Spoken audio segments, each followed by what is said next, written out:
Chapter 1205. Make things difficult for Amorn? Palez Zoroast snorted. What's in it? If not, then forget it.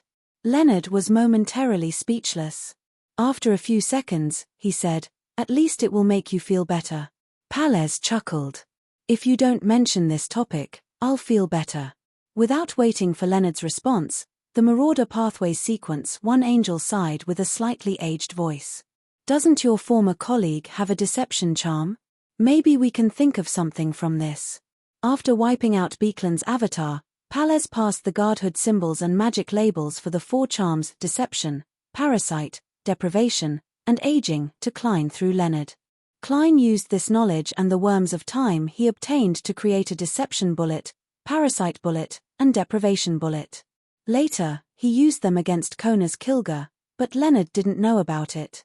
Leonard asked thoughtfully in a suppressed voice, Old man, are you saying that we can mislead Amorn with the help of the deception charm and make him misjudge the location so that he can't affect Klein's escape?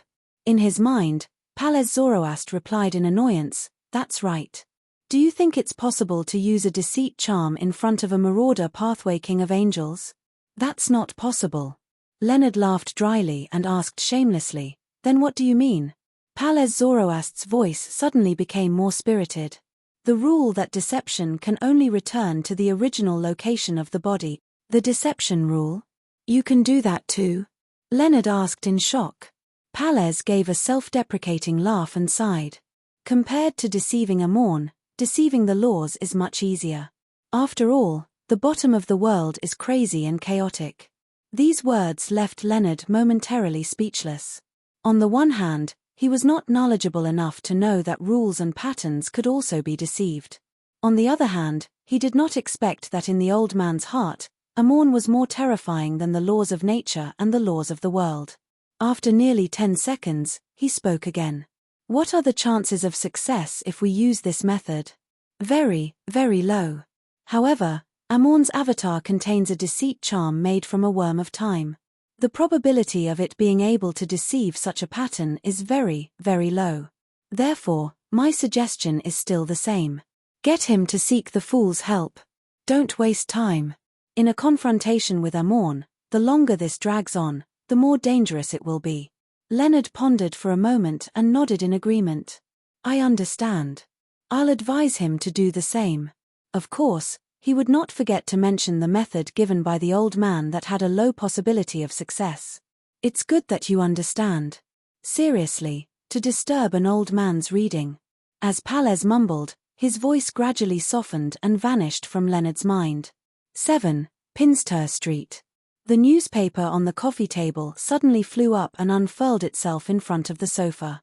Using a deceit charm to deceive the rule that one can only resurrect in the area around their original body. Above the grey fog, in the ancient palace, Klein used his own words to reconstruct Palez Zoroast's suggestion. Just as he said that, he recalled the leather lantern that had been lit for a long time. Amorn had deceived the laws of nature, allowing the candle to be in a magical state. It didn't need any fuel to light up for an entire week. Klein's eyes lit up as he muttered, that's right. This train of thought is really something that only an angel of the Marauder Pathway can think of immediately. It might not be impossible. Similar to Palez, he also felt that compared to dealing with Amorn, it was much easier to deal with the laws of nature. After seeing hope, Klein immediately analyzed the feasibility of the plan. Although I've already used up that deceit bullet, I can summon it from the historical void. In any case, before the effects end, I'll definitely reassemble my body and successfully resurrect. The laws of nature are really pitiful. Not only was it deceived, but even the item used to deceive it is fake. The only problem is that the bullet might not be able to deceive the laws of mysticism. Back then, it was a little difficult to deal with Kona's Kilga. Amidst his thoughts, Klein slowly surveyed his surroundings and gradually gained inspiration. That was to use Sapphira Castle. After gaining initial control of Sapphira Castle, he could already mobilize the power of a sequence 2 angel here. And many of the things he had come into contact with previously indicated that Sapphira Castle had a high chance of crossing the 3 pathways of Seer, Apprentice, and Marauder. It could produce a convergence effect on the corresponding Beyonders, and it had clearly attracted the coveting of Amorn. In other words, Klein suspected that Sapphira Castle had the power of these 3 pathways at the same time. However, he was a seer, so most of what he could pry open was concentrated in this domain. With the medium of the deceit bullet, I might be able to pry open the other powers of Sapphira Castle.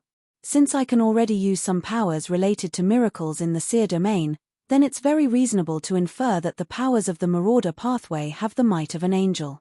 The only problem is that I have to have a medium of a sufficient level. This way, I don't have to worry about not being able to deceive that law. As he thought about it, Klein's thoughts suddenly became clear as he seriously formulated a detailed plan. He used the mysticism laws as a target and attempted to plan a scam. In order to reduce the difficulty, it's best to have additional preparations. I can't deceive it out of thin air unless I'm Amorn's true body. Yes, I'll bestow a tube of my blood to Little Sun and create a fake resurrection point that exceeds the range. Then, with the deceit bullet as a trigger, I'll push the corresponding angel-level powers contained within Sapphira Castle and mislead the law, making it treat the fake resurrection point as the real resurrection point, and the real resurrection point as the fake resurrection point. The details were outlined bit by bit, and after the idea was finally formed, Klein immediately used the mysticism connection between him and the point of death to observe the exact situation with his true vision. He saw that the grayish-yellow fog had thinned significantly, and the deep ravine that hid Chernobyl hadn't changed at all compared to before. Wearing a pointed hat and a monocle, Amorn had stolen a stone from somewhere and placed it at the spot where Klein had passed away. He sat on it and patiently played with a human-skinned glove. He would sometimes bend the fingers of the human-skinned glove, and at other times, he would stretch it, as though he could live like this for 100 years. A kilometer or 2 away, somewhere deep in the grayish-yellow fog, 3 Amorns in classic black mage robes were squatting beside a rock, seriously playing poker cards that they had stolen from somewhere. From time to time, they would nudge their monocles. In other parts of the desolate wilderness, the Amorns were either alone, in groups, leisurely strolling, or writing in deep thought, or discussing all kinds of problems. In the dark and dangerous forsaken land of the gods, this was such a harmonious scene. If it wasn't for the fact that the young men were wearing classic black robes, pointed hats, and monocles, with the same black hair, black eyes, wide foreheads, and thin faces, it would have been even better. Just as Klein was about to take a closer look, the Amorn sitting on the rock suddenly raised his head, nudged the crystal monocle, and looked at him from afar. In the desolate wilderness, all the Amorns raised their heads and looked at the highest point of the fog of history.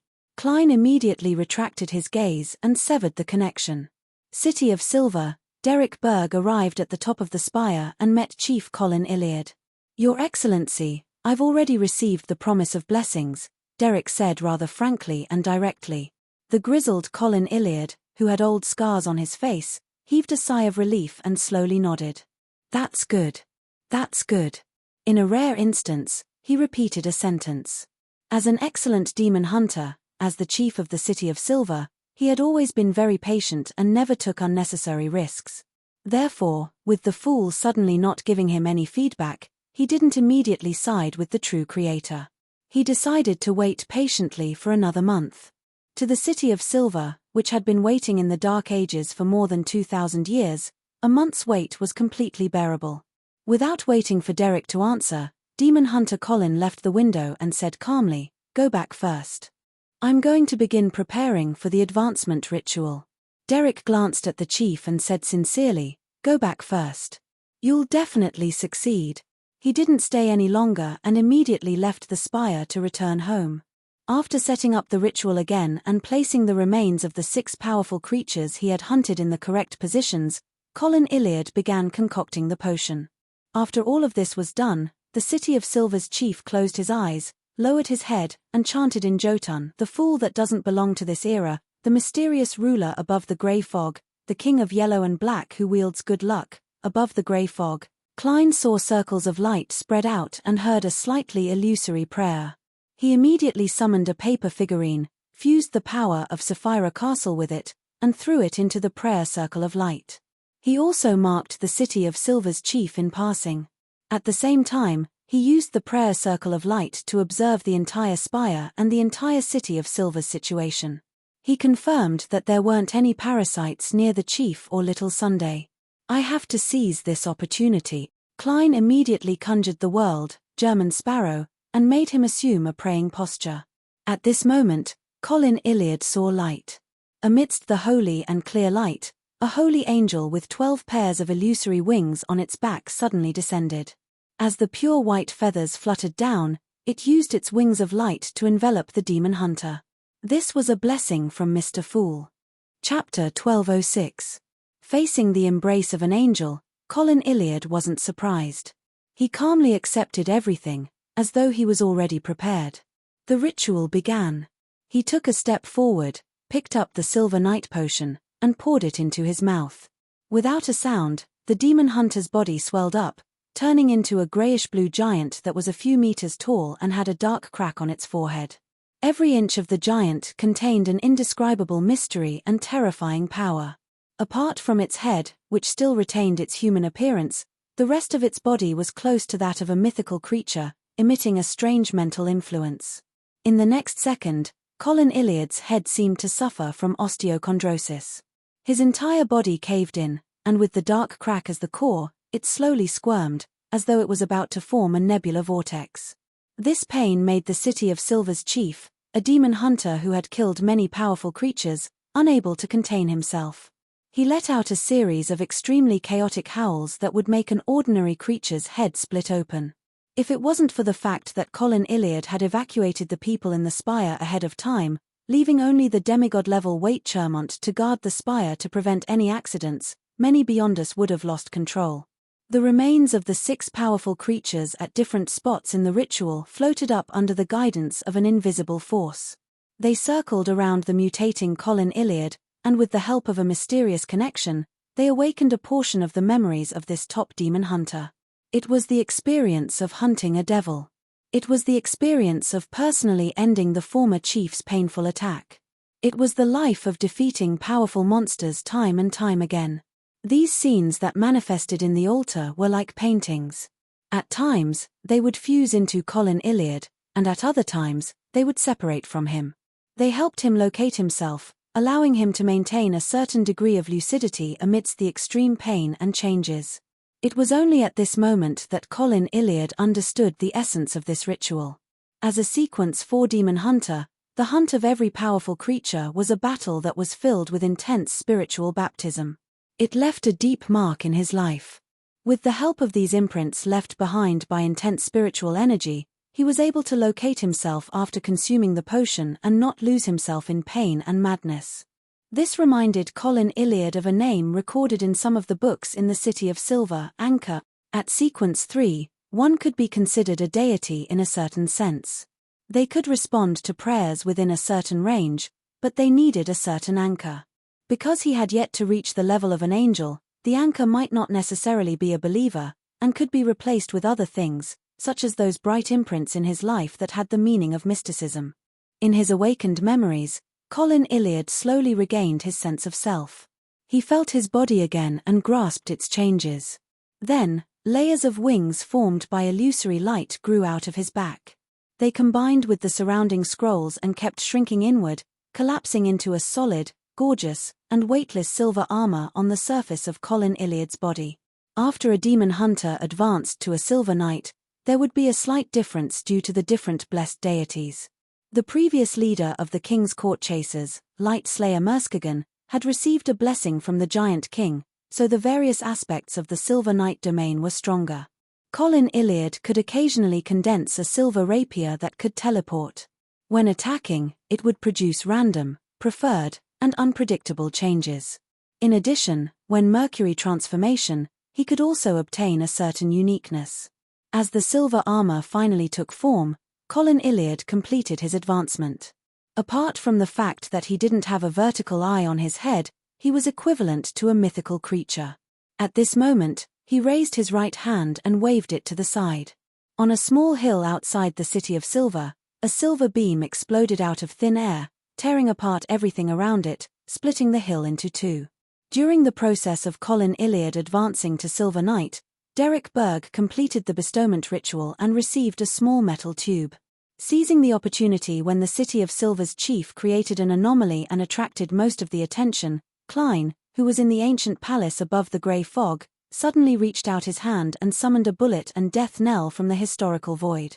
Right on the heels of that, having done a divination ahead of time and confirmed that there weren't any Amorn parasites in the large area around Little Sun, he didn't hesitate to open the revolver and stuff the deceit bullet inside.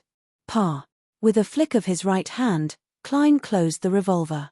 Then, with the help of mysticism connections, he aimed at the spot where he had died. Bang! He calmly pulled the trigger and fired the only bullet. At the same time, he used this beyonder ability to stir the power of Sapphira Castle purely with his will. The entire grey fog boiled again, and so did the space. A majestic but slightly dark power surged out like a tidal wave, enveloping the bullet and shooting towards the real world. The light in Sapphira Castle suddenly dimmed. Klein suppressed his fear and horror as he held Death Knell's historical projection and simulated the feeling of weightlessness. He jumped towards the crimson star that represented sun and the small tube of his blood. In the desolate wilderness with Chernobyl, the Amorns wearing pointed hats looked up at the lightning that streaked across the sky. They looked at the darkness that even the lightning couldn't illuminate. The Amorns nudged their monoculars at the same time and laughed after a moment of silence. He doesn't seem like someone who can come up with such a method, Palez. He joined this organization that uses tarot cards as a codename. City of Silver, Berg Household. Derek's vision suddenly turned dark, as though the candles in the room had burned out. To the residents of the City of Silver, this wasn't a good thing. Derek's eyes immediately lit up with the radiance that belonged to the sun. At this moment, fragments of light burst out from the deep darkness, like many transparent and wriggling insects. The metal tube that Derek received shattered on its own as bright red blood floated out and floated into the air. It constantly disintegrated and fused with the fragments of light. In just 2 to 3 seconds, these light fragments condensed into one and turned into a huge ball of light. The ball of light stretched and changed, quickly outlining a figure. This figure had a deep outline and a cold and stiff face. He wore a half-top hat and a black coat. He held an iron-black revolver. It was none other than the German Sparrow. Klein had successfully deceived the mysticism laws and completed his resurrection at the fake resurrection point with the help of his blood that he had previously left behind. There was no need for an introduction. Derek had already recognized who the visitor was through that special aura. After a few heartbeats, he instinctively revealed an uncontrollable smile. "Mr. World." Klein raised his head slightly and looked at Little Sun, who seemed to have grown a little taller. He subconsciously reached out and pressed down on his top hat. He then nodded gently. "I'll be in the forsaken land of the gods during this period of time. However, I have to leave now. I can't lure Amorn to the City of Silver. If there's a chance in the future, I'll cooperate with you." Derek understood the meaning behind Mr. World's words and nodded heavily. "All right." Just as Klein raised his right hand and was about to snap his fingers to use flaming jump to leave, Derek looked at him and suddenly pointed at the cabinet in the room. "Mr. World, do you need to bring some food? There are mushrooms that can produce milk." Klein controlled himself and didn't let the corners of his mouth twitch. He maintained his cold posture and said, "I don't drink milk." Just as he said that, he snapped his fingers, causing a scarlet flame to soar out of his pocket and envelop him like flowing water. The flames quickly dissipated, and like falling stars, Klein's figure disappeared from Derek Berg's room. Outside the City of Silver, in a deformed forest, flames continuously flickered, extending all the way to the desolate wilderness that led to the north. Only when he was far away from the City of Silver did Klein slow down a little. He summoned a lantern from the historical void and held it in his hand. He had long expected that his resurrection would go so smoothly. This was because once he found the right method, Amorn actually couldn't stop it. In the City of Silver, Amorn would at most have a few Sequence 4 or Sequence 3 avatars. Klein could use his true vision to find them in advance and eliminate them. And if they could form an avatar at the Sequence 2 level, Klein, who had gained initial control of Sapphira Castle and could use the power of an angel, could fight the avatar above the grey fog. Furthermore, he would be in an invincible position where he couldn't be attacked. He had a high chance of repelling the enemy. If Amorn moved his true body to the City of Silver, then Klein could choose to resurrect at his original spot of death. Of course, Amorn could create an avatar that was almost at the level of a Sequence 1 and send him to the City of Silver. However, under the premise of Beyonder characteristics conservation, how many avatars of this level could he create? There wouldn't be more than 2. As for Klein, he could split the remaining blood into multiple portions and use a bestowment ritual to send them to Mr. the Hanging Man, Marum Hermit, and Leonard. There were too many resurrection spots to choose from, so Amorn couldn't guard them all. This was an open plan that relied on his level, Beyonder powers, and the uniqueness of Sapphira Castle. Before Klein attempted the resurrection, he was already rather certain of the outcome. The only thing he was worried about was that Amorn would detect the deception ahead of time and interfere in time, causing the resurrection location to remain unchanged. Fortunately, his divination had confirmed that the danger level wasn't high. This was also one of the reasons why he dared to attempt it. Phew, I've really escaped from Amorn. As he proceeded forward under the dim yellow light of the lantern, Klein felt the existence of his body and heaved a sigh of relief. Of course, he knew very well that he would encounter the powerful pursuit of Amorn's true body and various avatars. Chapter 1207. On the desolate plains that were filled with deep ravines, the Amorns stood in different spots. They opened their mouths and chanted in Jotun, the blessed of the spirit world and Sapphira Castle, the mysteries that originate from ancient times, the testimony of a long history, the protector of Beekland's magic and theatre performances, the great German sparrow. These voices were layered as they drilled into the void, seemingly extending into infinity. After about 10 seconds, the Amorns adjusted their crystal monocles in different ways and chuckled softly. You changed so quickly. If German Sparrow was still automatically responding to the honorific name, they could use this to determine his location and take the initiative to create an error to directly appear beside his target. In the deep darkness that was illuminated by lightning from time to time, Klein wore a silk top hat and a tweed coat. With a lantern in hand, he walked north at an unhurried pace along the rather flat terrain. There's the sound of prayer. Amorn is using the honorific name of German Sparrow. This means that some of the distance between Amorn and me isn't too far. But there aren't any his parasites in the City of Silver. Is it in the surrounding patrol teams, or with creatures I didn't expect? As he walked, Klein suddenly turned his head and listened carefully for a few seconds. Regarding this matter, he was rather glad that he had been cautious enough. He had tacitly agreed to change the honorific name that could automatically respond to him above the grey fog. It went from protector of Beekland's magic and theatre performances to protector of all poor children in Beekland. This came from the Ruin Charity Bursary Foundation he had set up. Amorn is a cryptologist. He might very well have interpreted this honorific name from the various information on Dawn Dante's. No, I shouldn't have automatically responded. Klein looked at the dim yellow light emitted by the lantern and quickly made a decision. He made every worm of spirit only listen to the prayers, unable to actively respond unless he obtained the permission of his main body's consciousness.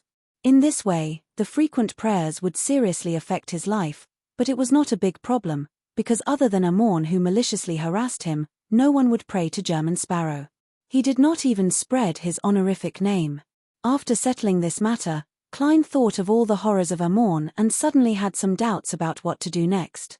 His original plan was to leave the City of Silver and head to the Noir ruins in the north to investigate the exact situation there. He wanted to see if he could obtain the main ingredient needed for the miracle invoker potion, but after connecting the ancient city ruins to Amorn, the problem became apparent. Klein could already confirm that high-level Beyonder characteristics of neighboring pathways also had the law of convergence. Since Amorn had been wandering the forsaken land of the gods for more than 1,000 years and had come to the vicinity of the City of Silver, how could he not be attracted to the Noir ruins in the north? For the City of Silver's chief to not dare enter, the power in Noir City has definitely reached the level of an angel. It wouldn't be ignored by Amorn. Perhaps he doesn't dare to directly eat such a high-level Beyonder characteristic of a neighboring pathway, but this doesn't stop he from setting up a trap. Even if he didn't do so in the past, he is definitely rushing over now. Of course, I can't rule out the possibility that Amorn hasn't discovered it.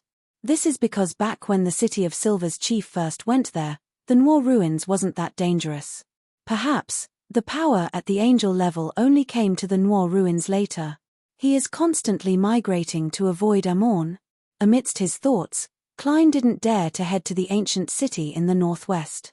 He decided to first see if there were any other ways to obtain the main ingredient of the miracle invoker potion before considering if he should head to the periphery of the Noir ruins to observe and gather some information. With this in mind, Klein, who was wearing a black coat and a half-top hat, walked towards the ruins of a tower that he had seen with the help of the lightning. Along the way, in the dangerous darkness outside the dim yellow light, monsters lined up and quietly followed him. They were already Klein's marionettes. Compared to them, the saints of the seer pathway were even stranger and more terrifying. As he walked, a monster that looked like a fish with limbs suddenly opened its mouth and chanted in Jotun, the eternal blazing sun, "You are the inextinguishable light, you are the embodiment of order." Just as the three-stanza honorific name was recited, the monster convulsed and collapsed to the ground, losing its life. A deity's honorific name often had more than 3 stanzas, but one only needed to choose 3 stanzas when reciting. For example, the Eternal Blazing Sun's full honorific name was Eternal Blazing Sun, Inextinguishable Light, Embodiment of Order, God of Contracts, Guardian of Commerce. And Klein had just used the first 3 stanzas. Using this method, Klein prayed to the Lord of Storms, the God of Knowledge and Wisdom, and the Evernite Goddess, hoping to receive a response. However, after a full quarter of an hour, there was no change in his surroundings at all. Praying to a sequence 0 true deity in the forsaken land of the gods is ineffective. Unless the target is the true creator, or an existence that controls Sapphira Castle or Chaos Sea. That's not right. The clergyman from Afternoon Town was concealed when he said the goddess's true name. When he said the 4th king of angels, he was self-immolated because it involved a deity. Perhaps it's because the forsaken land of the gods has remnant divine powers, not only concealed and fallen. And the true names of different deities have special mysticism meanings that can stir the corresponding powers. This can explain why the City of Silver has always been teaching the 2 true names of Badheil and Herabergen, but it hasn't established a connection with the god of combat and the god of knowledge and wisdom. Prayers in the forsaken land of the gods can't be heard by true deities, or perhaps they can hear it, but they can't respond. This also means that there aren't any remnant powers of the god of combat and the god of knowledge and wisdom in the area around the City of Silver. Otherwise, there would definitely be an anomaly.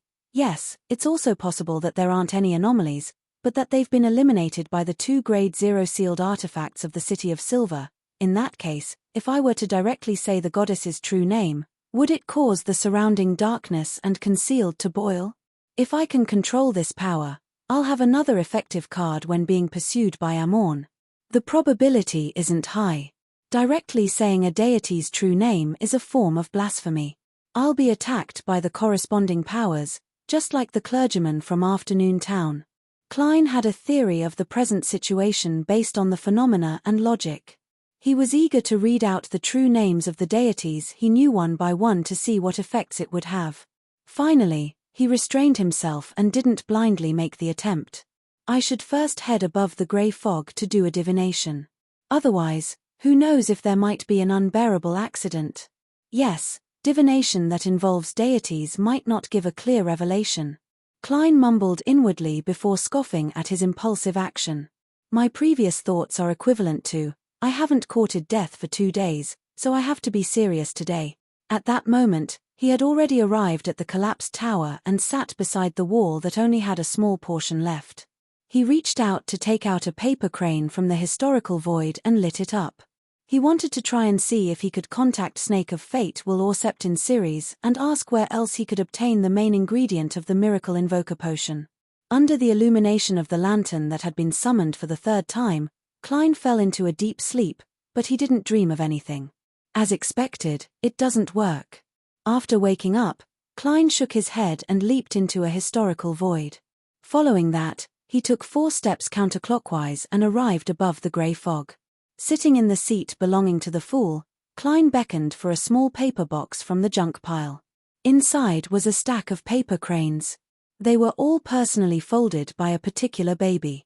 At the same time, the world's German sparrow was conjured. He prayed to Mr. Fool amidst the greyness, asking him to pass his request to Miss Justice, saying that it could be used to exchange for the manipulator potion formula. Of course, Klein had already revealed that the potion needed to be consumed in a great emotional resonance. Beekland, Empress Borough, Earl Hall's luxurious villa. Audrey returned to her bedroom once again and set up a bestowment ritual. She received a paper crane. She then picked up a finely sharpened pencil and wrote on the surface of the paper crane, "Dawn Dantes requests you to meet me." After completing the preparations, Audrey followed Mr. World's instructions and placed the paper crane under her pillow before falling asleep. Soon, she saw a pitch-black and desolate plain. As a dreamwalker who had hypnotized herself ahead of time, she maintained her lucidity and walked towards the black steeple in the middle of the plain with a strong sense of curiosity. Just as she arrived at her destination, Audrey's spiritual perception was triggered. She looked up at the top of the steeple. At some point in time, there was a gigantic silver snake coiled around it. The gigantic snake didn't have scales, and its body was covered in symbols and patterns. They formed wheels that were connected to each other and had different markings. At this moment, the gigantic snake was staring at Audrey with its bright red and cold eyes. It said in a deep voice, "What's the matter with Dawn Dantes? This is the angel of the fate pathway who gave Marum Hermit a drop of blood." Audrey controlled her thoughts and calmly looked at the gigantic snake. After a few seconds, she said, "He wants me to ask you where I can obtain the main ingredient of the miracle invoker potion." The giant silver-white snake suddenly fell silent. After a few seconds, it said, "The number of sequence 2s in different pathways is different. With the attendant of mysteries quota full, there can only be 6 miracle invokers. Miracle Invoker is the name of the sequence 2 potion. Mr. World is about to become an angel. Or was he preparing for his companions? No, if it's a companion, he can ask himself." Audrey was first alarmed before she looked forward to the mysterious snake's answer. Divine Emperor of the 9 Heavens. Chapter 1208. The silver snake looked down at Audrey and opened its blood-red mouth. The sequence 1 potion that the leader of the secret order, Zaratul, consumed came from an attendant of mysteries. In other words, he had an additional miracle invoker beyond a characteristic. Similarly, it was the same for the ancestor of the Antigonus family. Of course, if they have a target they fancy and are willing to nurture, as an angel of sufficiently high level, they can split an additional miracle invoker beyond a characteristic for the other party.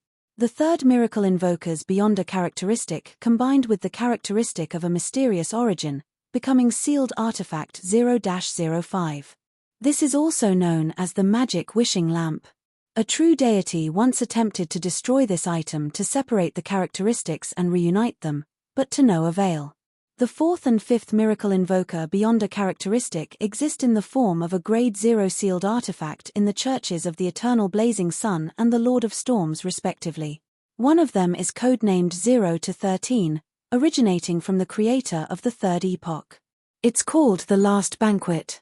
The other is codenamed 0-32, a product of the War of the Four Emperors. It's called the Curtainless Theatre. The sixth miracle invoker beyond a characteristic might be in the Forsaken Land of the Gods. In the Third Epoch, there was a remnant dark demonic wolf that occasionally appeared. After the cataclysm, there were no traces of it. Audrey listened attentively and thought carefully for a moment. "You're saying that with a full attendant of mysteries, there can only be 6 miracle invokers. And now, you've only mentioned the leader of the secret order, Zaratul, and the ancestor of the Antigonus family. It doesn't seem to be a full sequence 1 attendant of mysteries. Under such circumstances, there might be an additional miracle invoker beyond a characteristic." This wasn't something that the world's German sparrow had warned her in advance. Instead, it was a question that Audrey had come up with based on the details of the other party's answer and combined with her knowledge of mysticism. The giant silver snake's bright red eyes moved slightly. Indeed, there should be a full 3 attendant of mysteries. But in the Second Epoch, when the ancient god, Phlegria, was still alive, the third attendant of mysteries beyond a characteristic seemed to have disappeared. No existence knew of its whereabouts. It was the same for the miracle invoker beyond a characteristic. Perhaps it had already fused with it, Or perhaps it had found a sufficiently concealed method to hide itself. Audrey nodded lightly. I understand. I will inform Mr. Dawn Dantes about this. He also asked me to ask you if there's anything you need his help with. The silvery white giant snake swam upstream, and a third of its body stood up. Nope. Just a small matter. Yes, I have a blessed who is an outstanding gourmet. He has a wish to taste the ice creams of various noble families and judge the most delicious one. This request, Mr. Snake, maybe it's Marum Snake, is really nice to his blessed. His tone makes it sound like he can't wait for it either. This is too simple. I can help Mr. World agree to it and complete it myself. I'll just treat it as accumulating the merit needed for the potion formula. Audrey said thoughtfully, no problem. But how do I give the ice cream to him? The silvery white snake slowly coiled and said, sacrifice it to him. He's already a sequence 3 saint, so he can accept sacrifices in the same city. His honorific name is, embodiment of luck, monster that foresees the future, calamity that spreads calamity, witness of all fate in Beekland, guardian of chaos and madness.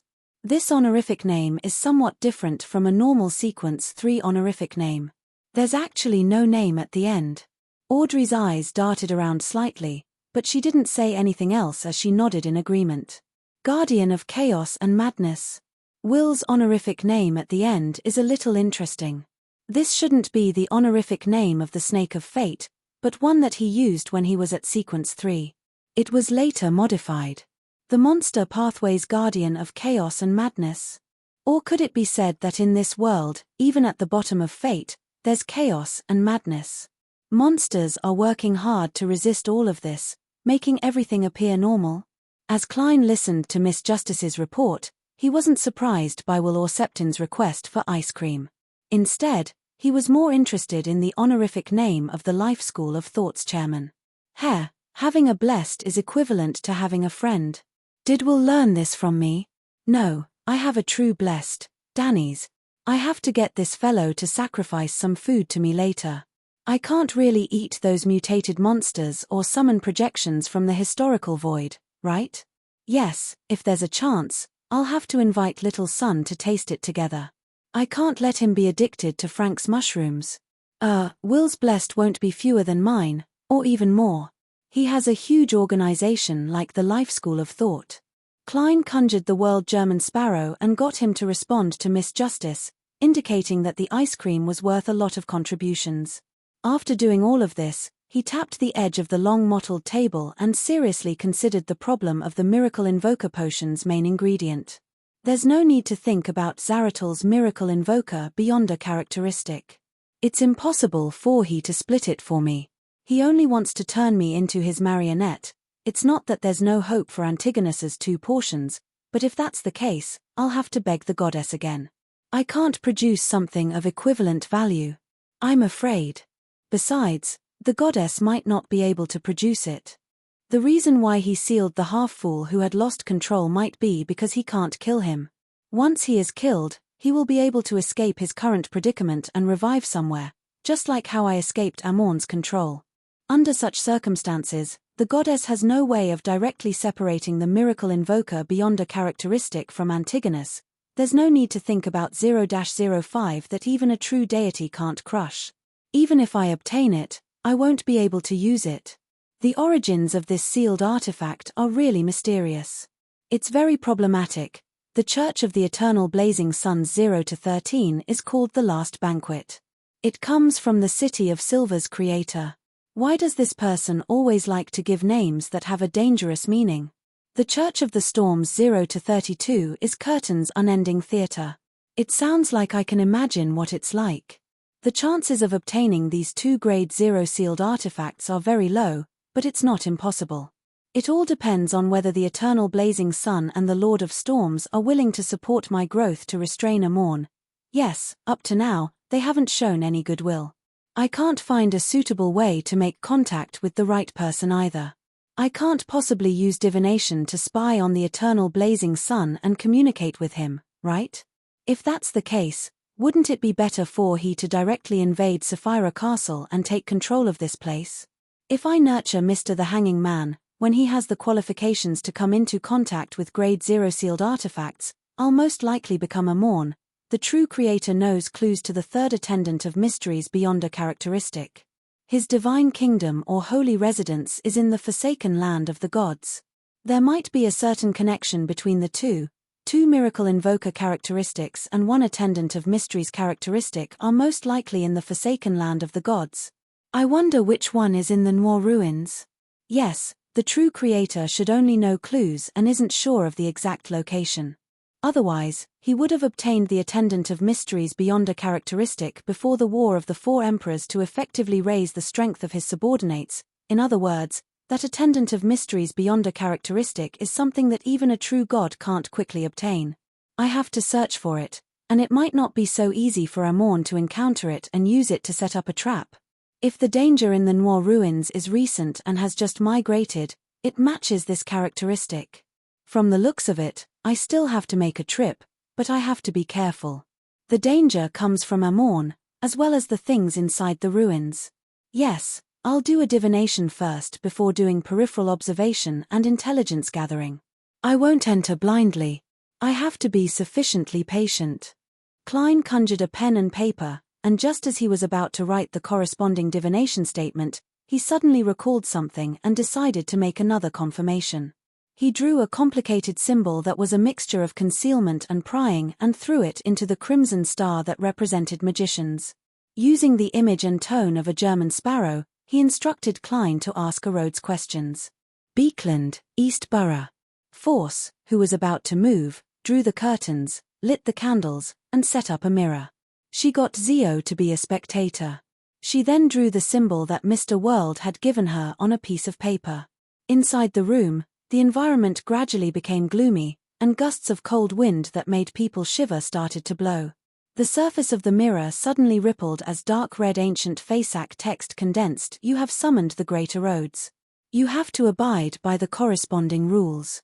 To ask a question, you have to answer a question. If you lie or refuse to answer, you will be punished. All right, Force, who had been warned, calmly replied. Following that, she raised a question out of curiosity. Where can I obtain the main ingredient of the miracle invoker potion? On the surface of the mirror, dark red words appeared and disappeared, answering the question in detail. It's basically the same answer as will. Above the grey fog, Klein saw the exact process through the crimson star that represented Miss Magicians. He nodded in disappointment. It's your turn to ask a question, Force said nervously after memorizing the answer. The dark red words squirmed and changed, forming a new sentence. Have you had any erotic dreams in the past year? Phew. Thankfully. Force heaved a sigh of relief. Yes. This was human nature. She didn't think that there was anything to be ashamed of. Following that, she raised her second question. Do you have any suggestions regarding the main ingredient of the miracle invoker potion? Rhodes dispelled the dark red text and used silver to outline new words. The House of Abraham still has the Apprentice Pathways Sequence 2 Planeswalker Potion formula, as well as the corresponding 2 powerful sealed artifacts.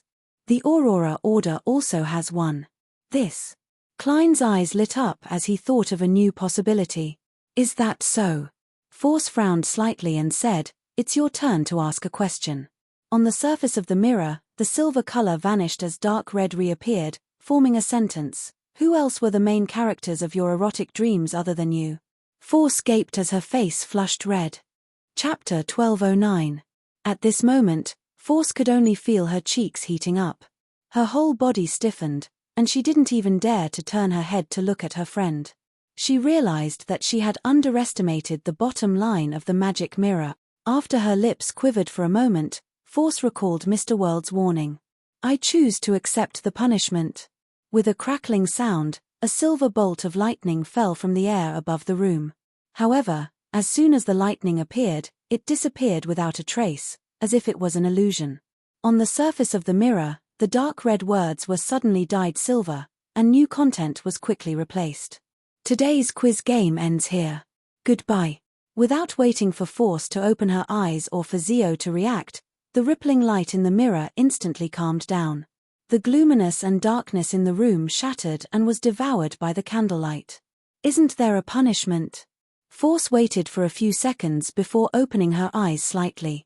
She looked at the mirror that had returned to normal before looking at Zio. Zio pointed at the top of her head. Lightning struck down, but it disappeared halfway. Also, the magic mirror has already left. The magic mirror was only joking. That's not right. The reminder I received was that the question would be rather embarrassing, and the punishment would be rather severe. Could it be that Mr. Fool has blessed me? Force rubbed her right cheek and said with a guess. Maybe. Zio nodded in agreement with her friend's opinion. Just as Force heaved a sigh of relief and was secretly rejoicing, she suddenly realized that Zio was looking at her seriously. What's the matter? Force's heart skipped a beat. Zio asked thoughtfully. Who were the main characters in your erotic dreams? Haha, who would remember such a long dream? Besides, aren't dreams always blurry and unclear? Force squeezed out a smile. Zio tersely acknowledged. If that's the case, then why didn't you answer just now? Nervous, I'm too nervous. Force glanced at the unpacked luggage in the room and said, we should move. I miss the fireplace, she said as she walked towards the luggage. Only then did she realize that sometimes, whether she answered the magic mirror's question or not, the outcome would not be much different. Is this the social death that German Sparrow mentioned? I really want to bury myself right now. Force took a few deep breaths, trying to calm the heat on her cheeks and the shame in her heart. Above the fog, in the ancient palace, Klein threw the sea god scepter back into the junk pile and scoffed at Rhodes's performance. Despite knowing that I'm the one who sent someone to summon it, he still dared to ask such a question. It was only after I stopped the lightning tribulation that he hurriedly changed his attitude and left in a panic. He must have had a lot of fun, however, its answer has given me a new train of thought. There's really no need for me to limit myself to becoming a miracle invoker. The second blasphemy slate is most likely from the City of Silver's creator. Now, it's in Adam's hands. Although Amorn and his brother are in charge of their own matters and don't have a good relationship, they had once worked together. I don't believe that he hasn't seen the blasphemy slate. If that's the case, he must have already grasped the miracle invoker ritual and guessed that I'm planning to bring the City of Silver out of the forsaken land of the gods. When the time comes, he doesn't need to work too hard to track me. He just needs to wait in the giant king's court. Yes, I can't go according to the enemy's expectations, especially when it's a god of deceit and god of mischief. Who knows how many accidents will happen? If my participation causes the City of Silver's 1,000-year-old hope to be destroyed, that would completely go against my original intentions. The problem with a planeswalker is that he might hear Mr. Door's ravings. Furthermore, he will suffer more from the gaze and corruption of the cosmos than sequence 2 angels of other pathways. Of course, this isn't completely unacceptable. Also, do I need to repay the 2 resurrection chances that Sapphira Castle gave me? That's fine. My sequence 1 will definitely return to being an attendant of mysteries. This is because Mr. Door has already blocked off the path of advancement of the apprentice pathway. He has at least grasped the uniqueness and 2 sequence 1 beyonder characteristics, or even 3. It's not necessary for me to become a planeswalker, but I have to make the corresponding preparations. When my choices increase, it will be much more difficult for Amorn to stop me. Only by doing so will I be able to become an angel under the powerful pressure of a king of angels. Yes, I won't preset my stance. I'll prepare for Miracle Invoker and Planeswalker. When the time comes, I'll decide which pathway to choose based on the specific situation. With this train of thought in mind, Klein felt refreshed. His mind was abnormally active as he quickly came up with a preliminary plan. For the time being, I'm not in a hurry to ask Miss Magician's teacher about the Planeswalker potion formula and the corresponding Grade 0 sealed artifact. This will scare the House of Abraham and make them suspect that Miss Magicians worships some evil god and has joined some bad organization. With their current state, there's a high chance that they won't reply. They will change their identities, move residences, and directly cut off contact. Yes, that Saint of Secrets Booties' head is a very good gift. Regardless of whether the House of Abraham gives me the Worm of Star, this matter has to be on the agenda. I hope that Miss Justice can digest the Dreamwalker potion as soon as possible. I hope that Marum Hermit is prepared, And I also hope that Miss Magicians and Miss Judgment can improve before the operation. By the way, according to Miss Magicians, Saint of Secrets Booties is a defector from the House of Abraham, and the Aurora Order has a Grade 0 sealed artifact of the Apprentice Pathway. That's interesting.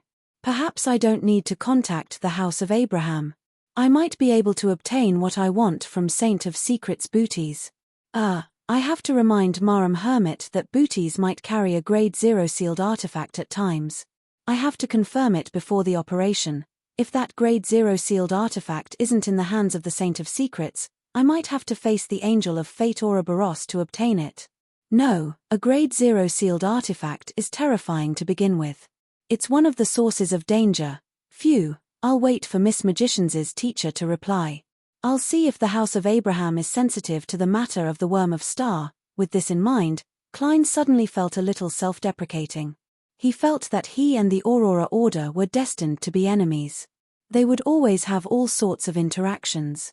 At the beginning of this operation, the Aurora Order will definitely be shouting in their hearts, "Why is it you again? Why is it us again?"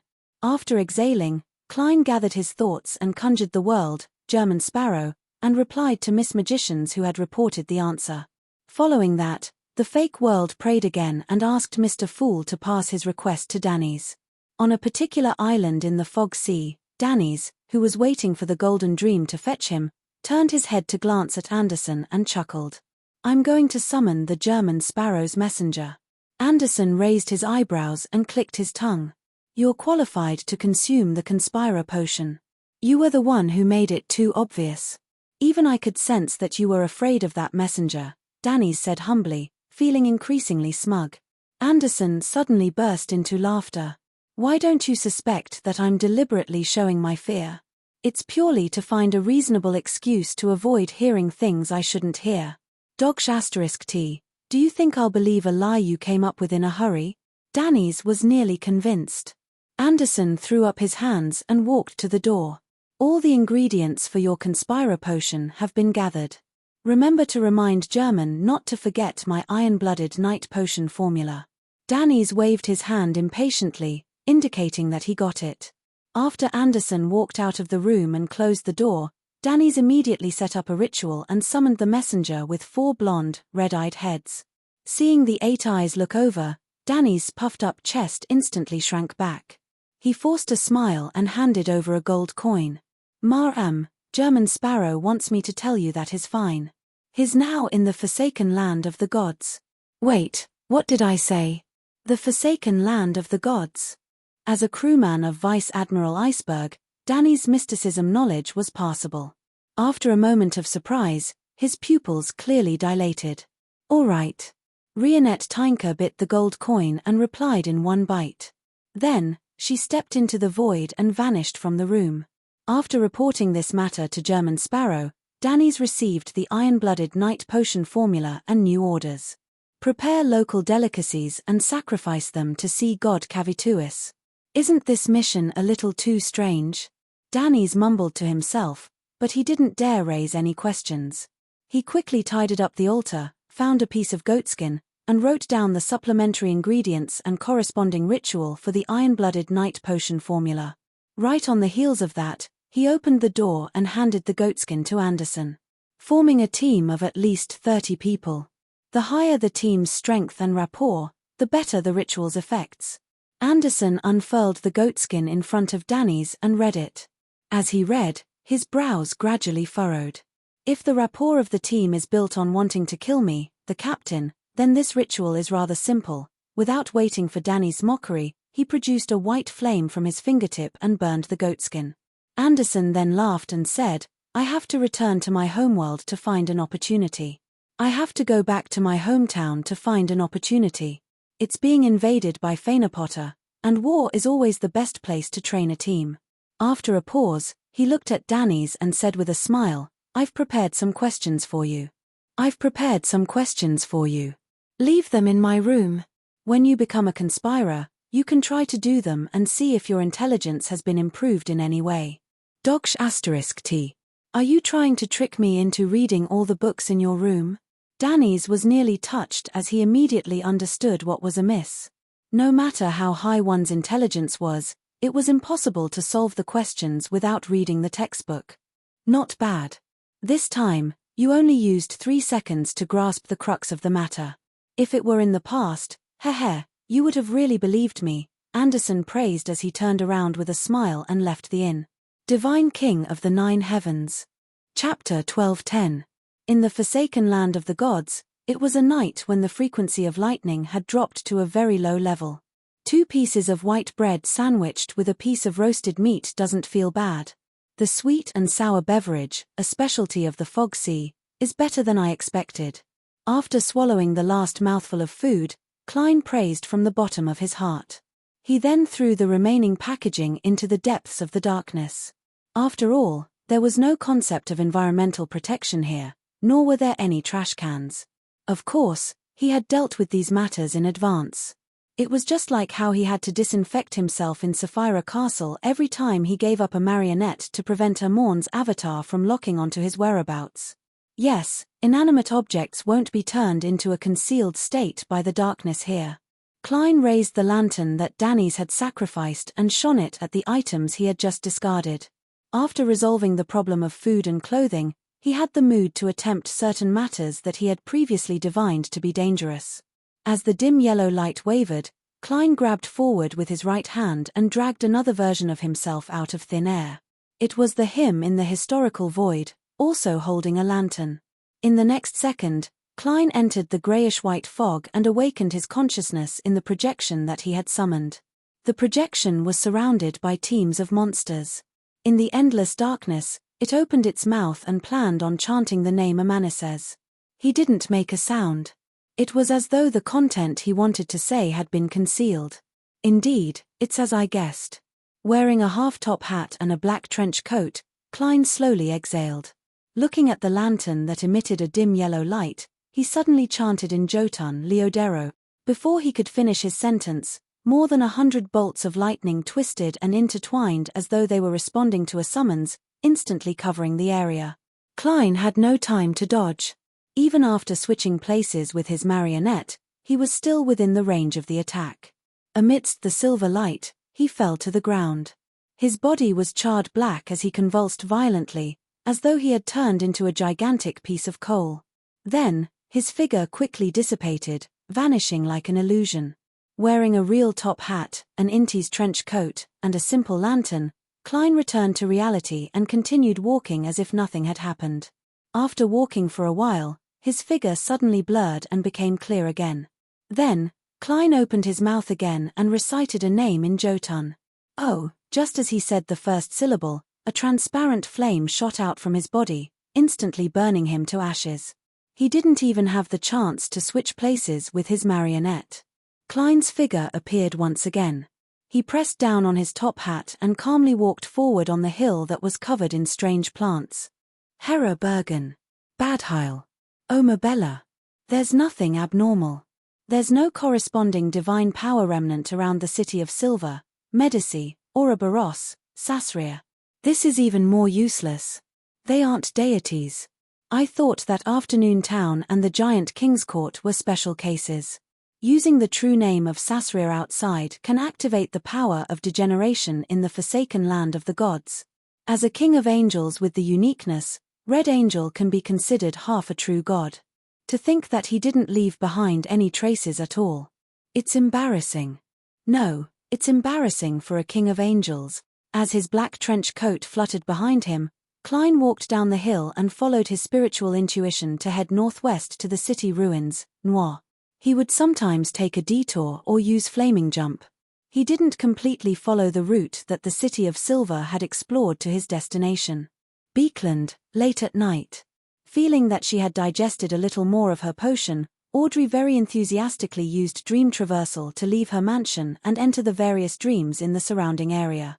Knowing what the current situation was like, she had a strong desire to become a demigod. As she traversed in this manner, she suddenly saw a familiar person. This was a noble lady who had a good relationship with her. She was 29 years old and had married a viscount the year before. At this moment, rose petals were constantly falling in the lady's room. The bed was pure white, and there was a pair of heart-shaped rings on it. There was a knocking sound coming from the window. The lady's cheeks were flushed as she quickly walked over and opened the window. A man wearing a black iron mask and a dark cloak leaped in, hugged the lady, and whispered, "Don't worry." He whispered, "I'll take you away from pain." Then, the two of them began to engage in all sorts of entanglement as they rolled onto the bed. As a dreamwalker who was working hard to digest the potion, Audrey had long seen such scenes. She had passed the stage of being shy and had sighed at how colorful everyone's dreams were and how imaginative they were. At this moment, she didn't lose her composure at all. She maintained the etiquette of a spectator, as though she was witnessing an extreme play. After some observation, she discovered a problem. The man in the black iron mask wasn't the lady's spouse. He was more like a playboy in the noble circles. Is this a reflection of the hidden thoughts in one's heart? Audrey muttered to herself with the academic attitude of a dream analysis. Following that, she traversed into the dream beside her out of curiosity. This corresponded to the noble lady's husband, a viscount. In the dream, the viscount was busy participating in the discussion of the House of Lords. Then, he was chased by an earl with a revolver. The reason was that he had abducted the earl's daughter. After escaping to a safe zone, the viscount found his female secretary and vented his fear. Audrey couldn't help but exit the dream, wanting to see the viscount and his wife's state in reality. In the bedroom illuminated by the crimson moonlight, on the large white bed, the viscount was hugging his wife, and his wife was hugging him as they slept intimately. "Well, I have to realize that everyone has a dark side. If I convict anyone based on a dream or a momentary thought, anyone will fall into hell. No one will be spared, including myself. To be able to control my dark side and prevent it from ever entering reality is already considered very good for most people." Audrey increasingly felt that acting as a dreamwalker was a form of torture and tempering of her mind. She entered the dream again and traversed to another area. Before long, she came to a warm room. There was a thick carpet and a dining table. At the head of the table was a gray-haired old lady. On both sides of her were a middle-aged man and woman, as well as 3 underage children. Everyone was enjoying the delicacies by the candlelight, chatting and laughing happily. Outside the room, it was dark and deep. The strong wind rattled the glass, brewing the terrifying feeling of a disaster. What is the owner of this dream worried and afraid of? Audrey left the dream and tried to find answers in reality to verify her speculations. Then she saw a small bed, and the gray-haired old lady. On the old lady's bedside table were photo frames. They were either wrapped in black cloth or tied with white flowers. They were of a middle-aged couple and 3 underage children. Audrey silently turned her head to look out the window and saw that there were ruins left behind from the bombing near the house. The noble lady pursed her lips and suddenly returned to the old lady's dream. She didn't stop the possible disaster. All she did was conjure a chair and sit by the side. She seriously and attentively watched the happy and warm family. Amidst the howling wind and the shaking of the glass, the room was brightly lit. The fragrance of food wafted in the air, and there was endless laughter. Audrey concluded that there was a dreamwalker's acting code. A traveler in a dream has come, seen, and recorded without interfering. He is only a spectator. Inside St. Samuel Cathedral, Leonard was summoned by Archbishop Anthony Stevenson. He walked along the spiraling staircase and walked up step by step under the sunlight that shone through the stained glass. Suddenly, he lowered his voice and said, "Old man, that secret gathering is about to begin again. Do you really plan on attempting to enter the treasure trove left behind by the Jacob family at the end of the month? I'm not sure, but this is an opportunity. At the very least, Amon's main body is being held back by Sapphira Castle. He won't suddenly appear." In Leonard's mind, Palez Zoroast replied with a slightly hoarse voice, "However, I'm more inclined to divulge the news of the treasure trove. I'll let the people at the gathering take the risk and explore on their own. As for us, we'll guard the vicinity and observe the situation. We'll extract what we need from them." Leonard was taken aback as he whispered, "Old man, isn't this too sinister? Old man, isn't this too sinister?" This was using the members of the Hermits of Fate as props to step into a trap. Naive, childish.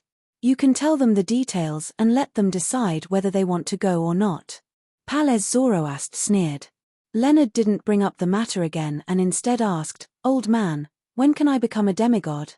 Pales chuckled. "If you can obtain a spirit at the level of your former colleague's messenger, you'll be able to finish digesting the potion at the beginning of next year. But, it's better to follow the main points of my suggestion and focus on acting. In the second half of next year, you should have the qualifications to strive for Sequence 4. Of course, I'm not sure if the Church of Evernight will give you the potion and help you hold the ritual. Didn't that high-ranking deacon named Sesamir Crestit wait many years until the war broke out before he truly became a demigod?" Leonard nodded and asked thoughtfully, "What's going on?" "Old man, can you act as a spirit and help me digest it? Your level should be higher than Klein's messenger." Pales Zoroast was silent for a few seconds before chuckling. "That's a good idea. Why don't I help you digest the potion? How about that?" "How?" Leonard knew that old man was mocking him, but he couldn't help but ask. "By deeply parasitizing you and completely controlling your body," Pales replied snappily. As he spoke, Leonard arrived at the door of the Beekland Diocese's archbishop. He immediately shut his mouth, raised his right hand, and knocked on the door. "Come in." Anthony Stevenson glanced at Leonard, who had opened the door, and said, "You can release the vampire behind Channy's gate." Chapter 12:11. Upon hearing the archbishop's instructions, Leonard was first taken aback before he sighed inwardly. Mr. Fool's prophecy sure is accurate. No, it's not a prophecy. He has already seen through everything. Leonard quickly reined in his thoughts and followed procedure to get St. Anthony's archbishop to give him an official document. Then, he returned underground and entered Channy's gate with 2 team members. After the keepers checked the documents, he came to the room where Emlyn White was imprisoned under the illumination of silver candles with engraved patterns. He used a brass key to open the heavy stone door. A ghostly blue light invaded the cell, causing Emlyn White to instinctively close his eyes. His face was a lot paler than before, and his body was a lot thinner. He gave off the feeling that he would be blown away by the wind. Upon recalling Mr. Fool's answer, Emlyn suddenly felt confident about the present situation. Without opening his eyes, he slowly stood up and chuckled. "I knew you would take the initiative to send me out.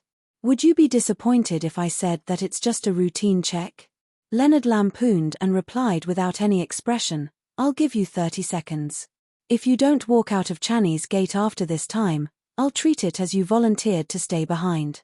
As a rather senior Nighthawk, having been the captain of a Red Gloves team for several months, Leonard had rich experience dealing with prisoners. Emlyn's expression froze as he opened his mouth, wanting to say something, but he ultimately maintained his silence. He walked past Leonard and his 2 team members and walked out of Channy's gate. When he was outside, he suddenly shivered a few times, as though he was trying to expel the chill from his body. "When you return, just bask in the sun for a few more days." "Oh, the sun isn't that common in Backland during winter, and you vampires don't like to bask in the sun either. Aren't you an apothecary? You can make your own potions from the sun domain." Leonard casually reminded him when he saw this. Emlyn's condition wasn't right. On the one hand, he hadn't drunk human blood that was rich in spirituality for days, so he could only rely on animal blood as a substitute. On the other hand, he had spent too much time behind Channy's gate. He had been corroded by the power of Evernight that supported the seal, and he needed medicine from the sun domain to remove the remnant effects. As a potions professor, Emlyn knew his body and mind well. He didn't retort, nor did he nod. All he did was emphasize the word sanguine. Then, he asked, "What's the matter? Where's Father Utravsky? He still has to stay for a while. Let's hope this damned war ends soon." "Don't worry, we'll let him go out twice a week. As for when he'll do that, it'll depend on the weather in Beekland." Leonard gave a simple response before sending Emlyn White all the way to the ground and onto the streets. Emlyn hesitated for a moment before asking again, "Where's the nearest hospital?" "What do you want to do?" Leonard asked in a professional manner. "Blood transfusion." Emlyn raised his chin slightly, trying his best not to show any changes in his expression. "Blood transfusion. It's drinking blood, right?" Leonard didn't expose him. He pointed in a direction and gave the address. After watching the sanguine Viscount leave, He returned underground and began to discuss the recent cases with his team members. After several days of trekking, Klein finally arrived near the northern ruins, Mo City. This place was also a barren and deathly silent plain, and the dried-up riverbed left its mark on the ground. Looking at the dark, shadowy, and silent city that was filled with a thin fog, Klein wasn't in a hurry to approach. Instead, he found a hidden spot and chanted Mr. Fool's honorific name. Following that, he took 4 steps counterclockwise, recited the incantation, and entered above the grey fog. To return to Sapphira Castle with just a thought, he had to stack the prayers of all the members of the tarot together, forming a strong and sturdy anchor that could summon the Fool. With the help of the prayer light, Klein used his true vision to check the situation in the Noir ruins from afar. He discovered that the thin fog was slowly but uncontrollably dissipating. And on the surface of the city, there wasn't a single spirit body thread at a glance. People in linen robes or animal hides were lying on the streets in different spots. They weren't as lively and busy as the City of Silver's expedition team had seen when they arrived. The angel or sealed artifact that previously occupied this city chose to migrate after realizing that its whereabouts had been exposed. As Klein speculated based on the situation in front of him, he retracted his gaze and looked at the grayish-white fog that held up Sapphira Castle. He was preventing the miracle invoker, attendant of mysteries, or the corresponding sealed artifact from hiding in the historical void to ambush the Beyonders exploring Mo City. He didn't want to directly encounter a huge vortex formed by a bunch of transparent maggots when he leaped into the fog of history. He didn't want to be chased by the slippery and terrifying tentacles. Zaratal's ambush still left Klein feeling a lingering fear. From time to time, he would have nightmares and wanted to seek out Miss Justice for treatment of his psychological trauma. This was even more agitating to him than seeing his marionette, Inuni, wear a monocle in front of him while being completely immobile. This was because he had implicated the Hounds of Fulgrim. After confirming that the historical void was safe, Klein returned to the real world. He stretched out his hand and grabbed forward, dragging out his previous self. He was also wearing a half-top hat, a black trench coat, and holding a simple glass lantern. In the next second, he leaped into the grayish-white fog and followed the lit historical void. He ran all the way to the place before the first epoch where the corpses of the civilized city were piled up. To him, this was a very ingenious safe house. This was because other than him, no scholar of yore could trace back to this prehistoric fragment that had been completely severed and lost.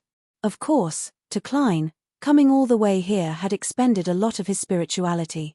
He could stay for at most 15 minutes, and that was on the premise that his historical void projection didn't make any strenuous attempts. After his main body hid, the projection of Klein in the real world advanced and quickly arrived outside the Noir ruins. He didn't blindly approach or enter. He circled to a small hill opposite the dried-up riverbed, raised his right hand, and summoned his original marionette Earl of the Fallen Coners Kilgar, who had a cold and stiff appearance and dark blue eyes. Coners's body squirmed and instantly transformed into German Sparrow. Then, he reached out his hand and took out a lantern from the historical void. This was the historical void projection summoned by the historical void. Under the dim yellow light of the lantern, he blurred the distance and arrived outside Mo City in a few steps. He was alone. Following that, he held the lantern and walked through the rotting and collapsed buildings, passing through the thin fog and entering the ruins. Compared to using his true vision above the grey fog, the contact with reality allowed Klein to discover more details. The humans and monsters that had collapsed in different spots were mostly showing signs of decay, as though they had been abandoned for a long time. Some of them were sitting on chairs under the eaves, some were slumped by the stove, some were holding moldy bread, some were holding hands, and some were leaning against the wall, sitting on the ground with their lips pressed to a bone flute. This allowed Klein to imagine what the situation in the city was like when they were still alive. Some people were slacking off and resting, some were baking food, some were shopping along the streets, some were focused on music, some were coming and going with laughter, and some were fighting monsters in the arena. This was such a lively scene, but in fact, everyone was long dead. They no longer had their own souls, and they were only repeating the same actions in a predetermined manner. And on a certain day, at a certain moment, this strange scene also froze and ended in an instant. Everyone collapsed without any warning. A city formed by marionettes, the most realistic theater. Back in the foggy town, there was a similar situation. Although I'm also a seer, I still have to say that in terms of horror, and strangeness, our pathway is definitely ranked in the top 3. Could it be that I have to do the same in the future? The attendant of mysteries is. With a lantern in hand, Klein walked through the streets that were littered with corpses. Following his spiritual intuition, he walked towards the center of Noir City. The situation here made him believe that the person who had once ruled the Noir ruins definitely had sufficient intelligence. After the City of Silver's expedition team broke the peace here, he didn't choose to kill or destroy the clues. Instead, he didn't hesitate to abandon everything and migrate elsewhere. The reason why he didn't silence he might have been following the City of Silver's team back then. Yes, it might also be because of the true creator. Klein casually let his thoughts wander as he quickly arrived at a relatively intact cathedral. Inside the church stood a statue of a demonic wolf with 8 legs covered in dark short fur. There was grayish-white fur on the statue's head, and its pitch-black pupils occupied at least 3/4 of its eyes. It's not Phlegria. The dark demonic wolf that occasionally appeared in the Third Epoch, the god of wishes? He has been in the forsaken land of the gods for thousands of years before he finally found that sequence one beyond a characteristic. Just as this thought flashed through Klein's mind, he suddenly heard the sound of footsteps. Tap, tap. He, who was already standing sideways, immediately cast his gaze outside the cathedral. In the thin fog, a figure slowly walked over, quickly outlining a clear silhouette. He was nearly 2-3 meters tall, and his back was slightly hunched. His hair was completely white, and there were wrinkles at the corners of his eyes and scars by the corners of his mouth. He wore a black clergyman's robe, and he was a rather old priest or bishop. His dark brown eyes were deep and calm, unlike the monsters in the depths of the darkness that were crazy and bloodthirsty, lacking any spirituality.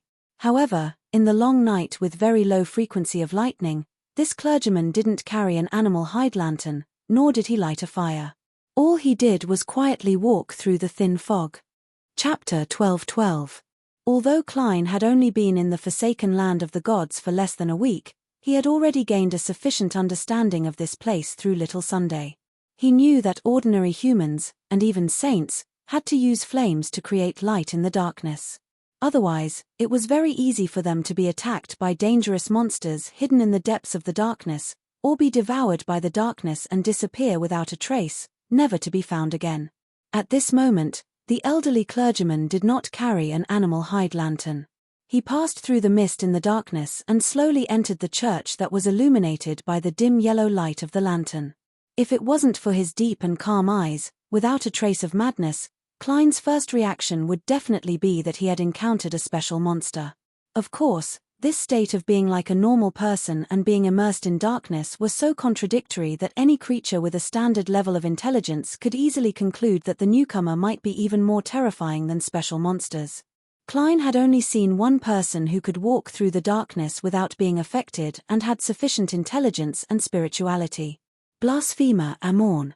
Sensing that the dim yellow light had already shone on his face, the tall old man in a dark black clergy robe with his back slightly arched stopped in his tracks. He looked at Klein beside the demonic wolf statue and asked in a hoarse voice, "Where did the master of this city go?" Klein was the kind of person who would try his best to resolve problems peacefully if he could avoid fighting with strangers. As he raised his guard, he calmly replied, "I just entered this city. I don't know where its owner went." As soon as he finished speaking, the entire church suddenly dimmed. A thin mist surged in from the outside like a tide and drowned the inside. The lantern in Klein's hand could no longer illuminate the windows and the door. It was dark outside, and nothing could be seen. In the blink of an eye, the church that worshipped the demonic wolf statue seemed to have been isolated from Noir City. Its location was unknown. Klein's pupils dilated slightly. He looked at the white-haired clergyman and asked in a deep voice, "Who are you?" The stooped clergyman replied in a condescending manner, "I'm afraid I'll have to go. I am the attendant of the Lord God's throne, the angel of the holy word, Steph. I walk the land of the past on behalf of the Lord, searching for the blasphemer hidden in the darkness. As he spoke, the old man's figure swelled to 4 meters tall, and dark illusory feathers appeared behind him. They intertwined and weaved into 4 pairs of deep but sacred wings. Angel of the Holy Word, Steph. An attendant beside the chief god's throne. A land of the past. This is a blessed of the true Creator, a subordinate of the Angel of Fate, and a member of Rose Redemption. It's no wonder he can travel in the darkness. It's because he has the protection of the power of corruption. That evil god is still searching for the beyonder characteristic of an attendant of mysteries. Klein had no choice but to raise his head and stare at Stefan, who was still wearing the black robe of a clergyman but had 4 pairs of angel wings on his back. Even in his angel form, this supreme being still had obvious wrinkles, his hair was white, and there were many contradictions all over his body. Klein pretended that he had never been enemies with the Aurora Order. That blasphemer has long since escaped. I am also looking for him. Angel of the Holy Word, Steph, stared at Klein for 2 seconds and asked in a deep voice, "Who are you?" "That's not something I can say directly." Klein sighed with a smile. "I'm a lonely traveler." After he gave this answer, he suddenly felt an extreme darkness arise in his body and sink downwards, fusing with the shadows created by the lantern's light. The pitch-black figure then distorted and came to life, stretching into another German sparrow, a German sparrow with sinister eyes and a lonely bearing. This. Klein's pupils constricted as he didn't hesitate to reach out his right hand to the side and grab at the air. At this point, if he hadn't guessed that Steph was using his answer, then he could join the Aurora Order and believe in the true Creator. At this moment, he already knew what an angel of the Holy Word was. This was clearly an angel of evil word. Using the other party's answer, one could intercept a portion of it or amplify the ambiguity to create a spiritual speaking effect. When Klein said that he didn't know where the owner of the city had gone, Steph intercepted "I don't know where I went," making Klein trap himself and isolate himself from the outside world. When the angel revealed his identity, every word raised his level and strength. When Klein answered who he was, he used this opportunity to separate out a lonely traveler. From the moment he appeared in Noir City, the black-robed Steph carried a strong sense of malice. And just as Klein attempted to summon a certain image from the historical void, the sinister German sparrow seemed to be telepathically connected to him. He also grabbed the same projection, and the two cancelled each other out. Seeing that the scholar of yours powers had been restrained, Klein's eyes narrowed. Without any hesitation, he opened his mouth and recited a word in Jotun. But in the next second, the word was stolen. At some point in time, a head covered in blood had grown out of the hunched 4-meter-tall angel of the Holy Word, Steph's left shoulder. It was very similar to his original appearance, but it was much younger. It seemed to be in his 40s. Around the head were 2 skinless, mangled arms. They grazed different souls and used beyonder powers to steal thoughts and thoughts. At the same time, a bloody head grew out of Steph's right shoulder. It looked like he was only 20 years old. Of the 3 heads, one grazed souls and stole Klein's thoughts. The other coldly stared at the target, deepening the lonely traveler's self-awareness. The last mouth opened and closed. "You're lying. You're the blasphemer who destroyed the descent ritual of the Son of God and interfered with the Lord's descent into this world twice. You're one of the targets I'm looking for." The corners of Klein's mouth twitched as he calmly said a word in Jotun, Leodero. This was the true name of the Lord of Storms. The reason why Klein's thoughts weren't stolen was because he had lined up the things he needed to do next. The lines were all the same, so the theft of the first part didn't affect his subsequent thoughts. This was a valuable experience he had gained from his confrontation with Amorn. Of course, if he were to encounter Amorn again, Klein suspected that such a method might not work. Once the god of mischief was prepared, he would definitely come up with new tricks. Just as Klein said that, the angel of the Holy Word, Steph's eyes shone with dazzling bolts of silver lightning. They covered the entire ancient city of Noir, piercing through the darkness that enveloped the cathedral. They tore apart all the depravity, secrecy, darkness, impurity, and evil. Inside, Klein and the sinister German sparrow were at the core of the lightning storm. They didn't even grunt before they dissipated. Then, the silver, twisted, and terrifying bolts of lightning engulfed the surrounding area, the demonic wolf statue, and the angel of the holy word, Steph. Amidst a dull boom, Noir City completely collapsed, turning into true ruins. Across the dry riverbed, Klein's historical projection quickly turned incorporeal as his true body returned to the real world. Right on the heels of that, Klein used Flaming Jump to open up a distance from the Noir ruins. During this process, he pulled out paper figurines a few times and shook them into angels to remove any traces. The desolate plains returned to silence once again. After an unknown period of time, the ruins of the cathedral trembled. Steph shook off the dust and rocks and slowly stood up. His white hair had thinned a little, and his black clergyman robe had become tattered. This angel of the holy word silently left Noir City, identified his direction, and walked into the depths of the darkness. Half a day later, a figure approached the city ruins from another direction. It was none other than Klein, who had circled around from afar. He hadn't had the time to investigate Noir City, and now, he was returning, hoping to find clues to the true whereabouts of the original existence. Rather far away, Klein repeated the process of entering the world above the grey fog to investigate, summoning the historical projection, hiding in the ancient fragment, and using the historical projection to summon the historical projection again. After completing the preparations, he once again stepped into Noir City, and in absolute silence, he returned to the cathedral from before. Along the way, the corpses that had fallen to the ground had either been reduced to ashes or were charred. It had completely lost the sense of horror and bizarreness. That fellow named Steph isn't dead. From the looks of it, the remnant divine powers of storm here can only injure an angel. Klein stopped in front of the opened cathedral ruins and muttered to himself regretfully. Of course, he only felt a little regretful. He didn't have any extravagant hopes of finishing off an angel so easily.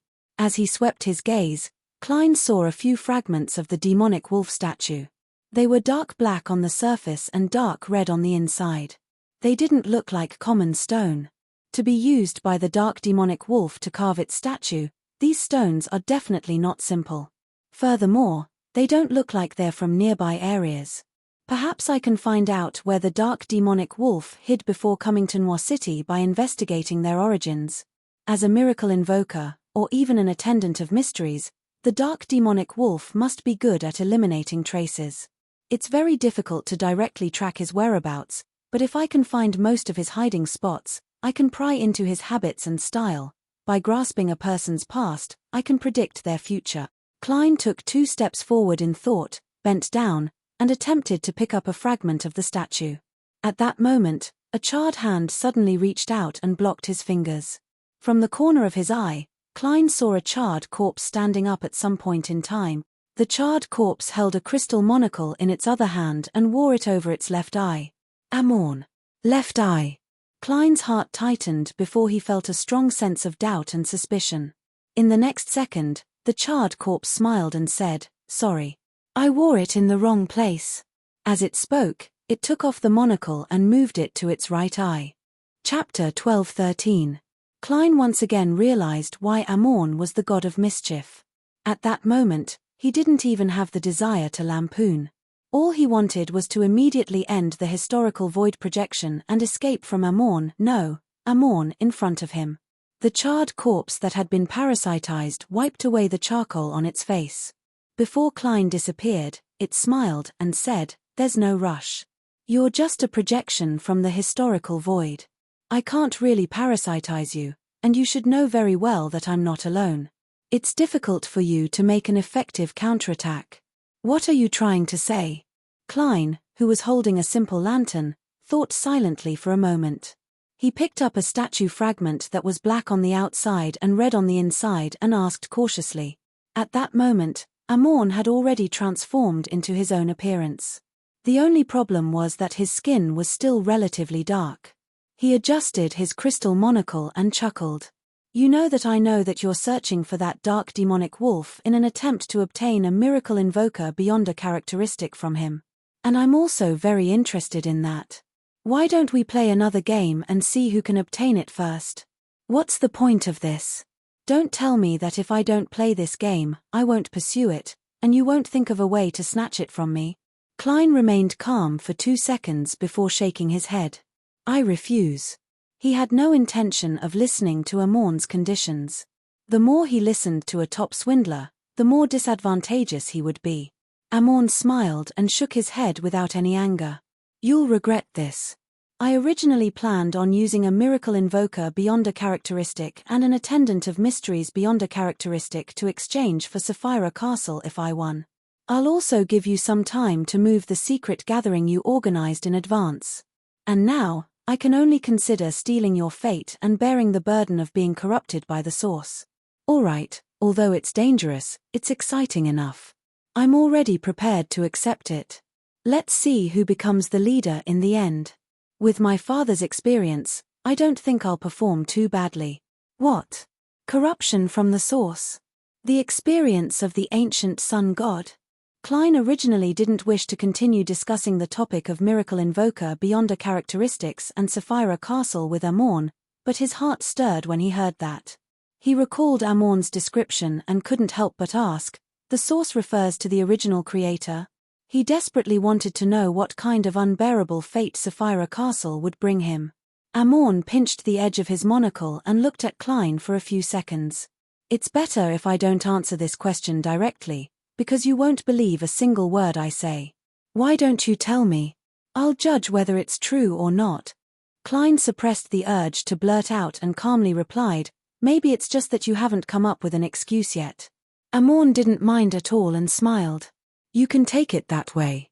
Hehe, sometimes, the truth you discover yourself is definitely more convincing than what others tell you. If you have time, you can walk around the forsaken land of the gods. You should be able to find a lot of clues there. Of course, if you have the courage to enter Chernobyl, you will know more. Klein didn't pursue the matter further. He stared at the collapsed cathedral that was bathed in dim yellow light for a while. The dark demonic wolf discovered your existence, so it migrated in a hurry? Amorn nodded slightly and said, it's not just me. He also sensed the gaze of the hanging man. He has been hiding in the forsaken land of the gods for thousands of years, so he is very sensitive to such matters. A sequence 2, or even a sequence 1 angel, can only hide in the forsaken land of the gods and live an ignoble existence. Isn't the living environment here a little too harsh? Klein sighed inwardly before saying, you definitely left more than one avatar in the City of Silver. You definitely left more than one avatar in the City of Silver. Why didn't you attempt to stop me from reviving there? Why didn't you send a stronger avatar over? Amorn used his right index finger to press against the lower edge of his monocle and laughed. That would have caused you to choose to revive in the outside world. This would have caused quite a bit of trouble for my subsequent tracking. And if I were to relax a little, due to the miracle invokers beyond a characteristic in the forsaken land of the gods, there's a high chance that you would revive here. In the following game, the only accidents that need to be considered are the hanging man, Ouroboros, and them. Just as I thought. Klein said thoughtfully, that's right. Even in the same area, as long as you exceed a certain distance, your main body and avatar shouldn't be able to instantly fuse or swap locations. Back then, the reason why you were able to transform back into your original body when you first entered the forsaken land of the gods was because the abnormalities in Sapphira Castle had similarly interfered with this place, causing your main body to sense it and wait at the entrance ahead of time. Amorn listened with a smile and didn't answer. Instead, he asked, do you think that's the case? Guess if I've transformed back into my original body? Klein raised his right fist and pressed it against his nose. After thinking for a few seconds, he revealed a smile. After a few seconds of thought, he revealed a smile and said, I'm guessing that your other avatars are setting up the corresponding rituals to allow your main body to directly descend. Before he could finish his sentence, his figure had already turned incorporeal and dissipated. The historical void projections maintenance was removed. In the wilderness outside Noir City, where Klein was hiding, the air suddenly stirred as illusory monocles appeared in midair. They stared at Klein's figure, as though saying, I've finally found you. However, Klein's figure also rapidly faded away. Back when Amorn wore the monocle back to his right eye, Klein's main body had already returned from ancient history to the real world.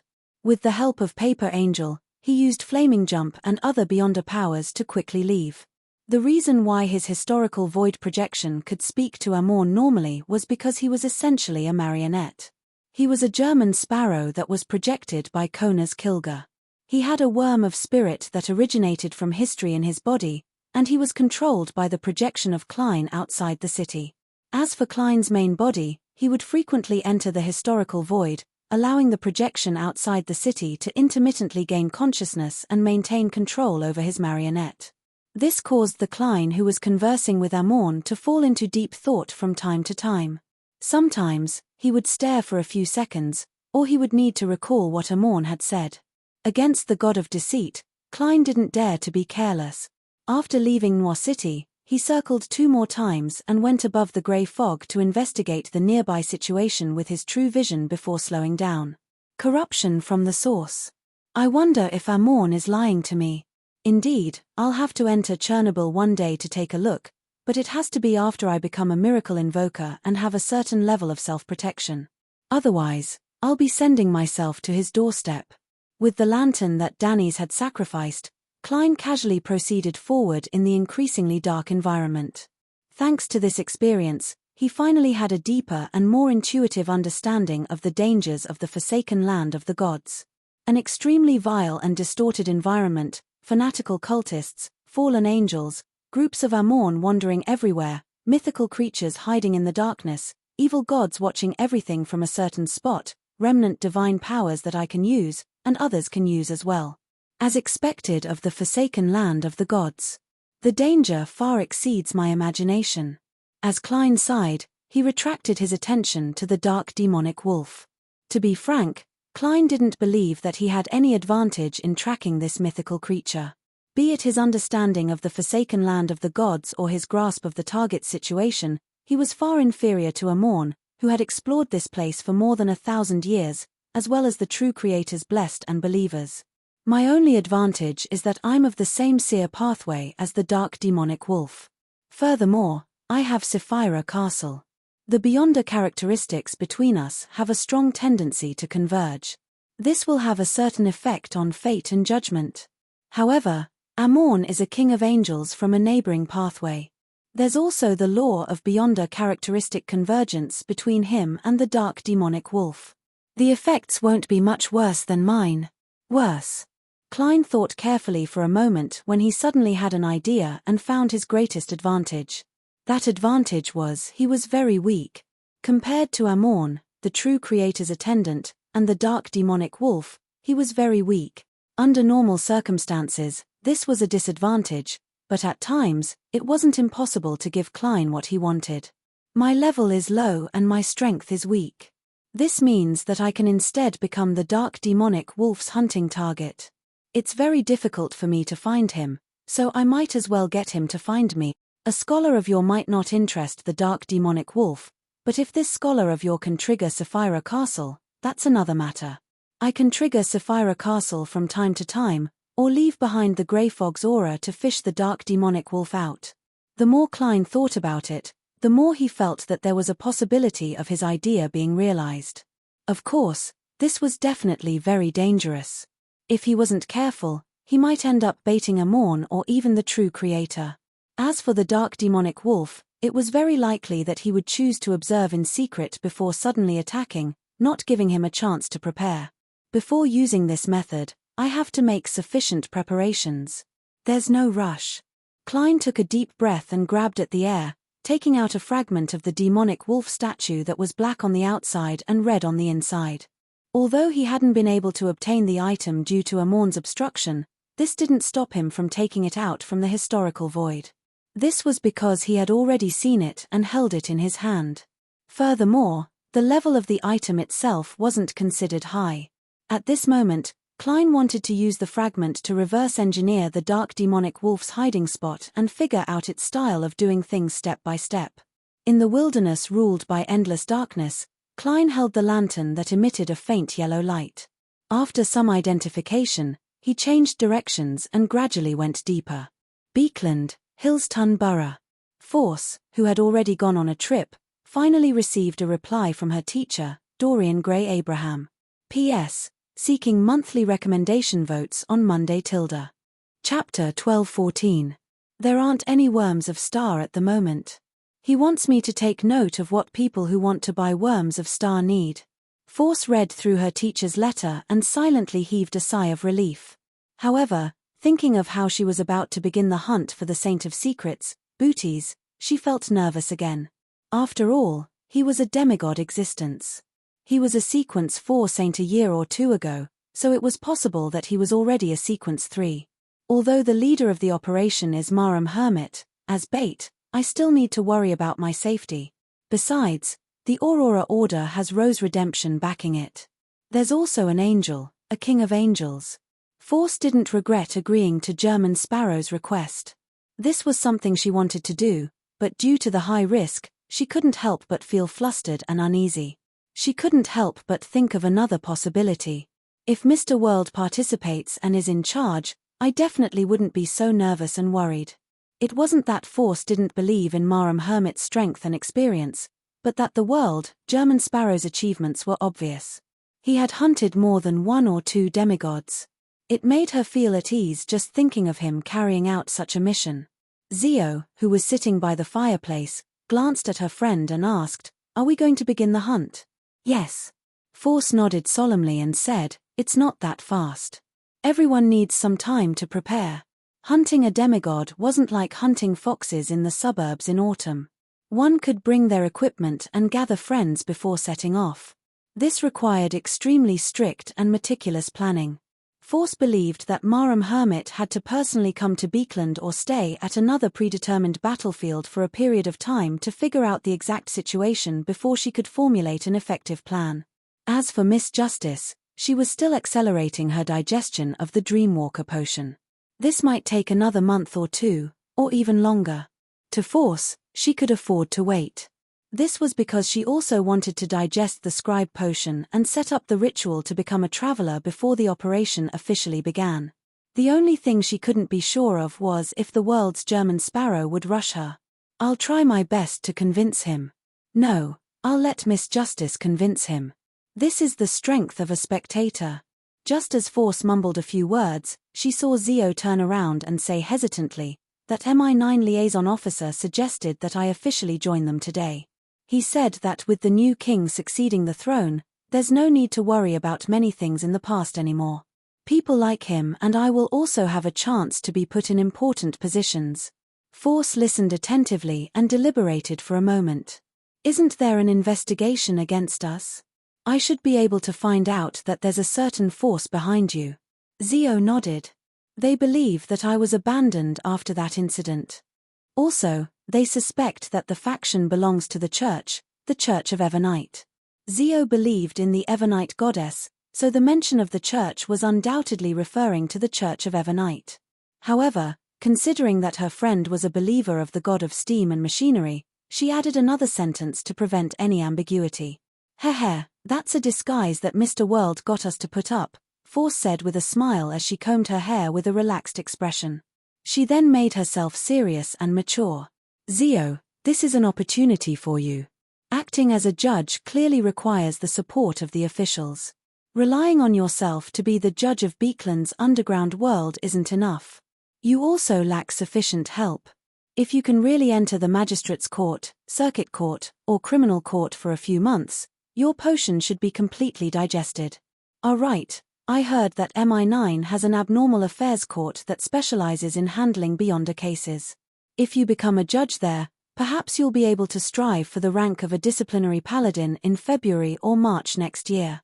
Seeing that Zio was clearly tempted, Force hurriedly added, "When you make enough contributions, you might be able to restore your father's reputation to a certain extent." When you make enough contributions, you might be able to restore your father's reputation to a certain extent. Anyway, George III is dead. As long as you don't direct the matter to his reputation, Govington too might not stop you. Govington was the eldest son of George III. He had now succeeded as King of Ruin and wore the Balaam crown. Zio fell silent for a while before finally nodding slowly. "I'll give it a try. Yes, when things stabilize, you can bring your mother and brother to Beekland. Although the situation is tense and the price of food has skyrocketed, you definitely have a quota in MI9. You can provide for them." The more Force spoke, the more she felt that joining MI9 was a good thing. After convincing Zio, Force entered her bedroom and prayed to Mr. Fool, asking him to pass her words to Mr. World. Right on the heels of that, Force summarized the main points of her teacher's reply and explained her thoughts, hoping that German Sparrow would be more patient. Just as she finished praying and was about to leave the room, her vision suddenly blurred. She saw a crimson tide surge out of the void and instantly drown her. Force then realized that she had arrived in the ancient palace and was sitting on her usual high-back chair. However, there was no longer the stalwart figure shrouded in grayish-white fog at the end of the long bronze table. At that moment, there was only her and German Sparrow around the long, mottled table. Force's mind suddenly tensed up as her mind became active. She quickly said, "Mr. World, what I meant just now was that it's best if you have patience. This can make things simpler. It's fine if you don't. We will begin the hunt as soon as possible." Klein chuckled hoarsely and said, "There's no need to be nervous. I'm not in a hurry." When his final goal became the angel-level potion formula and grade 0 sealed artifact, he had sufficient patience on this matter. Phew. Force secretly heaved a sigh of relief and asked in puzzlement, "What happened?" She asked in puzzlement, "Then why are you looking for me?" Klein replied in an unperturbed tone, "Don't you wish to digest the scribe potion as soon as possible? Apart from recording the customs of different places, I believe you also need to record all kinds of beyonder powers. The higher the corresponding level, the better the effects of digestion." Force's eyes lit up when she heard that. Yes. After blurting it out, she felt that there was something wrong with her attitude. She hurriedly added with some timidity, "Is this the advance payment you mentioned?" Klein nodded slightly and said, "Let's begin. Let's begin. Be prepared. I've borrowed a grade 1 sealed artifact from Mr. Fool. It corresponds to the level of a saint. To a sequence 6 scribe, the success rate of recording angel-level beyonder powers was extremely low. It was close to 0. Therefore, Klein didn't attempt to summon Miss Messenger or Mr. Aztec from the historical void to showcase their skills. Force sat up straight and nodded heavily. "Okay." The next second, she saw the world's German Sparrow raise a white bone scepter with blue gems embedded at the top. Amidst the bright light, bolts of lightning leaped out of the void and entangled with each other, forming a forest of lightning that emitted a destructive aura. Force's eyes were reflected by the silvery white light, and she was shocked both physically and mentally. After the lightning storm subsided, she was stunned for 2 seconds before she said in a slightly timid manner, "I failed, again," Klein replied calmly. The lightning storm descended on the ancient palace above the grey fog again and again.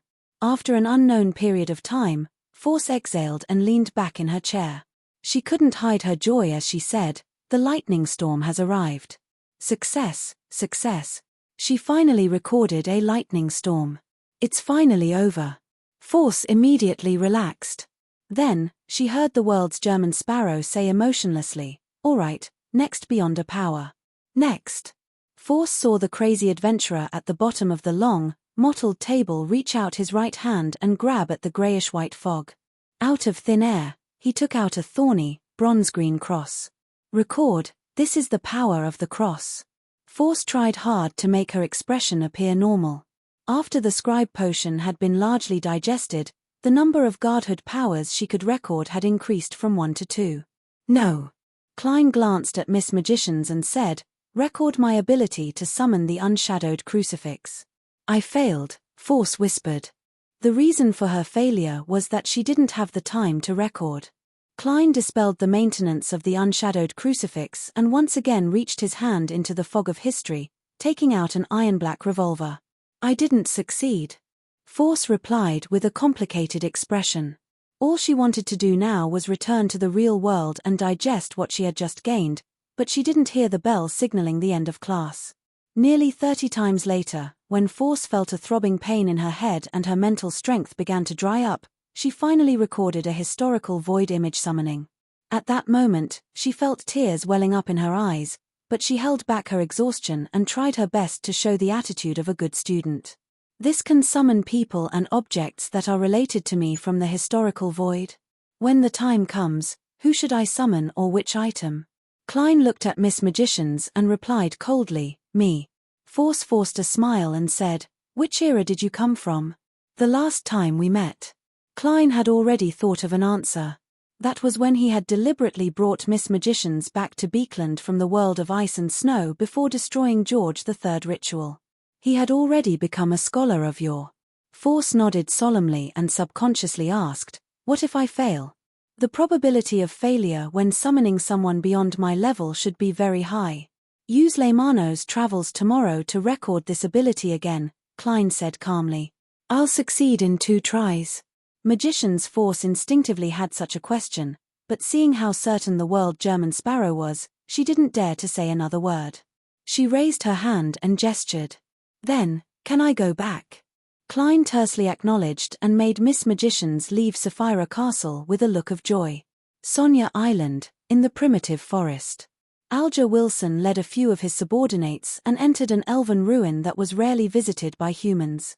P.S. Seeking monthly votes and recommendation votes on Monday. Chapter 12:15. Withered vines hung down and covered the decaying wooden buildings. The entire ruins were frozen in a depressing atmosphere that no one had set foot in for a long time. Alger and a few sailors circled around the ruins in the desolate winter environment, but they still did not find anything of value. Captain, batches after batches of adventurers have come here. What else is left for us? Finally, a sailor in his 30s broke the silence rather impatiently. His words resonated with the rest of his companions, and they all chimed in. It didn't take us much time to find this place. I'm sure others can find it easily as well. Yes, yes, yes. Let's continue fighting the Phasacians. Captain, are you planning to turn this place into a stronghold? Alger slowly swept his gaze around, making the sailors stop complaining under his gaze and choose to obey. After a few seconds of silence, he said, I plan on using this place to ambush the Phasacians. Let's observe the terrain first and see if it's suitable. With such an excuse, the sailors barely perked up, and the group quickly entered the depths of the elven ruins. As he walked, Alger's spiritual perception was suddenly triggered, and he subconsciously turned his head to look behind a giant tree. There were traces of the soil being turned over, and it was less than a year old. Alger retracted his gaze and pretended not to notice anything amiss. He looked elsewhere naturally. After exploring the elven ruins, they returned to their new camp. At this time, it was already close to evening and the forest was getting colder and colder. After Alger and the sailors had their dinner, he left 2 patrolmen behind and each went into a different tent. The cold wind whistled through the trees, causing the bonfire to sway. Alger, who had planned to leave the campsite in the middle of the night, suddenly heard a faintly discernible singing from afar. The song was ethereal, like a lady singing softly, expressing her inner worries. This caused Alger to unconsciously recall the past. He recalled his mother who had passed away many years ago, and recalled his childhood when he was bullied and humiliated. An indescribable sadness surged uncontrollably from the bottom of his heart, preventing him from waking up immediately. Instead, he waited for a few seconds before he abruptly turned over and sat up. He frowned deeply and listened attentively. This time, he did not hear anything. It was as if the melodious singing had never appeared. Alger narrowed his eyes, grabbed the thick jacket and put it on. He walked out of the tent and came to the campfire. The 2 sailors on night duty had just finished a round of patrol and were basking in warmth. Did you find anything unusual? Alger asked in a deep voice. The 2 strong sailors shook their heads at the same time. No. Alger's brows relaxed a little. He turned around, intending to patrol the area on his own. At this moment, he saw something from the corner of his eye. The 2 sailors were too close together. If they were ordinary pirates, this would not be a problem. However, Alger's men were sailors who had received formal training from the Church of the Storm. They definitely knew that in such an environment, the patrols had to maintain a certain distance between each other. They could not be too far away, nor could they be too close. They had to be able to see each other, and at the same time, they had to prevent being attacked and taken away at the same time. Alger took 2 steps forward without batting an eyelid, pretending to casually turn his head and ask, "Did you find anything normal?" He changed the question from before, making it extremely strange. The two strong sailors shook their heads in unison as they replied without changing their expressions. No. No. No. Alger's expression relaxed as he nodded gently. Very good. He then turned around and slowly walked into his tent. Just as the sailors' gazes were cut off, Alger suddenly pulled out the blade of poison and the gargoyle glasses. He then opened his mouth and prepared to sing a song. At this moment, the ethereal and sorrowful song from before appeared once again. It reverberated in Alger's ears and pierced into his psyche. This was an abnormally ancient ballad. It sang of extreme sorrow and melancholy, making Alger's spirit body seem to grow pale and incorporeal arms that constantly tore at his body. Alger's expression warped as slippery, light black fish scales appeared on the surface of his skin. His dark blue hair that was as messy as seaweed stood up one after another, turning abnormally thick. The thoughts that originally existed in his mind were disrupted by the song and the pain. They could no longer take form. Alger collapsed as he struggled and squirmed on the ground. He looked less and less human as he was on the verge of losing control. Suddenly, the song stopped as a slightly indifferent voice entered Alger's ears. There are some elven bloodlines. Then let's do this. Make good use of Sciata's Beyonder characteristic. Alger's forehead was covered in cold sweat as he slowly got up. He saw that a figure had appeared in the tent at some point in time. It was a woman with glossy black hair. Her facial features were exquisite, and her ears were slightly pointed. Her eyes were deep, and her contours were soft. She wore a complicated and unadorned dress. Even though she didn't have the height advantage, she still gave off a feeling of superiority. Are you the elf queen, Queen of Calamity Kohainum? A thought flashed through Alger's mind as he took the initiative to ask. The woman played with a golden wine cup with beautiful patterns and calmly said, "Haven't you already seen me?" The woman played with a golden wine cup with beautiful patterns and calmly said, "Haven't you already seen me?" Alger instantly recalled the similar song he had heard on Pazu Island. He recalled his dream of entering the underwater coral palace and seeing a high elf. After a few seconds of silence, Alger said in a deep voice, "You're actually still alive." At the same time, he silently chanted Mr. Fool's honorific name, but he didn't know if it would work if he didn't say it out loud. The woman with her black hair tied up in a high bun replied without any change in expression, "It's very difficult for an angel to perish without encountering an enemy. Then why did you split the characteristic and place yourself in a strange state, making you wait for an opportunity to revive?" Alger had learned of the corresponding situation in the tarot. He asked out of curiosity and to stall for time. The elf woman suspected to be Queen of Calamity Kohainum snorted. "Because the throne of storm is occupied by Leodero, and I'm powerless to resist the tyrant. Also, there are fewer and fewer elves. My anchor is becoming more and more unstable." Others might not know who Leodero was, but Alger knew very well. He didn't dare to continue this topic in the real world. Just as he was about to ask Queen of Calamity Kohainum's purpose for descending here, the elf queen had already taken the initiative to speak. "Do you want to become a demigod? She wants to use my body to revive. She wants to advance to sequence 4 and obtain godhood as bait to corrupt me." While Alger was tempted, questions surfaced in his mind one after another. Considering how Mr. Fool could purify all kinds of corruption, Alger acutely felt that this was an opportunity. This reminded him of a term Roselle the Great had once mentioned, a sugar-coated bullet. And now, he had quite a high chance of swallowing the sugar and throwing the bullet back. "What do you want me to do?" Alger didn't appear too eager as he raised a question based on his personality. Queen of Calamity Kohainum scrutinized him for a few seconds. "When you're qualified and have the opportunity to come into contact with the Book of Calamity, take out something that others won't notice and bring it to the Western Continent." The Western Continent, the legendary homeland of the elves. Alger frowned slightly. Didn't the Western Continent disappear? The corners of Kohainum's mouth curled slightly. Since it disappeared, it will reappear. When the apocalypse comes, it will definitely reappear.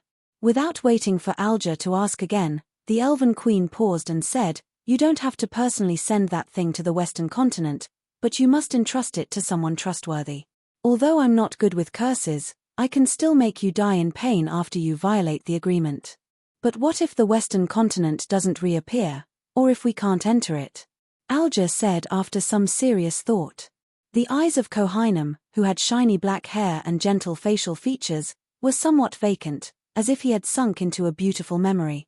After a few seconds, she calmly said, if it really doesn't reappear, then the agreement will be null and void. Entering the Western continent might really require an incantation or a password, but I'm not sure what it is.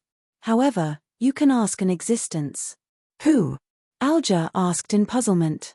Kohainem swept a glance at him and said coldly, the Mr. Fool you were reciting in your heart just now. I have a feeling that he is the key to whether this matter can be completed or not. Alger's heart tightened as he hurriedly lowered his head and replied, I understand. Upon seeing this, Queen of Calamity Kohainem nodded slightly and said, if you wish to become a demigod, keep this agreement. If you wish to become a demigod, keep this promise. When the sun rises, head to the elven ruins. After saying that, the elf queen's figure quickly dissipated, like an illusion that was often seen in the sea or desert. Alger suddenly opened his eyes and realized that he was lying in a tent, having just woken up. His memories were a little chaotic, but he quickly sorted out the connections. He and his sailors had just inquired about the location of an elven ruin. They had arrived nearby but had not had the time to explore it. The exploration, the singing, the mutation of the sailors, the appearance of Calamity, and the conversation were all just a dream. It's no wonder I was so careless. Despite knowing that I might encounter the Queen of Calamity, I didn't pray to Mr. Fool in advance. The Queen of Calamity relied on her angel level to create this realistic dream. Or does she have the corresponding sealed artifact? Even if she exists in a special state, she still has a way to borrow its power. Alger listened to the movements outside the tent and found that everything was normal. He immediately sat down and piously prayed to Mr. Fool. In just 20 to 30 seconds, Alger arrived above the grey fog and saw Mr. Fool sitting at the end of the long, mottled table. After the hanging man greeted him, the Fool Klein said casually, You saw Kohainem? The hanging man, Alger, replied seriously, Yes, but we can't be sure that it's the Elf Queen. Chapter 12:16. The Fool Klein grunted softly. He didn't deny the hanging man's guess, nor did he confirm that it was Queen of Calamity Kohainem. After all, it was impossible for him to take out a gold coin in front of her and do a divination on the spot. The hanging man Alger waited for a few seconds. Seeing that Mr. Fool didn't give a clear response, he hurriedly described the contents of the prayer in more detail. It began from the woman suspected to be Queen of Calamity Kohainem saying that he had some elven bloodline, all the way to the promise of becoming a demigod, the possibility of reappearing in the Western continent, and the key to completing the agreement. After recounting everything, Alger shut his mouth and lowered his head. He didn't dare to directly ask Mr. Fool for his opinion. He obediently waited for the great existence to speak. Some elven bloodline. Sending something from the Book of Calamity to the Western continent. The vanished Western continent might reappear. Western continent. The Fool Klein listened quietly and closed his eyes. He said calmly, It's very dangerous, but it's also an opportunity for you. He had already gained initial control of Saphira Castle, and the power he could mobilize had reached the level of a Sequence 2 angel. As for Queen of Calamity Kohainem, she was only at this level.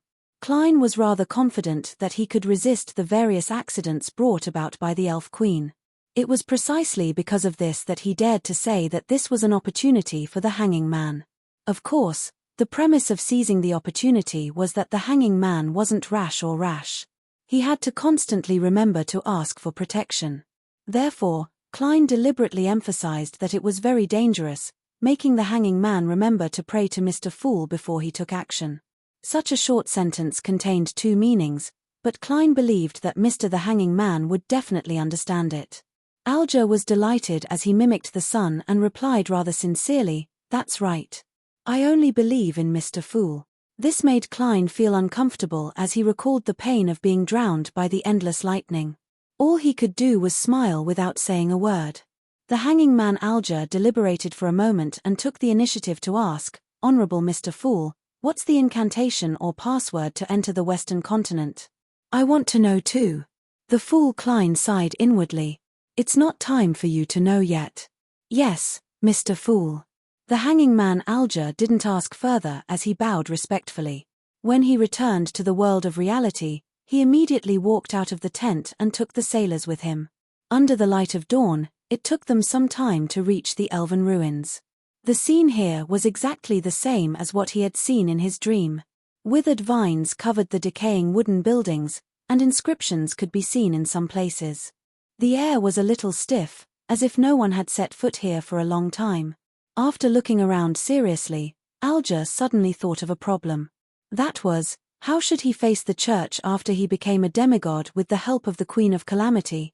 I'll directly rebel and become the sixth king above the 5 seas. But that way, I won't have a chance to come into contact with the Book of Calamity unless I design something that forces the church to use this Grade 0 sealed artifact. Not only will it be very difficult, but I'll also have to become a sea king or even a calamity to succeed. Yes, I can seek the help of the world. If I want to continue staying in the church, I have to give them a good reason that they can't refuse. Alger frowned slightly and didn't hide his solemnity.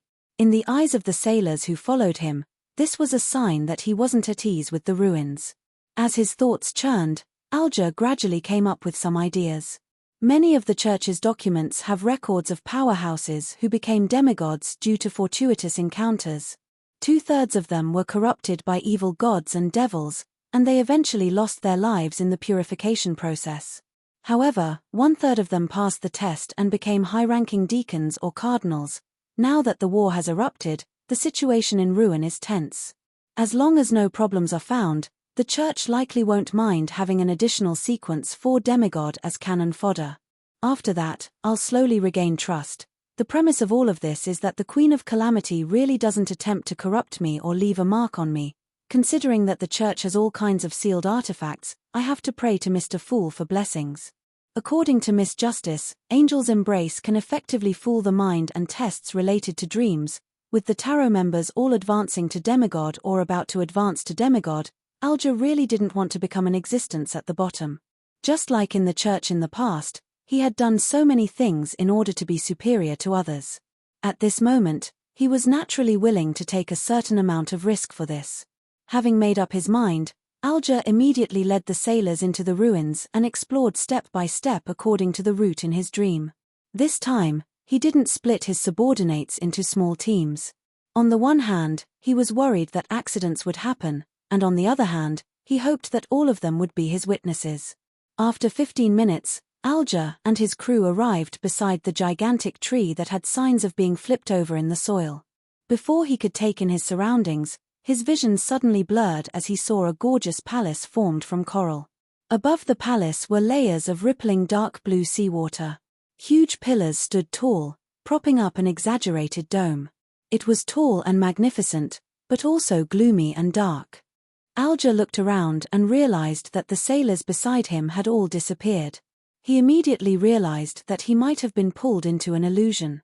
He silently took a deep breath and slowly walked into the coral palace.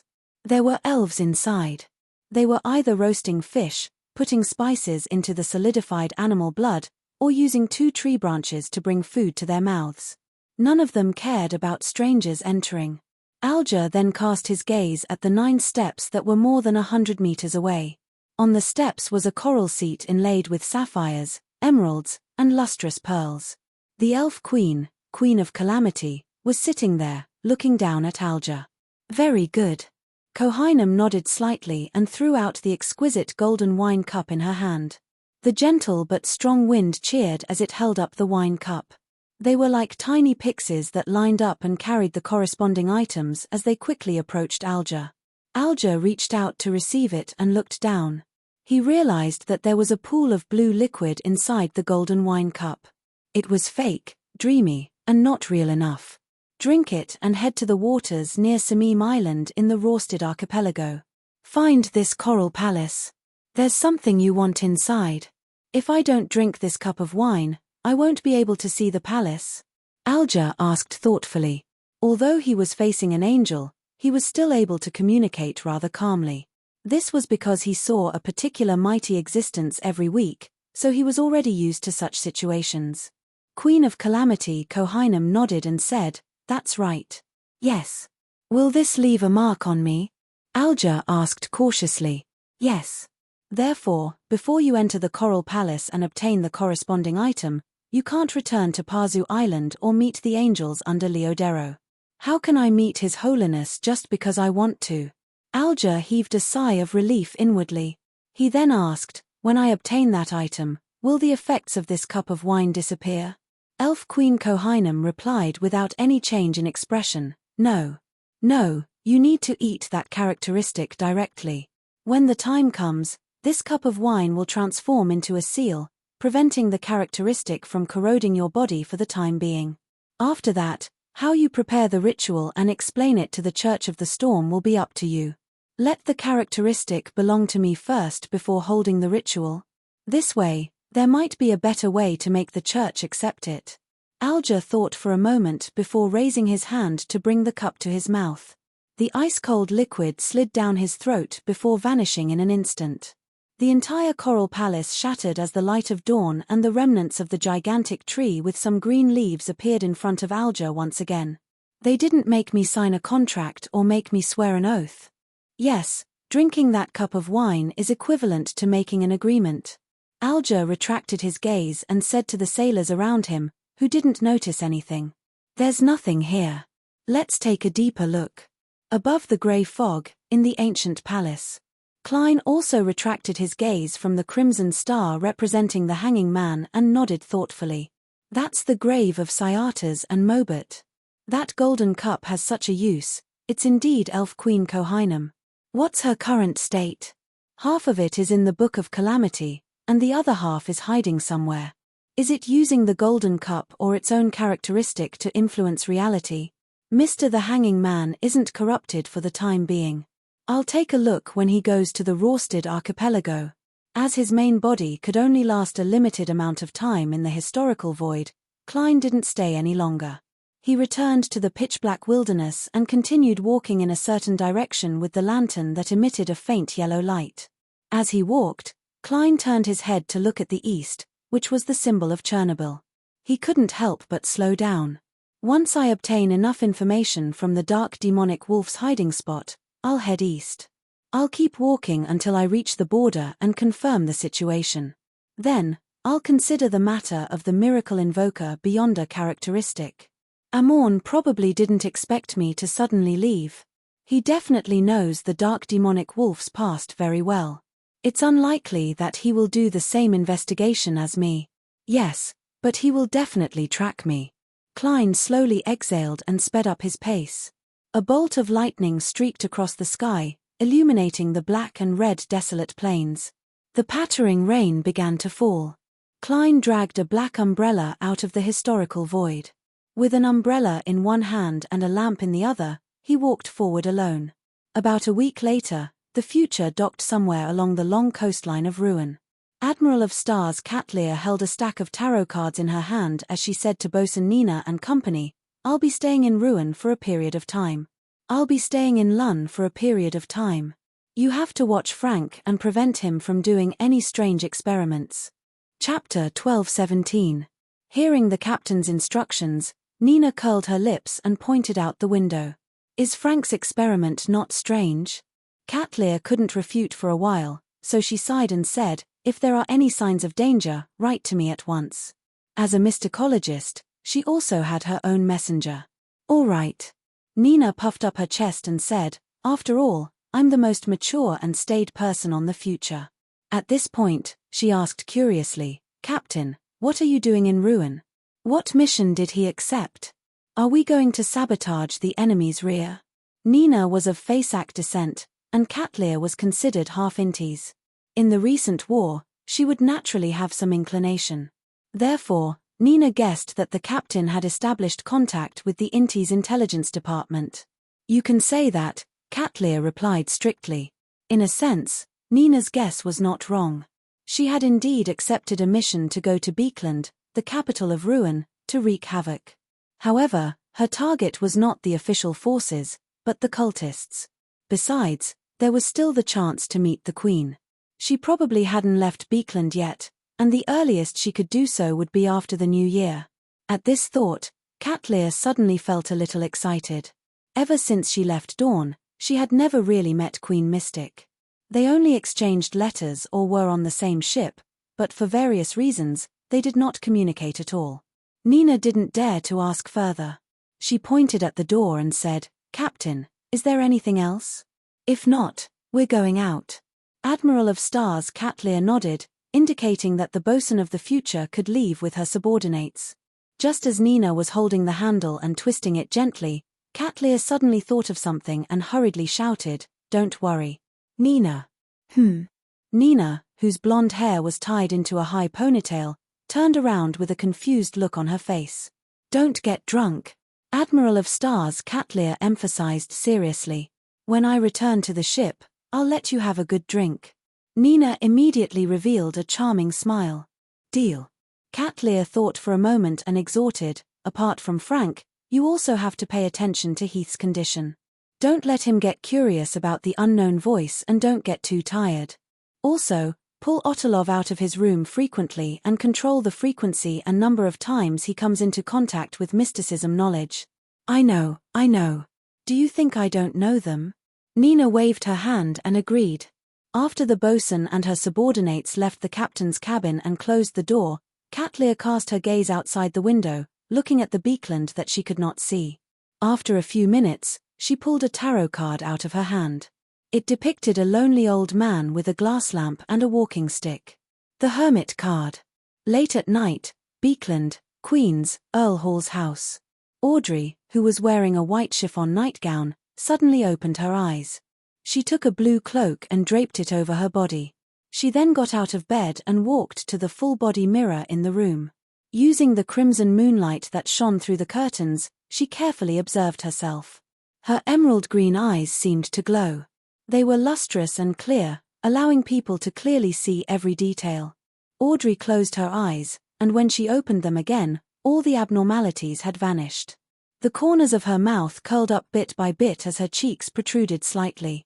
Her eyebrows curved slightly as her eyes darted around slightly. She praised herself inwardly. "Audrey, you've finally come this far, Tilda." She had completely digested the Dreamwalker potion. According to Audrey's confidence and predictions, she believed that she would finish digesting the potion after February. To her surprise, she encountered so many strange and completely different dreams during this period of time. These included multiple dreams, dreams caused by mental illnesses, lucid dreams, dreams caused by evil spirits and wraiths, and the dreams of a few demigods. Under normal circumstances, as a dreamwalker, Audrey could roughly determine the level of the creature she was about to enter to avoid encountering danger. However, the few demigods had hidden themselves so well that Audrey only discovered some clues when she entered their dreams. She was shocked. Fortunately, she wasn't discovered a few times. Instead, she accumulated experience, and because she carefully traveled, observed, and analyzed the demigod's dream, she greatly digested the potion. In addition, the other special dreams also gave her a completely different experience. After that, she tried to construct multiple dreams herself. She tried to hide behind the scenes in the dream and cleverly guide its development. She interfered with the subconscious to treat the dream's owner's mental illness or expel the corruption brought about by evil spirits and wraiths. To a certain extent, this went against her self-requirement of only observing and recording without interfering, but it strangely sped up the digestion of the potion. This made her conclude a new rule. If I really want to interfere, I have to be the mastermind and guide behind the scenes. Even if the goal is achieved, no one will notice it. On this point, Audrey did very well. The few people with serious mental illnesses unknowingly recovered after having 5 or 6 slightly strange dreams. And it was very normal for a dream to appear strange and incomprehensible. For me to be able to digest the Dreamwalker potion so quickly, it's mainly because of my luck during this period of time.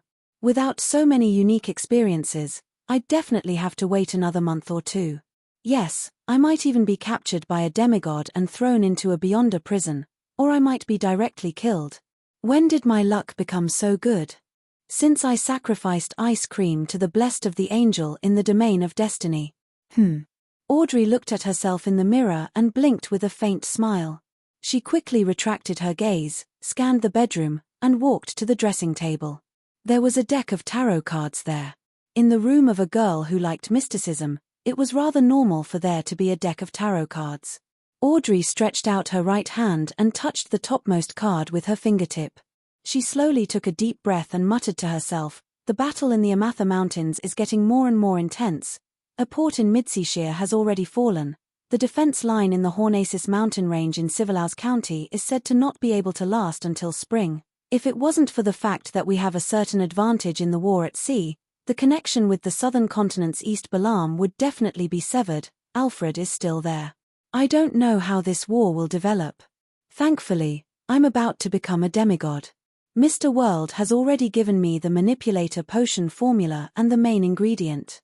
The tears of 7 different humans due to intense emotions have also been gathered through this period of dream experience. I've traded for the golden leaf of the Treant Mentor from Young Sunday. I'm only short of the blood of an elderly mind dragon. Phew, I'll try to exchange it from psychological alchemy. Before Hvin Rambais died, I was already in charge of a psychological discussion group. But will this expose that Hvin Rambais's death is related to me? Or should I request Mr. World to summon the blood of an elderly mind dragon from history? This can last for at least 15 minutes. Once I successfully advance and converge my spirituality, completing the self-suggestion, its disappearance won't affect me much. After all, it's only a supplementary ingredient. Audrey, you actually learned how to fake things. Furthermore, you're faking things on such matters. After making a self-deprecating remark, Audrey began to think about what kind of occasion she should use to complete the manipulator advancement ritual. That required her to consume the potion in a special occasion with at least 10,000 people, with their emotions resonating greatly. As her thoughts raced, Audrey had a preliminary idea. The goddess's winter gift stay? But no matter how large a mass is, it can't accommodate 10,000 people. The cathedral can't accommodate so many people. Yes, it's usually impossible. If there's a chance this time, I can donate a sum of money and suggest that we hold a large-scale mass at Memorial Square and other places to placate the souls that died in the war. The most important square is to invite the family, relatives, and friends of the dead and injured. As long as they make up a certain proportion, the emotional resonance will be able to affect the others participating in the mass, thus fulfilling the requirements of the ritual. After calmly analyzing the situation, Audrey suddenly lowered her head and looked at the mirror on the dressing table. She saw that the faint smile on her beautiful face had long disappeared, leaving behind only a calm surface and the sorrow in her eyes. She stared at herself, and the corners of her mouth curled up slightly. She whispered, "Audrey, you've also become despicable." She closed her eyes, and when she opened them again, Audrey had returned to normal. She reached out to the stack of tarot cards on the dressing table and flipped open the top one. The card depicted a goddess of justice sitting on a stone chair, holding a sword in one hand and a scale in the other, coldly watching everything. Beekland, Hillston Borough, in a house with a fireplace. Have you finished digesting your scribe potion? Zio had just changed into her home clothes and walked back to the living room when she heard the unbelievable news. Force nodded with a haggard expression. Yes. Do you know what kind of life I've been living? As she was forced to travel to 6 places, she had to experience, admire, and record them day and night. From time to time, she would be pulled into the grey fog to record all kinds of strange or high-level beyonder powers. The original lightning storm and historical void image summoning had been replaced many times. Today, she had only returned to the original configuration. I don't know. Zio answered honestly. I know you don't know. Force took a deep breath and said, What about you? How have you been recently? Not bad. I've been arranged to be in the abnormal affairs court.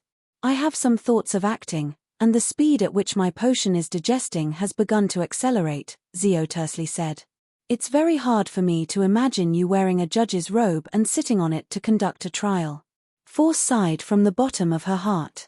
Are you trying to say that the prisoners and lawyers won't be able to see me? Zio added on her friend's behalf without minding it at all. Force laughed dryly. I'm going to prepare for the advancement ritual of a traveler after some rest. Aren't you going deep into the spirit world? Do you have a solution? Zio asked in puzzlement. Force nodded. The messenger who got me to summon him. Divine Sovereign of the Nine Heavens. Chapter 12:18. Summoning a Messenger. As Tarot's judgment and a member of MI9, Zio knew what a messenger was, and she knew that the middle echelons of the charismatic order used messengers extensively. Before she could ask for more details, she saw Force walk unsteadily to the guest room on the first floor with lifeless eyes. She said in a rather ethereal voice, "I'm sorry, but I didn't say anything. Let me sleep for a while. We'll talk later." She slept all the way until the next morning. She was woken up by the fragrance of meat. Desi pie. Force rubbed her eyes and walked out of the room. There was already food on the table. Yes. Zio came out of the bathroom. It's at the corner of the street. It's not bad. Force hummed and sat down at the dining table. She quickly picked up the desi pie and stuffed it into her mouth. After finishing one, she took a sip of sweet iced tea and sighed in satisfaction. This is what life is like. Oh no, I forgot to brush my teeth. After busying herself with cleaning up, she finally regained her ability to think. She looked at Zio in puzzlement. Did MI9 suspect that you had secretly become a judge? They think it's a reward from the faction that instructed me back then. Zio shared the information she had obtained. Force combed her hair and smiled. That's right. Let them ask the Church of Evernight. She covered her mouth and yawned. I'm going to summon that messenger. After this period of recording, the way she addressed a certain someone had evolved from German Sparrow and Mr. World to that person. This was partly out of respect, and partly out of fear of eavesdropping. Upon hearing her friend's words, Zio looked around and asked in puzzlement, "Why are you here? Aren't you going to set up a ritual?" She remembered that summoning a messenger required a ritual. This is only one of the methods. That person told me to use another method. Force looked at her clothes and found that she didn't have time to change them last night. They were wrinkled from sleeping. Thinking that she was going to meet the messenger later, she decided to pay attention to her image. She hurriedly returned to the bedroom on the second floor and changed into a beige dress with a flounce hem. In preparation, in front of Zio, she raised her right hand and grabbed forward, as though she was trying to pull something out of the air. In her eyes, an illusory book condensed and formed. It flipped quickly and stopped at one of the pages. The next second, her arm sank, and a figure appeared out of thin air. It was the German Sparrow, who was wearing a half-top hat and a black coat. His face was cold, and his temperament was stiff. Success. This is only my second attempt. I only tried once yesterday, and I failed. Force's eyes widened, as if she wanted to absorb more light and see more clearly. She knew that she had summoned a projection from the historical void, so she wasn't too nervous. Instead, Zio subconsciously held her breath and looked warily at the projection of German Sparrow. She couldn't tell if it was real or fake. She still had a clear memory of this crazy adventurer's battle achievements. Force actually summoned German Sparrow? Shouldn't it be his messenger? German Sparrow can also descend as a summoned creature. Questions popped up in Zio's mind.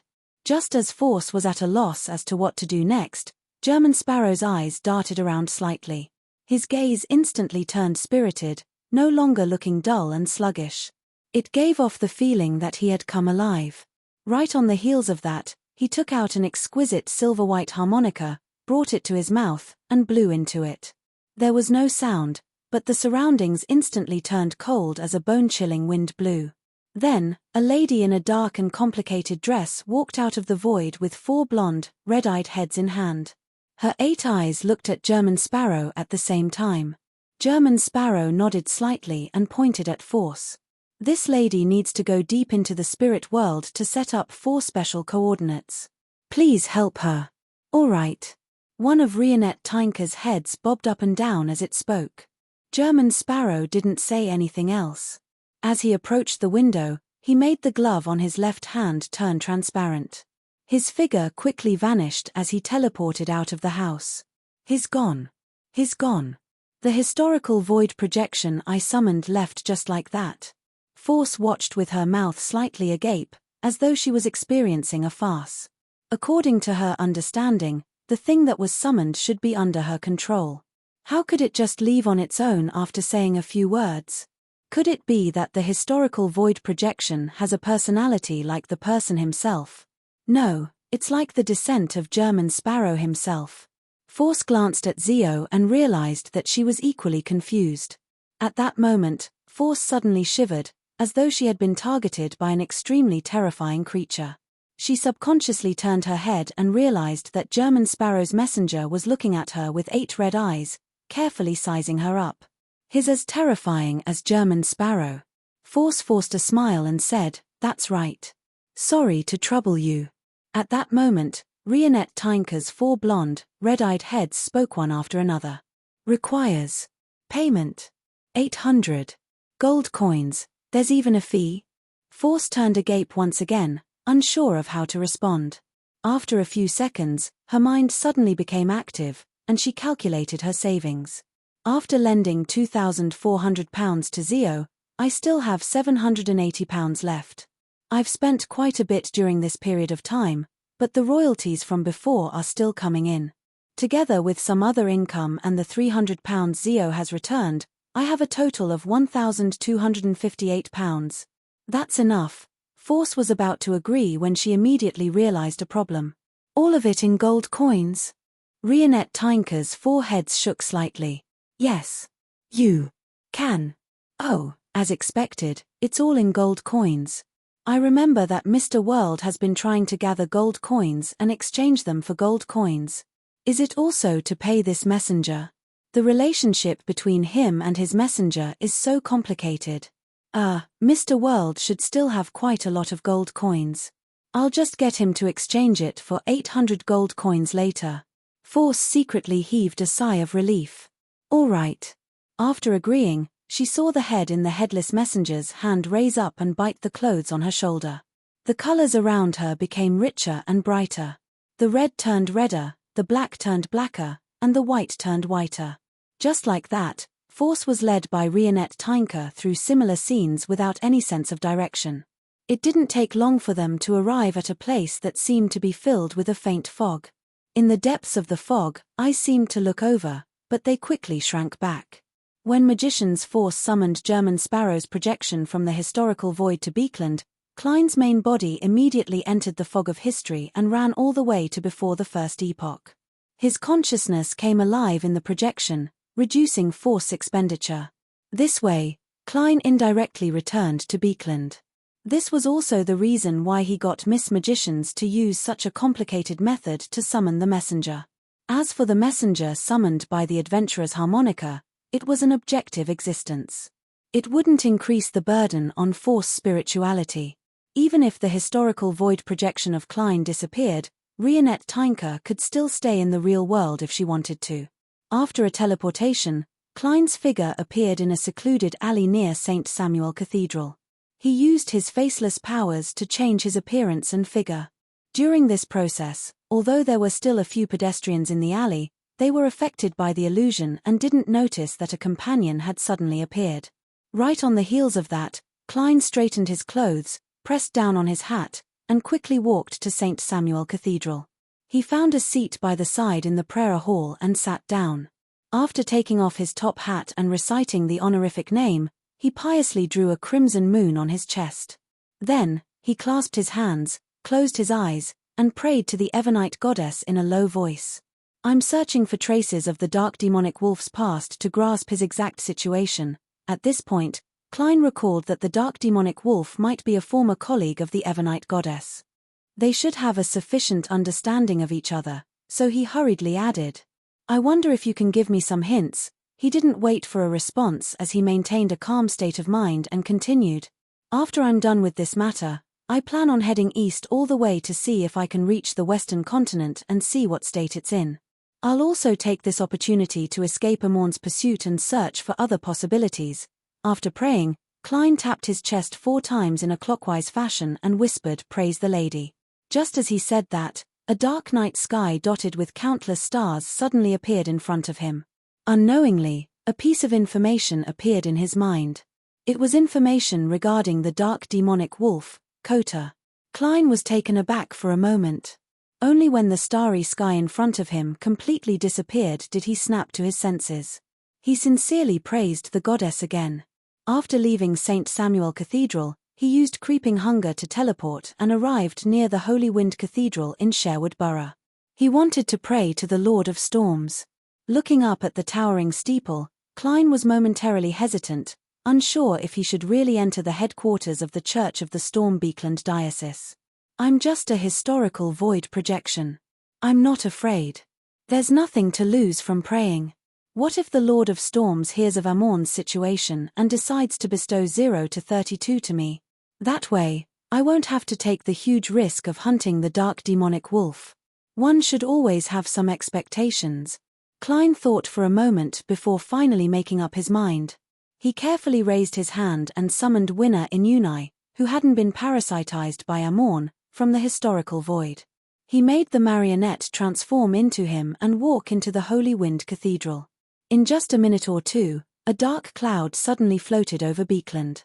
There seemed to be a flash of silver lightning in the Holy Wind Cathedral, but no one noticed it. Chapter 12:19. The dark clouds in the sky dissipated, and everything in the Holy Wind Cathedral returned to normal. In a nearby corner, Klein raised his hand to rub his forehead. The corners of his mouth twitched as he mumbled, "So be it. Why did you have to strike my marionette to death?" He then took a deep breath as his figure quickly faded away and disappeared. The historical void projection was about to end. After all, the high-level powers that a scribe had replicated were clearly different from the original. The burden of summoning a sequence 3 at a sequence 6 was rather heavy. Even if a scholar of yore could transfer his consciousness over to reduce the expenditure, it was impossible for force to last too long. In the outskirts of Beekland, downstream of the Tussock River, Leonard hid his red gloves and slowly walked towards a particular spot. Suddenly, Palez Zoroast's slightly aged voice sounded in his mind. "How's that former colleague of yours recently?" Recalling the conversation on the tarot, Leonard suppressed his voice and said, "He just avoided a trap set up by Amorn's avatar. He just avoided a trap set by Amorn's avatar and is pursuing the truth of certain matters in the forsaken land of the gods." After Palez Zoroast heard that, he didn't say another word and allowed Leonard to continue walking. After setting up the special coordinates, Force was thrown back to the real world by German Sparrow's messenger. "I feel so tired, but I just woke up. It must be that high sequence Beyonder powers expend too much of my spirituality." Force covered her mouth and yawned as she looked at Zio with a haggard expression. "It's possible." Zio agreed with her friend's judgment. Her intuition told her that the German Sparrow projection that she had summoned was definitely not simple. It might even be equivalent to a saint. After some hesitation, Zio said, "Sleep a little longer. Go back to sleep. Don't try to advance in this state. In a case I previously tried, the murderer was a psychopath. He would deliberately make his friends, his students, and the vagrants he took in consume potions in all kinds of negative states. He watched them lose control and mutate into all kinds of monsters, disgusting and terrifying monsters. What is this guy's goal?" Force was stunned for a second. Two purposes. One was to observe whether the same magic potion would cause the same loss of control in different people. The other was to record the corresponding scene in the form of oil painting. He believed that the madness, the pain, and the distortion had an incomparable beauty that could stimulate his most intense creative passion. Zio recalled the trial, feeling both hatred and a baffling lingering fear. He was a complete lunatic. This kind of guy should be killed. Force shuddered at the mere thought of it.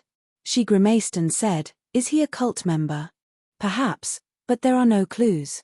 On the surface, he's an outstanding painter, and he's very famous internationally. If it wasn't for the disappearance of more than 5 of his students and friends in recent years, attracting our attention, we might have only discovered this matter after he completely went mad and lost control into a monster." When Zio said that, she suddenly paused for a moment before continuing. "Back then, the law enforcement team that captured him vomited when they opened his secret basement. There were terrifying mutated corpses placed there, and there were oil paintings that left people horrified but had a strange charm. A detestable guy, but also a very attractive story." Force thought and pressed, "Is he a devil?" "No, He's a psychiatrist. Zio denied her friend's guess. You sentenced him to death? Force asked in anticipation. Zio shook her head.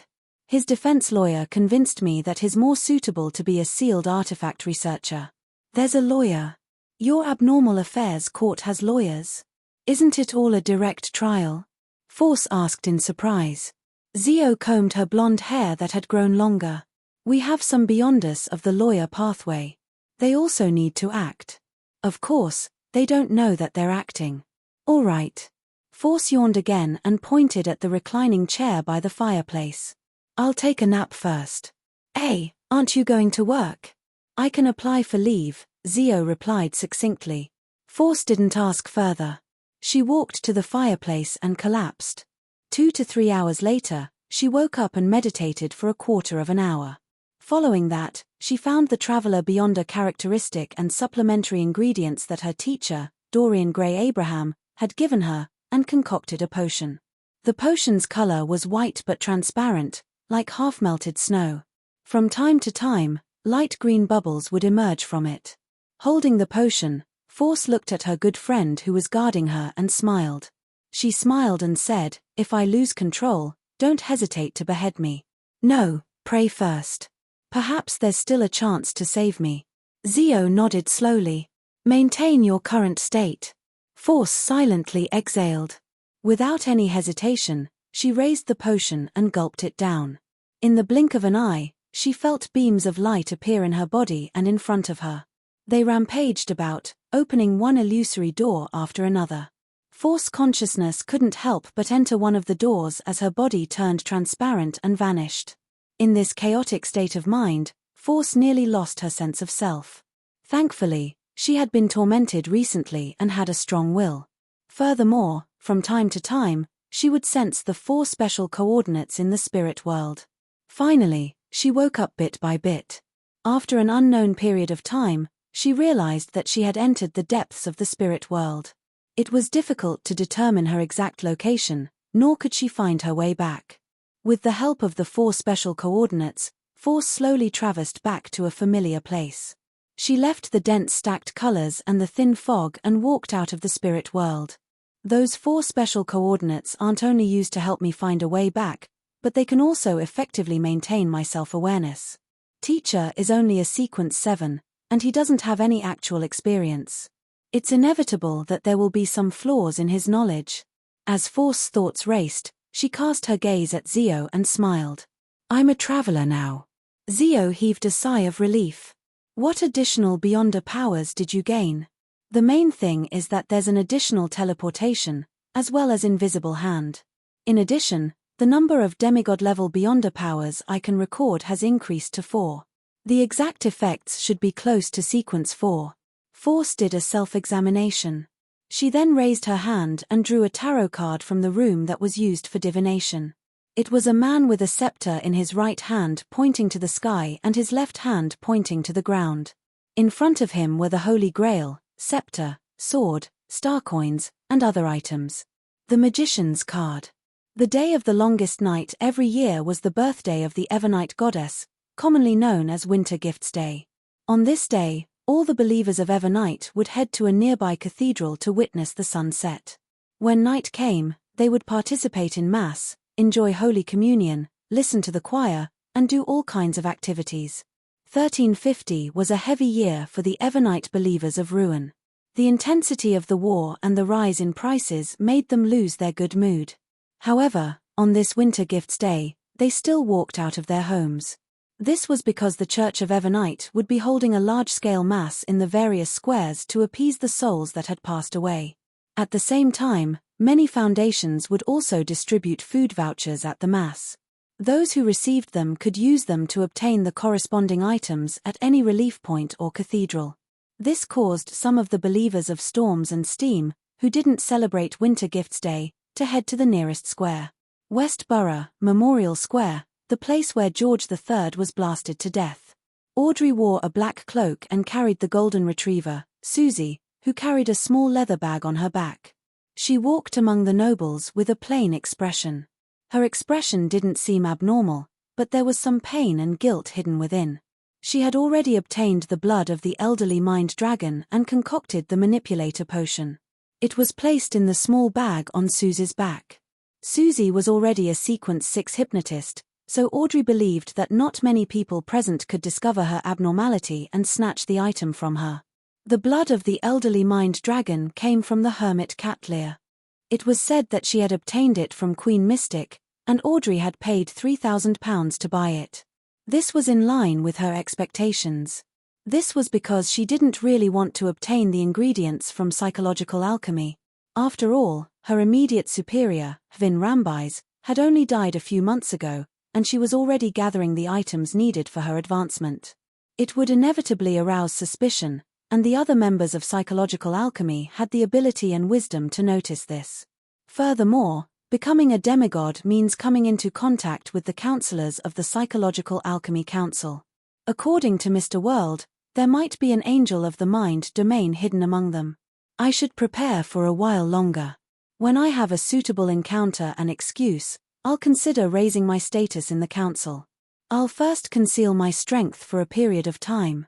With her blonde hair tied up, Audrey lifted the hem of her skirt and slowly walked to her predetermined spot.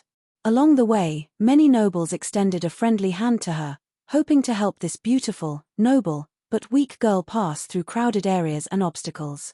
However, they were all blocked by Earl Hall. He let his eldest son, Hibbert, take care of his youngest daughter while he held his wife's arm and walked in front.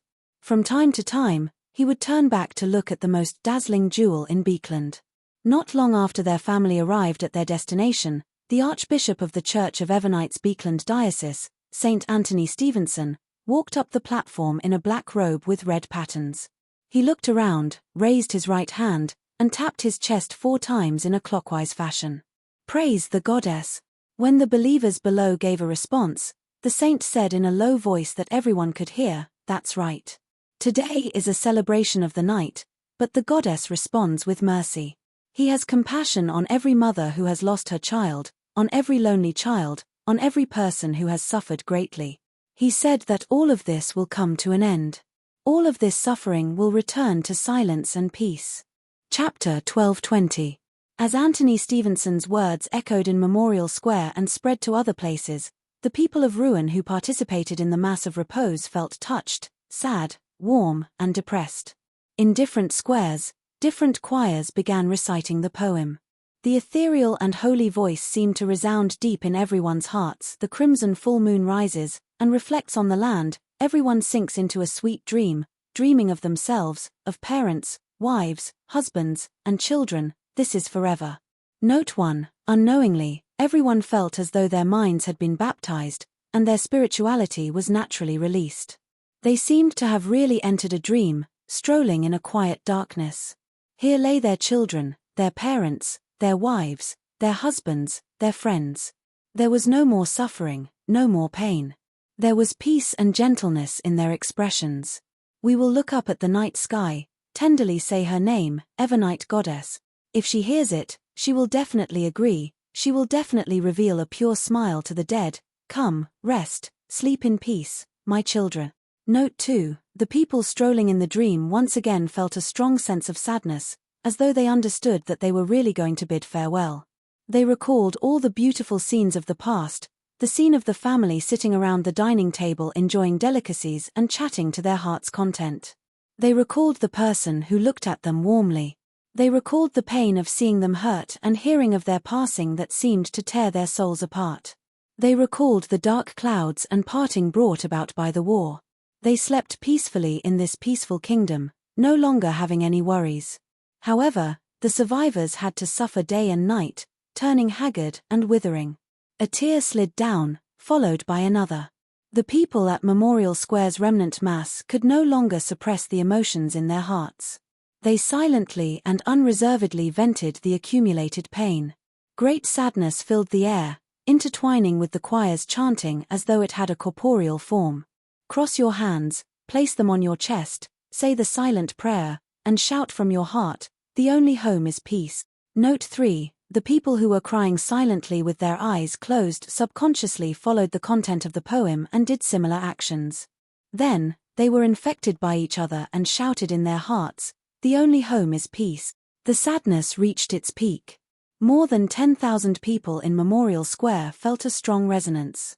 At this moment, Audrey opened her eyes, bent down, and took out a bottle of potion from the leather bag on Susie's back.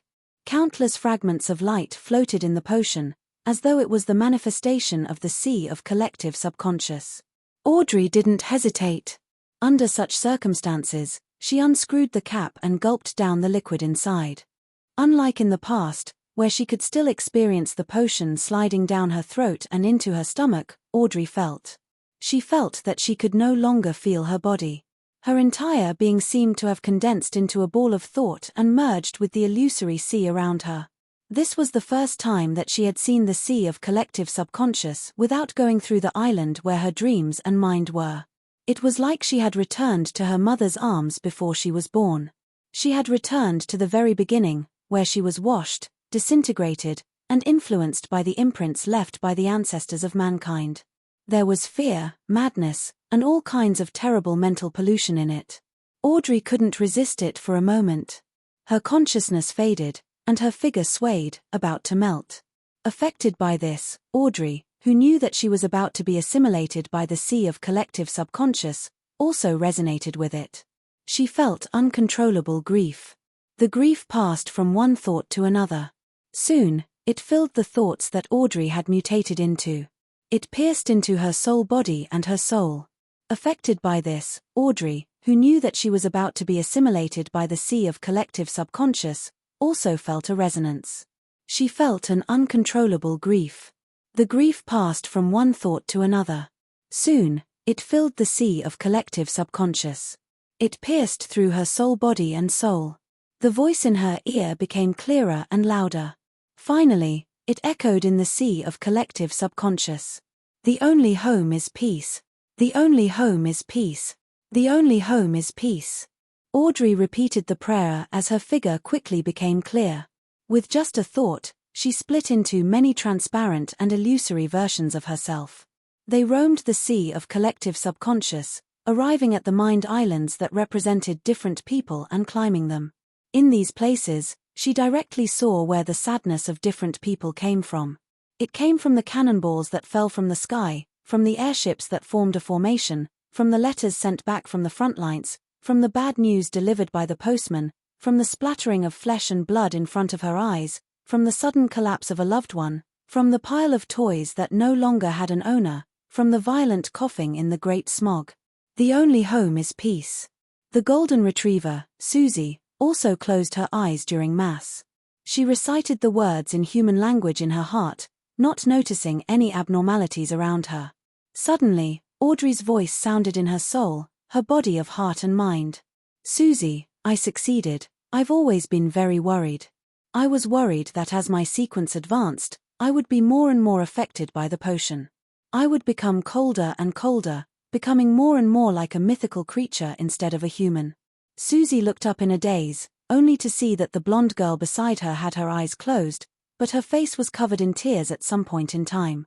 Then she heard Audrey say in her heart, "Fortunately, I can still feel their sorrow."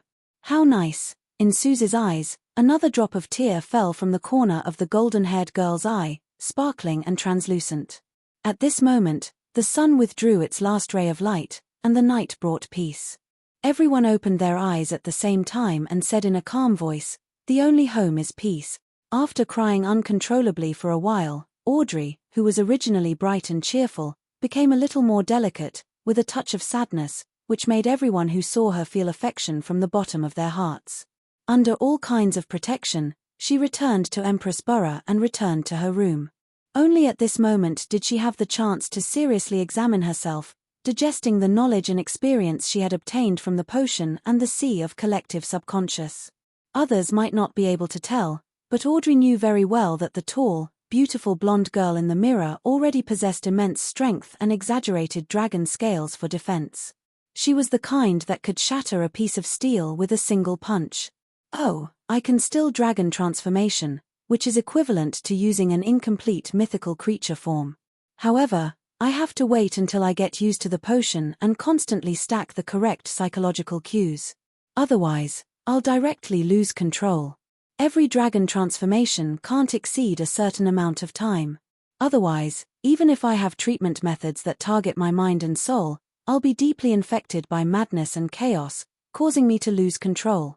My current limit is about a minute. The core ability of a manipulator is called control. I can let the body of heart and mind enter the mind island of others through the sea of collective subconscious, directly tampering with their subconscious, reading their thoughts, and silently driving them to do all kinds of things. Paired with control is virtual personas. I can create many personas, allowing them to have a corresponding body of heart and mind. This can resist many of the effects of the mind domain. On the other hand, it can allow me to silently invade the target's mind island while conversing with others without any signs on the surface. I can only create 13 virtual personas at present. A manipulator can also create a terrifying mental plague. I can use the sea of collective subconscious to spread all kinds of mental illnesses and extreme madness. Yes, or has become a large-scale mind deprivation. It's no longer just an effect of or. I can also turn my designated thoughts into a mind storm that engulfs the surroundings and affects all enemies. As a manipulator, it's a must to have the ability to roam the sea of collective subconscious. This is called consciousness walk. Otherwise, if I were to slowly arrive at the predetermined place after going through complicated maneuvers like before, the target would have already left. Audrey looked at herself in the mirror and suddenly revealed a faint smile. Then, she puffed up her cheeks and opened her mouth as though she was about to spit out something.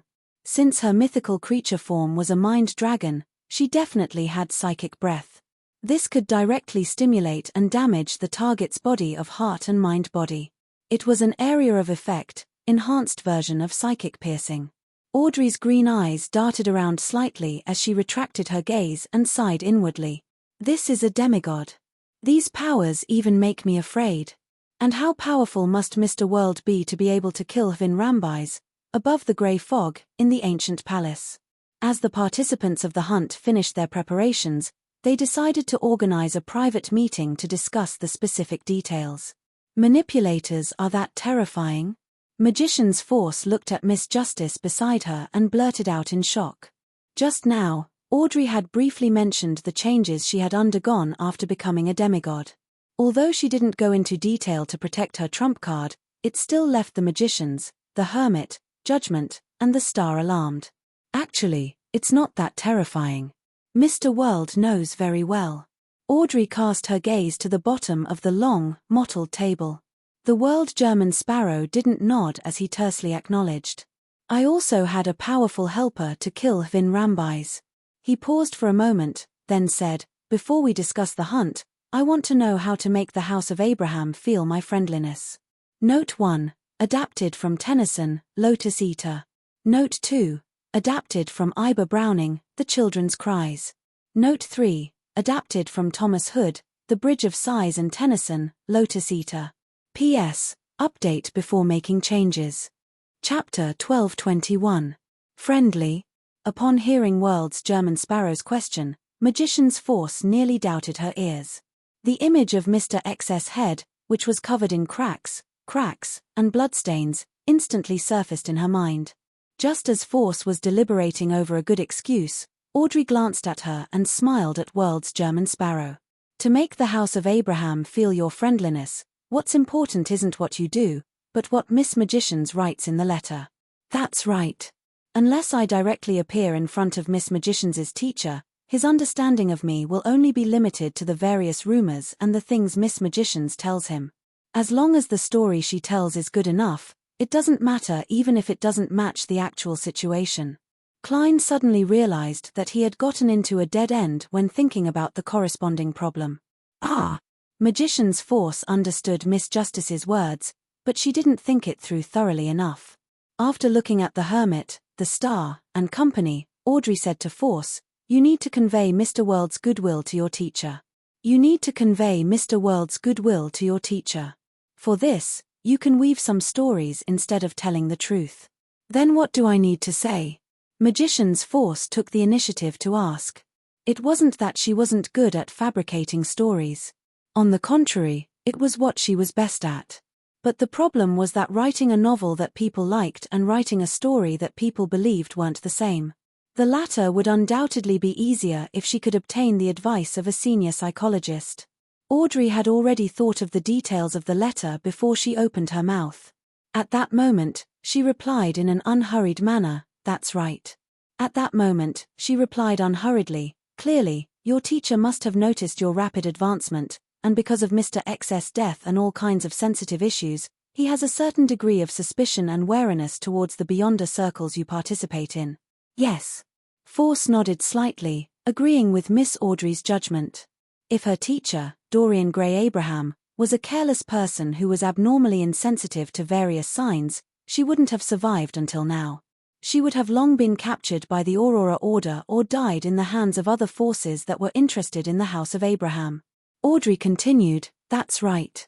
Under such circumstances, he still maintains contact with you, teaches you knowledge, gives you formulas, and provides you with ingredients. This means that on the one hand, he recognizes your personality and character.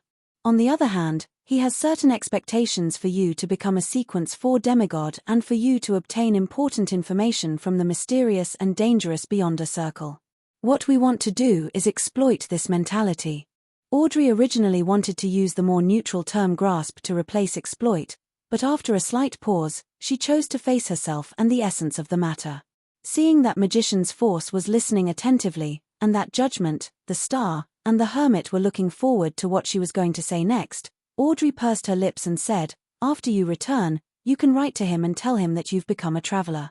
After you return, you can write to him and tell him that you've become a traveler. Let him be happy about your growth, but also surprised by your exaggerated advancement speed. Then, answer the question he raised previously. Say that the gentleman who wishes to purchase the Worm of Star mentioned something. It's that the ancient curse in the Abraham family's bloodline seems to come from a secret existence named Mr. Door. This is a question that your teacher has never told you but is absolutely concerned about. Without a doubt, he will feel fear towards the gentleman who seems to know of your connection with the House of Abraham. He will want to avoid him, but he will definitely desire to know more. He wants to figure out the secrets hidden in the curse that has plagued the House of Abraham for generations, and if there's a solution. At the same time, communicating through letters and not meeting him directly will give him a certain sense of security.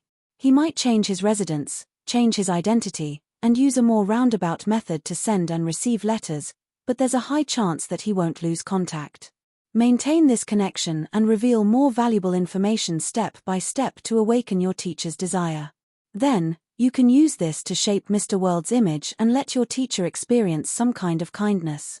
At this point, Audrey stopped and looked at the World, German Sparrow. She could roughly tell that Mr. World had expressed his goodwill to the House of Abraham because he had something to ask of them. However, she wasn't a prophet, nor had she read German Sparrow's mind. She naturally couldn't guess what it was, so she couldn't elaborate further. Klein nodded and laughed hoarsely at Miss Magicians. "After we establish this indirect connection, I might propose a trade request to your teacher, using the promise of removing the curse in exchange for something valuable." Through Demonistrici, he had already grasped the solution to the curse of the House of Abraham, but he didn't plan on exchanging it for the Planeswalker potion formula and a Grade 0 sealed artifact. On the one hand, the value wasn't equal.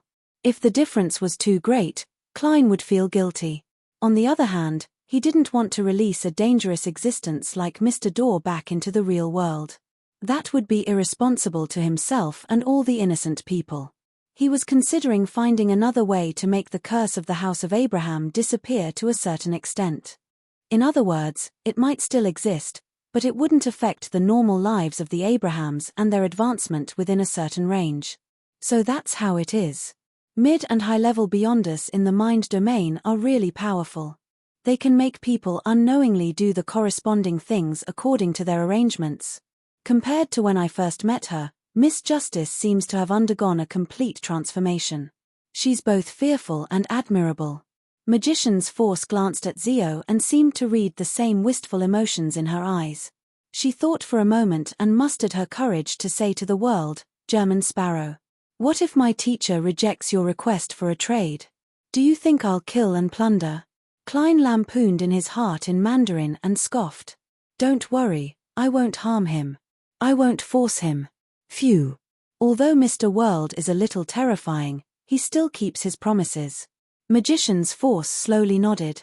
I'll follow Miss Justice's suggestion and write a letter to my teacher later. Klein nodded slightly and looked around. You can discuss the hunt now. The hermit Catlear took over the reins and said, that's right. The biggest problem in this operation is how to find the Saint of Secrets, Booties. Force suddenly recalled her previous encounter with Booties. She raised her hand and said, if I can borrow that powerful sealed artifact from my teacher, I can bring it with me and often stroll around Beekland. Through the convergence of Beyonder characteristics, I can attract Booties nearby. This might also attract other demigods of the apprentice pathway, or the leader of the secret order, Zaratul, or blasphemer Amorn. The more Force spoke, the lower her voice became. She felt that this method was too dangerous. If Zaratul and Amorn really appeared, she didn't know what would happen to the other members of the operation, but as bait, she would undoubtedly not be able to escape. Catlear nodded and thought. If it's only a Grade 1 sealed artifact of the apprentice pathway, the law of Beyonder characteristics convergence wouldn't be that attractive to neighboring pathways. The range would be limited to demigods of the apprentice pathway. And according to what I know, there aren't many of them. It can even be said to be few. Most of them exist in the form of characteristics or sealed artifacts. I suddenly don't want to become a sequence 4. Magician's Force eyelids twitched when she heard that. Catlear then cast her gaze at the world, German Sparrow.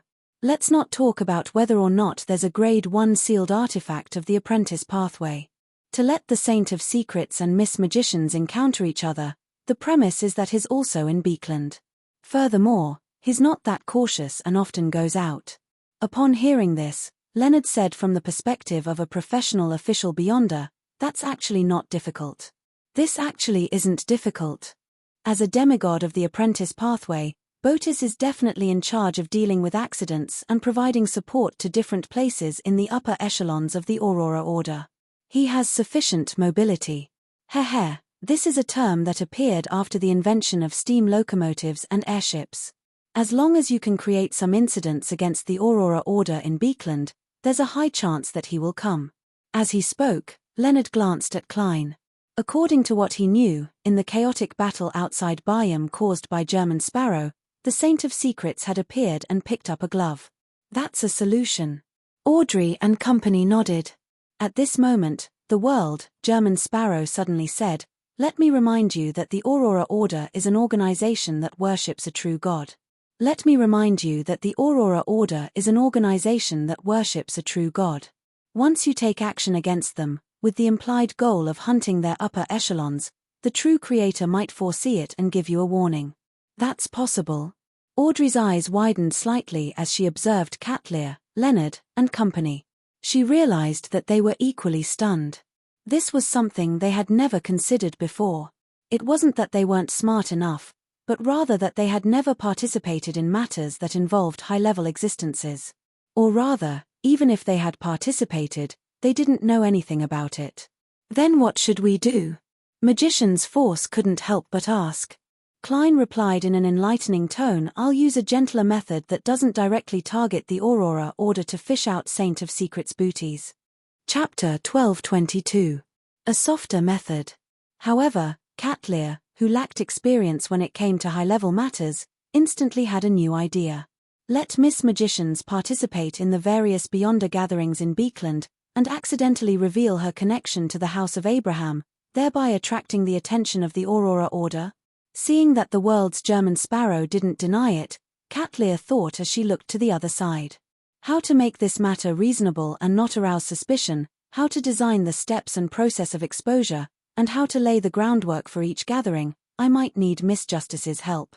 In her opinion, only a manipulator who could accurately grasp the psychology of the people at the gathering could make the plan natural, reasonable, and flawless. Okay. Audrey nodded solemnly, feeling a little excited. She then added, You're right. Although I haven't done anything like this before, I will try my best to make everything seem reasonable. Why do I suddenly feel a little afraid? Why do I feel like none of us have any experience? Apart from Mr. World who can't participate directly, Marum Hermit might be very experienced in other aspects, but she probably hasn't done such a hunt before. This isn't a game. This is a cruel operation where someone might die if they aren't careful. Magician's Force trembled when she heard that. She deeply doubted the qualifications of most of the members present, including herself. However, when she thought of how Miss Justice and Marum Hermit were already Sequence 4 demigods, while she and the Star were Sequence 5, she felt that this wasn't too serious of a problem. After all, every powerhouse was someone with little experience who accumulated their strength step by step. Furthermore, they had the world, German Sparrow, the strongest hunter of the 5 seas, to keep watch. Reasonable. Scheme. Control. Upon hearing Marum Hermit and Miss Justice's conversation, Klein subconsciously extracted the keywords. This made him recall his experience of using 0-08 and being arranged by 0-08. He couldn't help but sigh inwardly. It's no wonder the Spectator's Sequence 1 is author. This is indeed a very reasonable development, but it can go from guiding to forcing it. You don't have to worry about the specific arrangements. Go back and think about it carefully. At the same time, you have to make adjustments based on the feedback from the scene. Catlear nodded in thought as she suddenly had a new idea. When Miss Magicians participates in a Beyonder gathering, it's best if you hide in the nearby area and use your control over the sea of collective subconscious to monitor the thoughts of every participant and accurately grasp the feedback. Would it be enough to create only 13 virtual personalities? There should be more than 13 members at the Beyonder gathering. I can take turns to monitor them and choose the ones I pay attention to. Audrey quickly analyzed the feasibility and tersely acknowledged. No problem. This was also a form of training for her. At the same time, it was also a form of acting to a certain extent. She didn't directly use her Beyonder powers to influence the target, but through an accurate grasp of the target's mental state, she could use her words, performance, actions, and script to control the corresponding personnel. Seeing that there were no problems on Miss Justice's side, Catlear looked at the magicians. In order to prevent any sudden attacks, as well as to better grasp the situation around you, I need to plant something on you. What is it? Magician's Force asked warily. Catlear glanced at the world who was at the end of the long, mottled table. After obtaining the approval of Mr. Fool's Blessed, she raised her hand and pressed it against her glabella. A pair of nearly transparent eyes appeared in front of her. They didn't have any eyelashes and were cold and emotionless.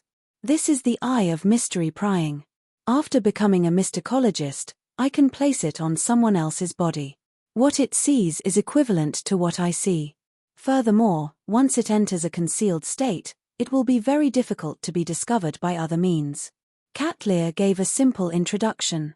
Upon seeing this scene, Klein leaned back slightly and let out a long sigh inwardly. Back when he first grasped spirit vision, he had seen something similar behind old Neil. If he had the accumulated mysticism knowledge he had now, he would have been able to detect the problem earlier. Perhaps, things would have developed differently. If these strange eyes were planted on me, wouldn't I be watched by Marum Hermit when I go to the bathroom? Magician's Force secretly drew a cold gasp and asked hesitantly, "Can I plant it before every gathering? Can I plant it before every gathering? If we make frequent contact, it'll be very easy to be discovered. Besides, Saint of Secrets booties won't only appear at the time you choose." Catlear nudged the thick glasses on her nose bridge and explained. Finally, she said, "Don't worry. I won't see what I shouldn't see." This was a lesson learned through blood and tears. Force was silent for a few seconds before she slowly exhaled. "All right." Catlear nodded slightly and continued, "That's right. After discovering clues to the House of Abraham, the Aurora Order will definitely do a certain level of investigation. And to be safe and to prevent any accidents from happening, they will definitely send someone with sufficient confidence. Among them, Saint of Secrets booties is undoubtedly the person who is most interested in the House of Abraham. Furthermore, Beekland isn't suitable for the activities of a King of Angels, so the chances of him appearing are the highest." At this moment, the Star Leonard, who was leaning back in his chair, raised his hand. "Not necessarily. According to the information we have, the Aurora Order has another high-ranking member in Beekland named Saint Tenebrous. After Mr. A's disappearance, he appeared to organize some matters. When the time comes, the person in charge of tracking down clues to the House of Abraham might very well be him, and not the Saint of Secrets. After all, it's his parish. The demigod I encountered when assassinating Mr. X is Saint Tenebrous? Klein nodded inconspicuously in enlightenment. Cat Lear was already prepared for this. Without any hesitation, she said to the star, I might need your help in this matter. I might need your help with this. You should investigate more cases involving the Aurora Order and attack them more often. This way, it will be inconvenient for them to carry out their activities. After discovering clues to the House of Abraham, they might very well seek reinforcements and let, yes, the Saint of Secrets, who is more mobile and more covert, be in charge. Leonard thought of the recent mission list and nodded slightly. Sure. As the captain of a Red Gloves team, he had the authority to do so. The only question is, could this also be foreseen by the true creator? After Leonard agreed, he turned to look at Klein. Klein thought for a moment and pointed out from the side. You are also under the gaze of the gods. Leonard retracted his gaze in enlightenment and said to the hermit Cat Lear, that's right. I have no more questions. Cat Lear pushed up the glasses on the side of her face and cast her gaze at judgment. The Beyonder circle that Miss Magicians participates in will be limited to East Borough and Beekland Bridge. This should be a place you are very familiar with. You have to constantly pay attention to any abnormalities and immediately inform me of the situation around the gathering location. All right. Although Zio was disappointed that she could only handle external matters, she knew very well that with her strength, she could only do so much. At this moment, Cat Lear thought for a moment and said, you are a judge. When the time comes, you might need to do some area of effect prohibitions. This might not be effective against the Saint of Secrets booties, but it should be able to cause some interference. Don't doubt it. With preparations and only providing support, a mid-sequence Beyonder can also affect a saint to a certain extent. The premise of all of this is that a demigod is fighting a demigod, and I'm only providing support. The education that Zio had received from a young age and the MI9 she had joined emphasized cooperation. It was very easy for her to understand Ma Hermit's words. At this point, the plan had taken shape. What followed was to adjust it bit by bit through practice. Just as Force heaved a sigh of relief, she suddenly thought of something and hurriedly said, don't worry. Previously, Mr. World mentioned that booties might have a Grade 0 sealed artifact. How should I deal with it? Frankly speaking, she didn't have a direct impression of how terrifying a Grade 0 sealed artifact was. This was because she had never encountered one, nor had she seen others encounter one. However, she had experienced the Grade 1 sealed artifact that German Sparrow had borrowed from Mr. Fool many times, so she knew how terrifying it was.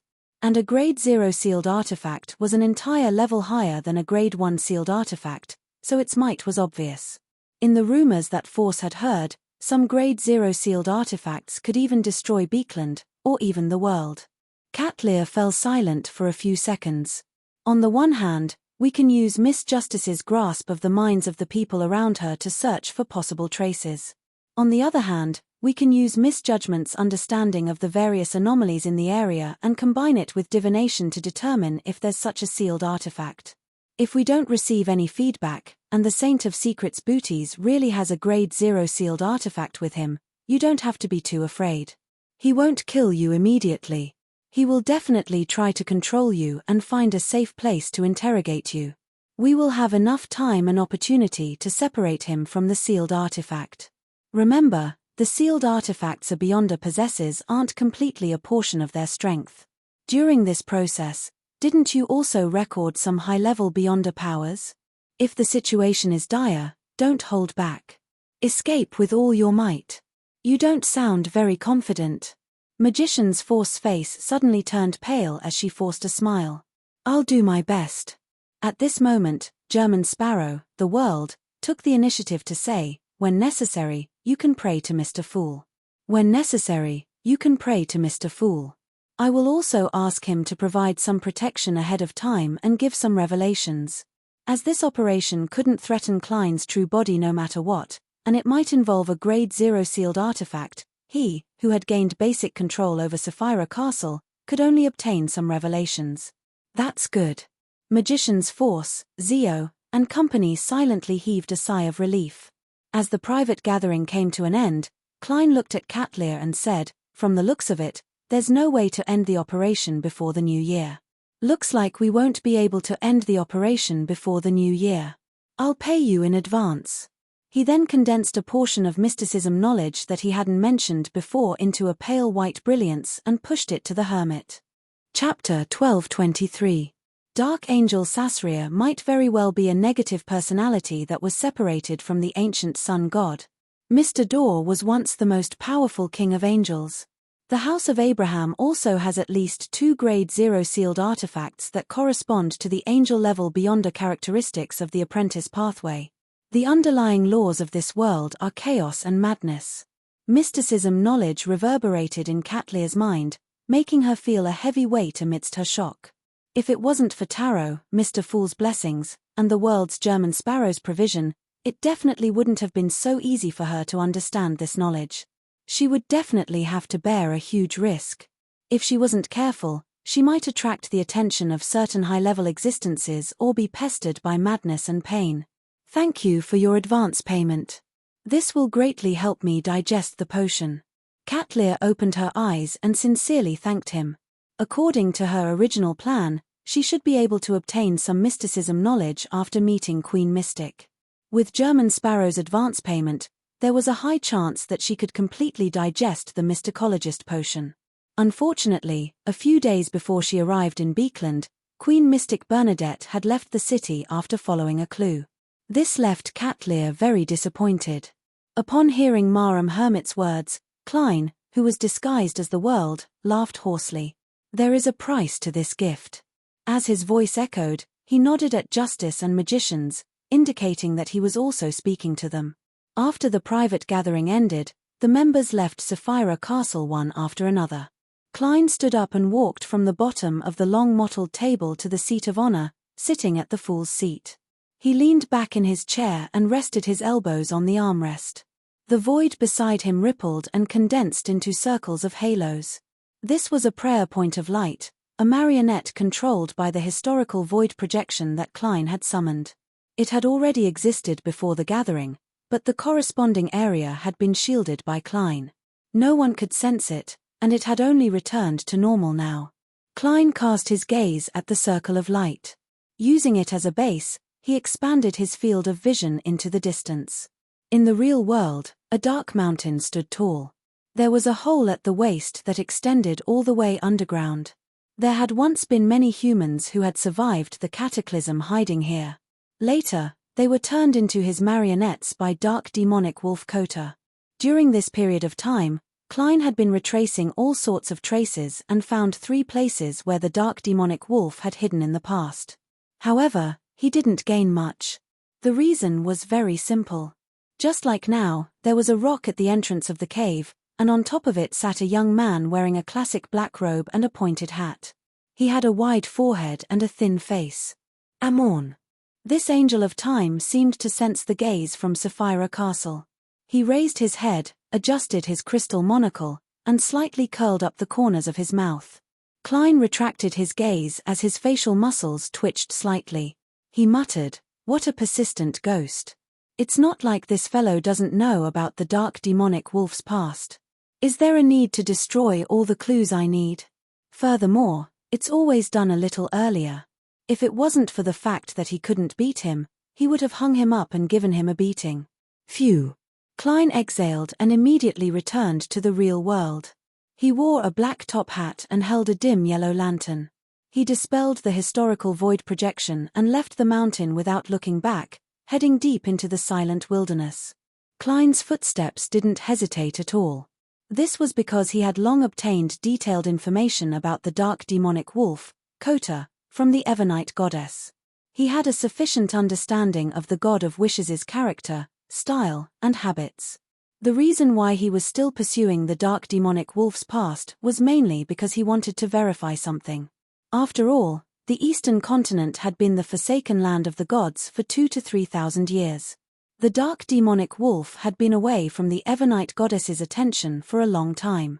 It was very likely that there would be some changes in his personality and style. If he were to completely follow the information provided by the Evernite goddess to plan his actions, there was a high chance that he would make the mistake of using an expired map to bombard a target. Under the immense pressure given by the true creator and Amorn, the possibility of the dark demonic wolf transforming isn't low. It might even become a pervert. Perhaps it's so mentally repressed that it's half mad. Klein couldn't help but lampoon inwardly. The dark demonic wolf in his words could actually be seamlessly switched to Klein Moretti or Ju Mingrue. All he needed to do was change the sentence to future tense.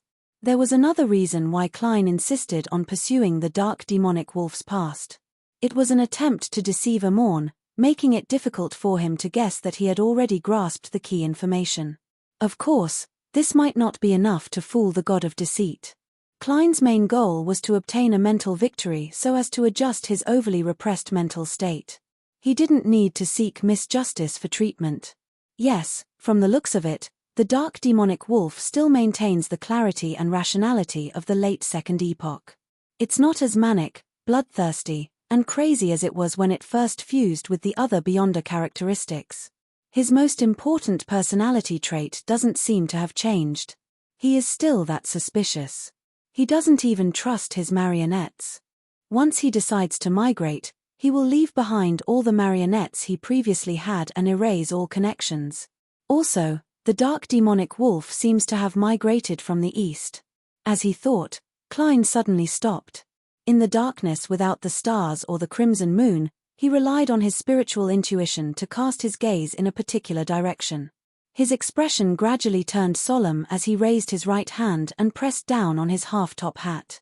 Then, Klein adjusted his direction and walked in the direction his gaze was pointing at. It was the east. In the endless darkness, the lantern in his hand dragged out a lonely shadow. His knee-length trench coat was almost the same color as the distant night. His footsteps were a little faster than before. Beekland, Empress Borough, inside the Hall family's luxurious villa. Audrey sat in front of the dressing table and began to seriously consider how to make the release of bait appear reasonable. During this process, she suddenly thought of something. That was, if she wanted to head to the vicinity of the Beyonder gathering to monitor the thoughts of the participants, she lacked a fast and convenient method. As a Sequence 4 demigod, she couldn't fly, nor could she teleport, much less use flames to secretly jump. It would be fine if it was late at night, as she could use dreams as a springboard to shuttle, but during the day and evening, she could only rely on her feet. Actually, my speed isn't slow, but if I were to run faster than a steam locomotive, I would definitely attract attention. There are so many powerhouses in Beekland, so there's no lack of existences that can see through my psychological invisibility. Similarly, in my dragon form, I can fly, but it's just too eye-catching. At present, I can only let my consciousness and spirit body enter the sea of collective subconscious, and I can't bring my body in. After some thought, Audrey could only consider purchasing sealed artifacts or mystical items that had the ability to travel. She also decided to travel through dreams where there were dreams. If there weren't, she would walk, take a car, or take the subway. What a simple demigod. Yes, it's no wonder her full name is demigod. Those terrifying Beyonder powers are the side of a god, and these are the side of a human. Audrey gave a self-deprecating laugh as she pulled her thoughts back on track. Beekland, Hillston Borough. Sitting by the fireplace, Force had a book spread open on her thigh as a pad for the letter. She held a fountain pen and stared at the horizontal lines on the paper and the tarot cards scattered on the ground. She didn't move for a long time. What's wrong? You don't want to lie to your teacher. No, what you wrote is the truth. You don't want to plot against your teacher. Zio walked over, squatted down, and looked up into Force's eyes. Force shook her head. No, it's not because of that.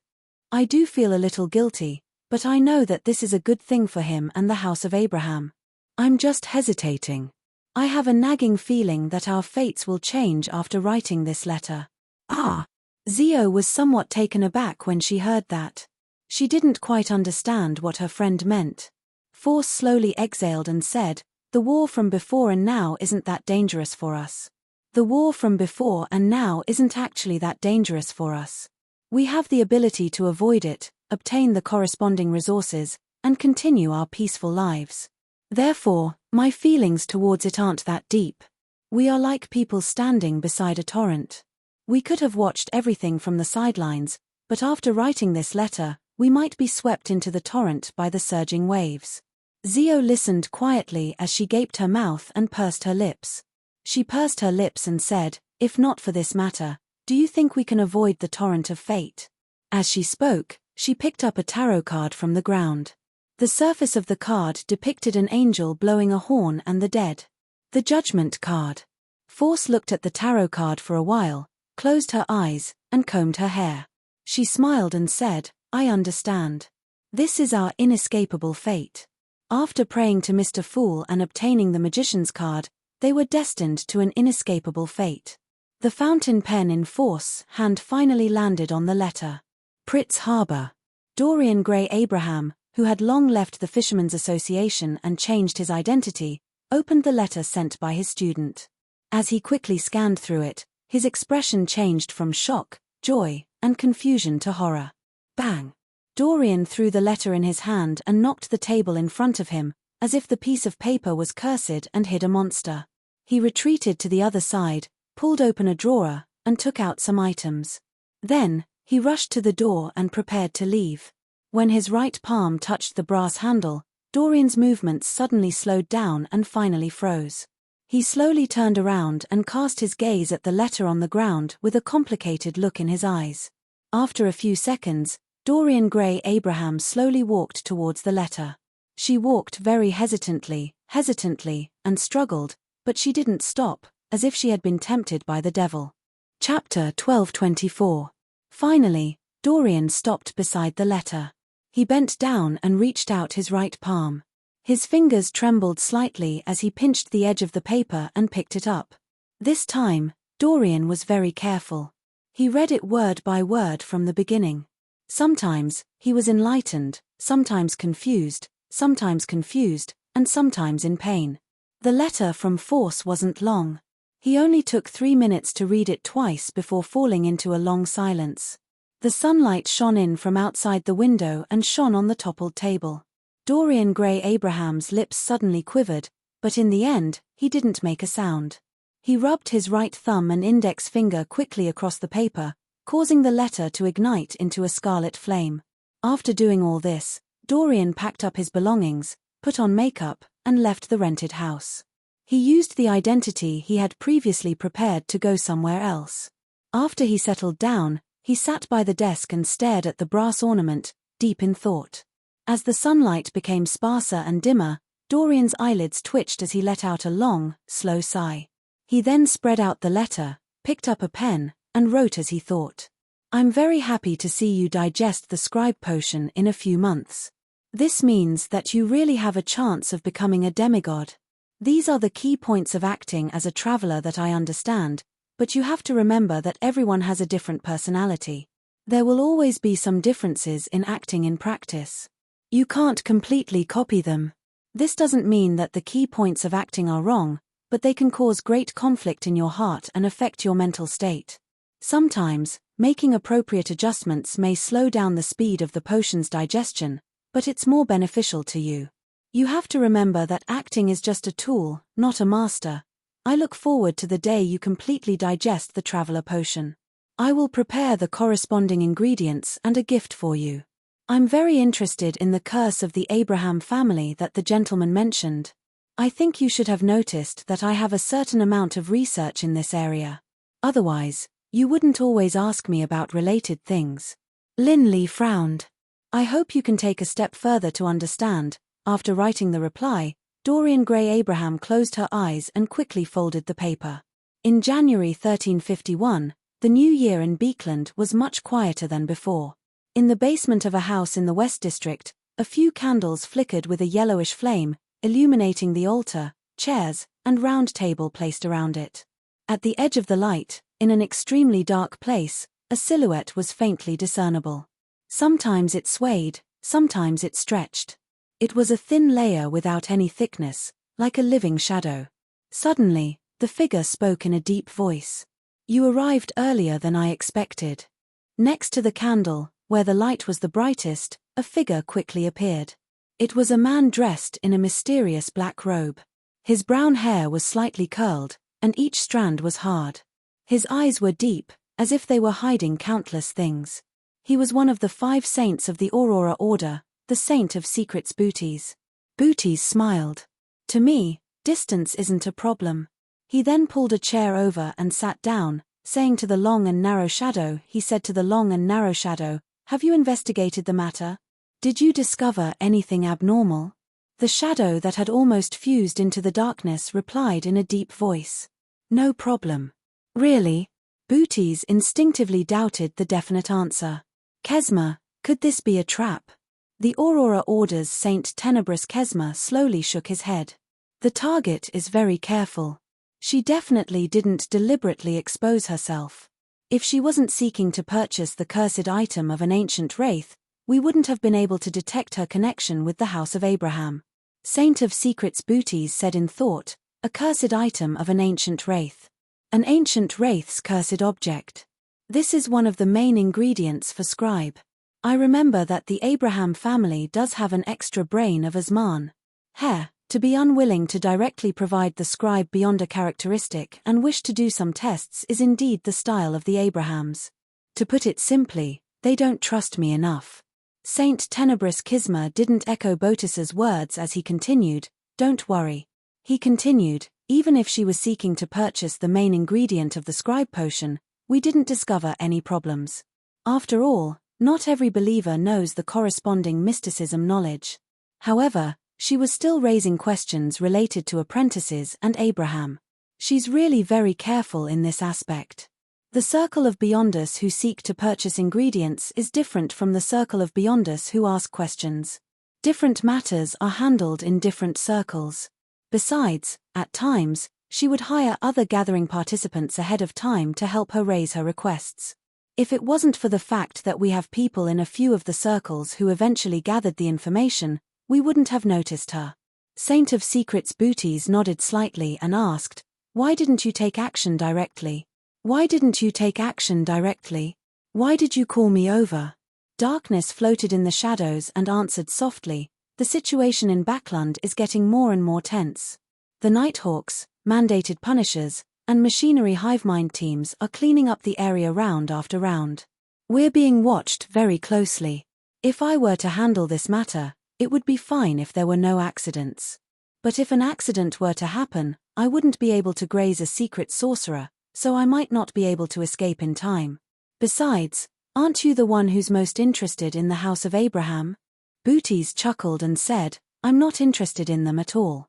I'm not interested in them at all. I just want them all to die. To ensure my own safety, the most important thing is to nip revenge in the bud. That's my philosophy." As he spoke, the Saint of Secrets took out a crystal ball from his black robe's secret pocket. The crystal ball wasn't clear, nor was it translucent. It was as if a deep night had been poured into it. As Booties stroked it with his palm and his lips moved, the strange crystal ball emitted a resplendent glow. Like stardust, they slowly rotated, forming a complex picture. "It's still acceptable."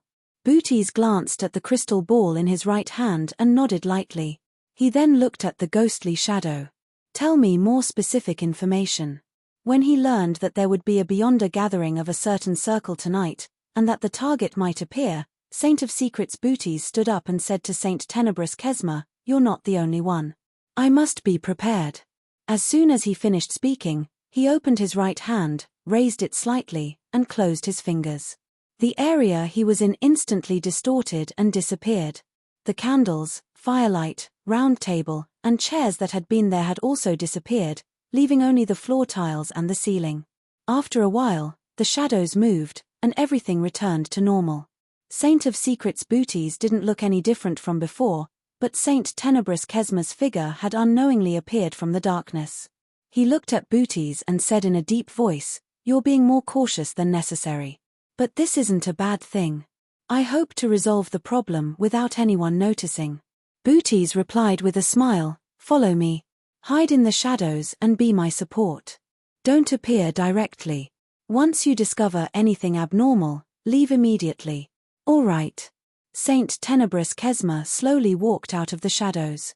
He looked very young, and his facial features were outstanding, but his face seemed to be shrouded in a faint dark veil. After approaching Booties, Kesma heard illusory chewing sounds that came from an unknown source. The sounds of gnawing and digestion made him feel an undisguised malice and hunger. This made him, a demigod, involuntarily shiver. Saint Tenebrous' eyes froze for a second as he cast his gaze at Booties' face with a hint of shock and astonishment. Booties curled the corners of his mouth, revealing a slightly cruel smile. A few seconds later, one of them used teleport, while the other merged into the shadows and left the house.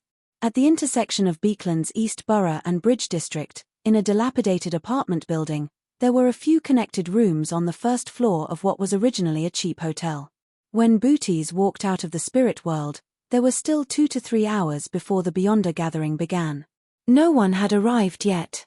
He looked around and took in all the chairs and long tables that were placed messily. After observing the environment, Booties walked to a corner and pulled at it with his right hand as though he was pulling at a curtain. The area was enveloped by shadows as it distorted before disappearing. As there were no items in it to begin with, there was no objective measurement. Therefore, no one would discover that there was a space missing. They would only feel that the distance between them and the wall seemed to be a little closer, but upon careful inspection, everything was normal. This was a secret sorcerer's spatial concealment. They could use this ability to split a place into two and hide a portion of it. One had to pass through a specific door to enter. At that moment, in the area that had been hidden, the room was normal. There were floor tiles, a ceiling, and a cockroach that was crawling across in a panic. The cockroach rushed all the way to the dividing line, but it was blocked by the endless darkness. After Saint of Secrets Booties surveyed the area, his gaze stopped at a transparent vortex in midair. This was a door. All hidden spaces had to have a door. Booties thought for a moment, reached into his black robe's hidden pocket, took out a mirror, and embedded it into the position of the door. The mirror distorted for a moment and quickly reflected the scene of the outside world. The chairs and long tables were messily placed, and there was no one there. Just like that, Booties used the mirror to monitor the Beyonder gathering. Time ticked by as Beyonders dressed in all sorts of disguises arrived one after another. One of the hooded figures habitually chose a corner by the window and took out a palm-sized notebook with a bronze-green cover. She casually flipped through a few pages, as though she was reviewing the main points of the questions or checking if she was sufficiently prepared. Behind her, there was an ordinary mirror embedded in the wall. P.S.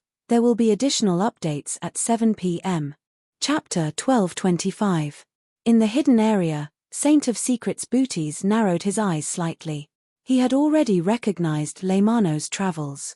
This made him no longer have any doubts about the information provided by Saint Tenebrous Kesma. He recognized the notebook and knew that it was a mystical item that the House of Abraham placed great importance on. It was one of the strongest items beneath high-sequence Beyonders, and the negative effects were negligible. Back when I was a mid-sequence Beyonder, I yearned for this notebook so much, but the Abrahams were wary of me and didn't value my needs at all. Has she learned her lesson now? This woman likely isn't a bloodline descendant of the House of Abraham, otherwise, she wouldn't be searching for cursed items of ancient wraiths. Booties muttered inwardly as his expression gradually turned solemn, but it also had a hint of cruel fanaticism. After observing his surroundings for a while, he carefully reached his hand into a secret pocket of his black robe. The secret pocket seemed to hide a vast space. Saint of Secrets Booties pulled out a jewelry box that was split into 3 layers. The jewelry box wasn't small, making it rather difficult to hold it with one hand. It was silver-black in color, and its surface was decorated with exquisite hollowed-out decorations. There were rubies, emeralds, sapphires, and diamonds embedded in it, making it look rather luxurious. As he held the jewelry box, Booties' expression revealed a hint of horror and fear. It was as though he was facing the abyss or listening to the ravings of an evil god. The gathering proceeded as per usual. Force put away Leymano's travels and focused on listening to the different participants, as though she was seeking answers. During this process, she would occasionally raise questions, using gold pounds and spirituality materials as payment, but she failed to receive any effective answers. Gradually, the Beyonder gathering came to an end. The convener began arranging for the different participants to leave from different places. Soon, only Force and a few beyond us were left in the room that had been opened up. After receiving the convener's signal, Force stood up and resisted the urge to stretch her back as she walked towards the side door. At this moment, she realized that her body had stiffened. She could barely move her head, but it was like a wind-up toy. Out of the corner of her eye, she saw that the grayish-white walls had instantly turned silver-black, covered with granules, as if they were made of metal. The skin of the remaining participants and the convener had lost the luster that a human should have. Their eyes were dull, and their movements were mechanical, like large dolls. In the hidden area, Saint of Secrets Booties had at some point in time opened the top layer of the jewelry box. Inside was a room that wasn't exquisite enough, but it was definitely restored. Inside the room, there were chairs and long tables arranged messily. Several palm-sized dolls were either sitting or standing, as if they were simulating a real situation. Among these dolls, the one standing was wearing a hooded robe. Her chin was curved beautifully, and her lips were red and thick. It was Force.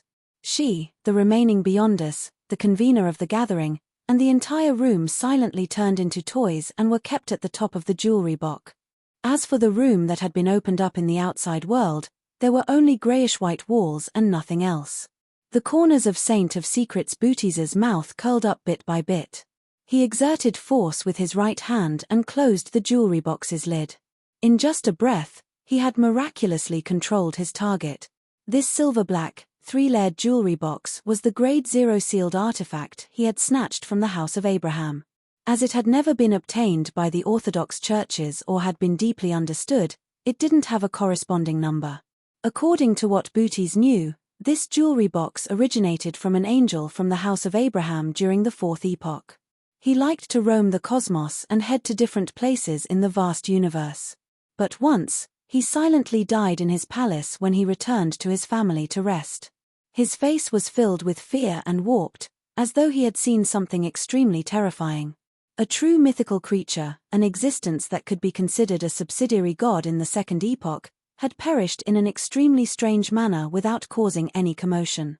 The Beyonder characteristic he left behind combined with his corpse, forming this jewelry box that was quite different from other sealed artifacts of the same kind. And back then, Mr. Dorr, Bethel Abraham, not only didn't attempt to shatter it and restore it to a pure Beyonder characteristic, he even gave it a rather strange name, Box of the Great Old Ones. The first level of the Box of the Great Old Ones could turn the target location into a toy, swapping places with its own internal space. Saint of Secrets Booties had used this point to easily and bizarrely achieve his goal. The second level of the Box of the Great Old Ones recorded different locations. Once they were released, the holder and the living beings within the area of effect could directly head to the corresponding area. Just like the angel from the House of Abraham, they could roam the cosmos and explore the universe. As for what was in the third level of the Box of the Great Old Ones, Saint of Secrets Booties knew, but he didn't dare to think about it. It was just like how he usually didn't dare to come into contact with this Grade 0 sealed artifact. After the lid of the Box of the Great Old Ones closed, Booties grabbed with his right hand and retrieved the mirror embedded in the transparent vortex in midair. Once a certain area was hidden, if a secret sorcerer wanted to leave, they had to pass through the corresponding door or directly remove the concealment. Booties chose the latter method. It was the most convenient and fastest.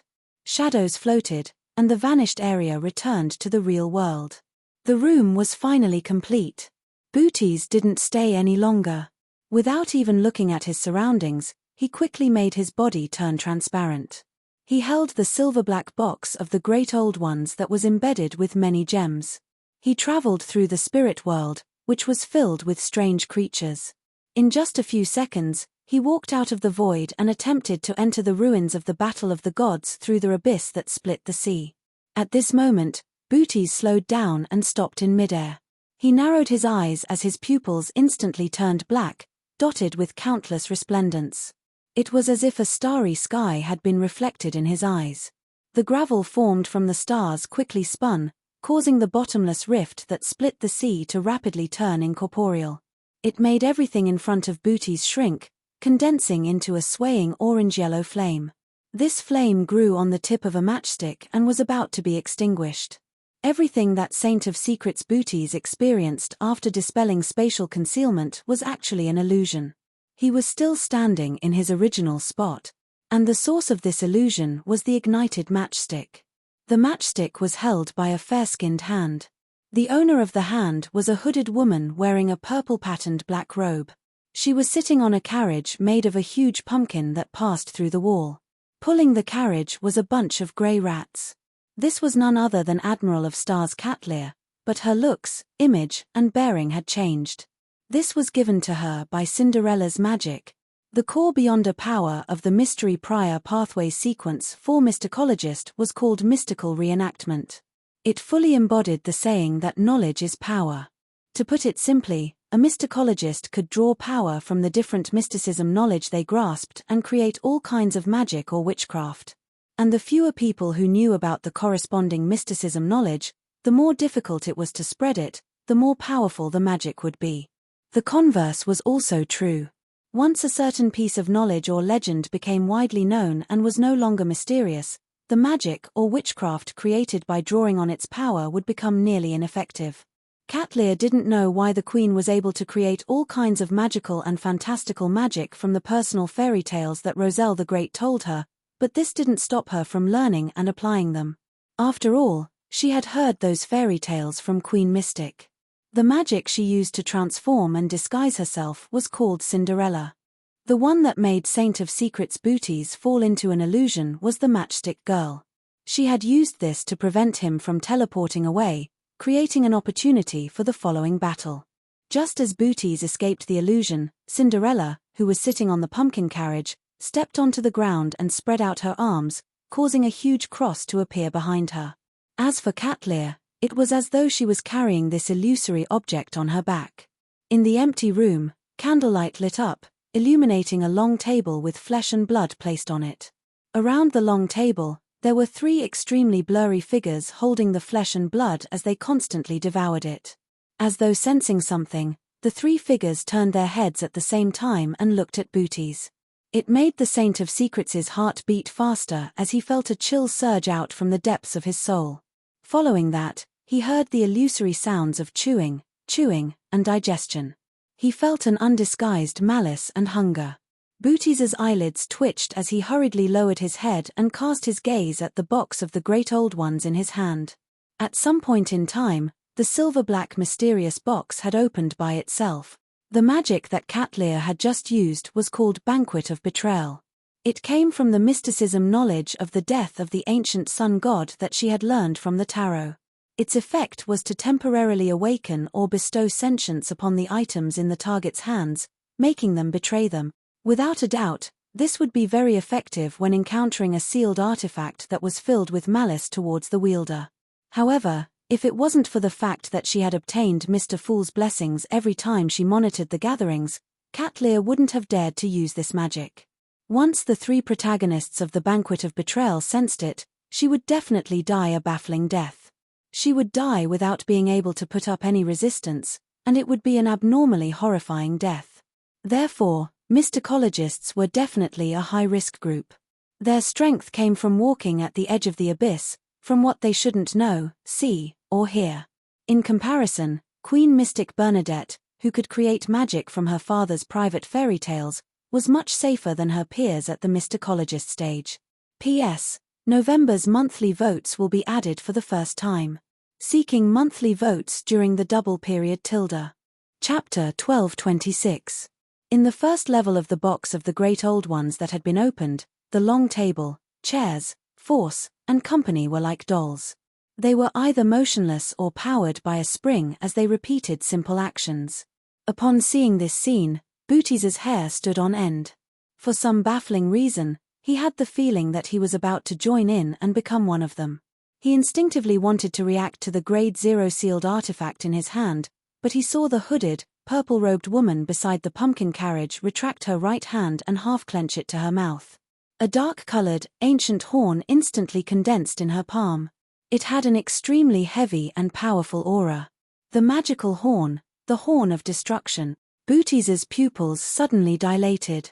He couldn't be bothered to deal with the problem of the box of the Great Old Ones. He grabbed forward with his right hand, as though he had lifted an invisible veil that enveloped the void. The area he was in distorted once again, disappeared, and was hidden. Whoosh! The horn in Catlear's hand emitted a low sound that echoed in the room, but it didn't spread out. Under the stacking of the sound waves, the shadows shattered and the ground cracked. The space that Saint of Secrets' booties had hidden was like thick glass that had been struck by a heavy hammer. Countless cracks appeared at the same time as they intertwined. On the other side, a tall knight dressed in black full-body armor leaped out of the shadows. He held a long and wide sword, and his eye sockets shimmered with crimson light. Saint Tenebrous Kesma. Whoosh! Catlear blew the horn again, and everything in the room seemed to freeze into translucent amber. Without a sound, the amber shattered.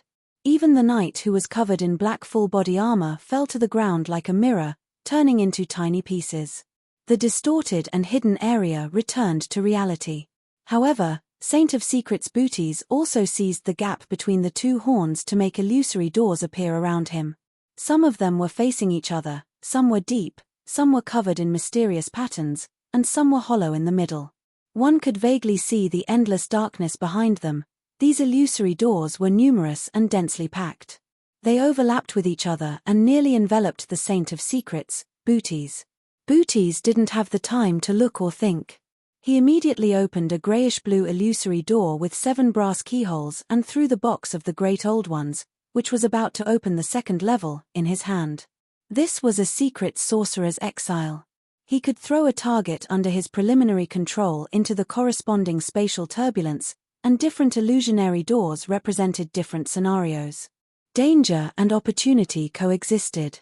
This exile wasn't permanent. With Booties' sequence level, he could only keep the box of the Great Old Ones away from reality for 20 seconds. Once the time was up, the Grade 0 sealed artifact would return to Booties' side through the illusory door. However, at that time, the betrayal caused by the enemy's Beyonder powers would definitely disappear. As a demigod of the apprentice pathway, he had traveled to many places, witnessed many things, and recorded all kinds of abilities. In that instant, Booties made the most correct decision. At the same time, the Black Knight that had shattered into pieces rapidly squirmed and reassembled, turning into a thin carpet of flowing flesh and blood that covered every corner of the room. As a cult that could only exist in the shadows of reality, although the Aurora Order had many lunatics, they still habitually concealed their actions to prevent themselves from attracting the official factions before they achieved their goals. Of course, as long as the matter came to an end, they would definitely announce their existence. In addition, Saint Tenebrous Kesma did this in the hopes that he could, to a certain extent, block the possible existence of the enemy, the hidden helpers, and split up the battlefield. When the floor, walls, and ceiling of the room were covered in a layer of flesh and blood, a twisted black shadow rose from the corner. This was a soul that Saint Tenebrous Kesma had grazed. It was a powerful vampire from the forsaken land of the gods, corresponding to the Moon Pathway sequence for Shaman King.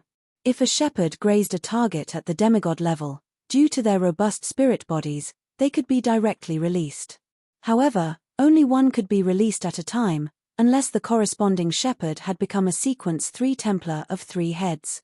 Seizing the opportunity when the horn in the hands of the female demigod beside the pumpkin carriage dissipated, the twisted Shaman King shadow dug out one of its eyes. It was an illusory eye, a bright red eye. The eye rippled with a bright and crimson glow, instantly illuminating the entire room as though the crimson moon had descended. Its pupils reflected the lady in the purple-patterned black robe and the dark-colored hood. Right on the heels of that, the Shaman King's shadow clenched the hand that held its eyeball, causing the crimson moon to be completely swallowed by the darkness. A deep, solidified darkness appeared around Catlear, binding her to the spot, as though the scene had been fixed in place. Upon seeing this scene, Saint of Secrets' booties took a step forward and instantly flashed behind the enemy. Flash after flash, flash after flash. Around Catlear, a total of 8 black-robed Botis figures appeared. This wasn't because he had created an avatar, but because he had blinked too quickly. There were still after-images left in his original spot, preventing him from disappearing for a short period of time. Of these 8 Botis, one released a lightning storm, one condensed a blazing white spear, and one covered his entire body in black armor. He slashed forward with a heavy greatsword that seemed to be able to slice through everything. The different figures had different powers. Be it attacks or control, their target was Cat Lear. Almost without any pause, Booties' figure blinked to another corner, quickly turning transparent and about to vanish. He had no intention of killing the enemy because this was Beekland, and the commotion from their battle would soon go out of control.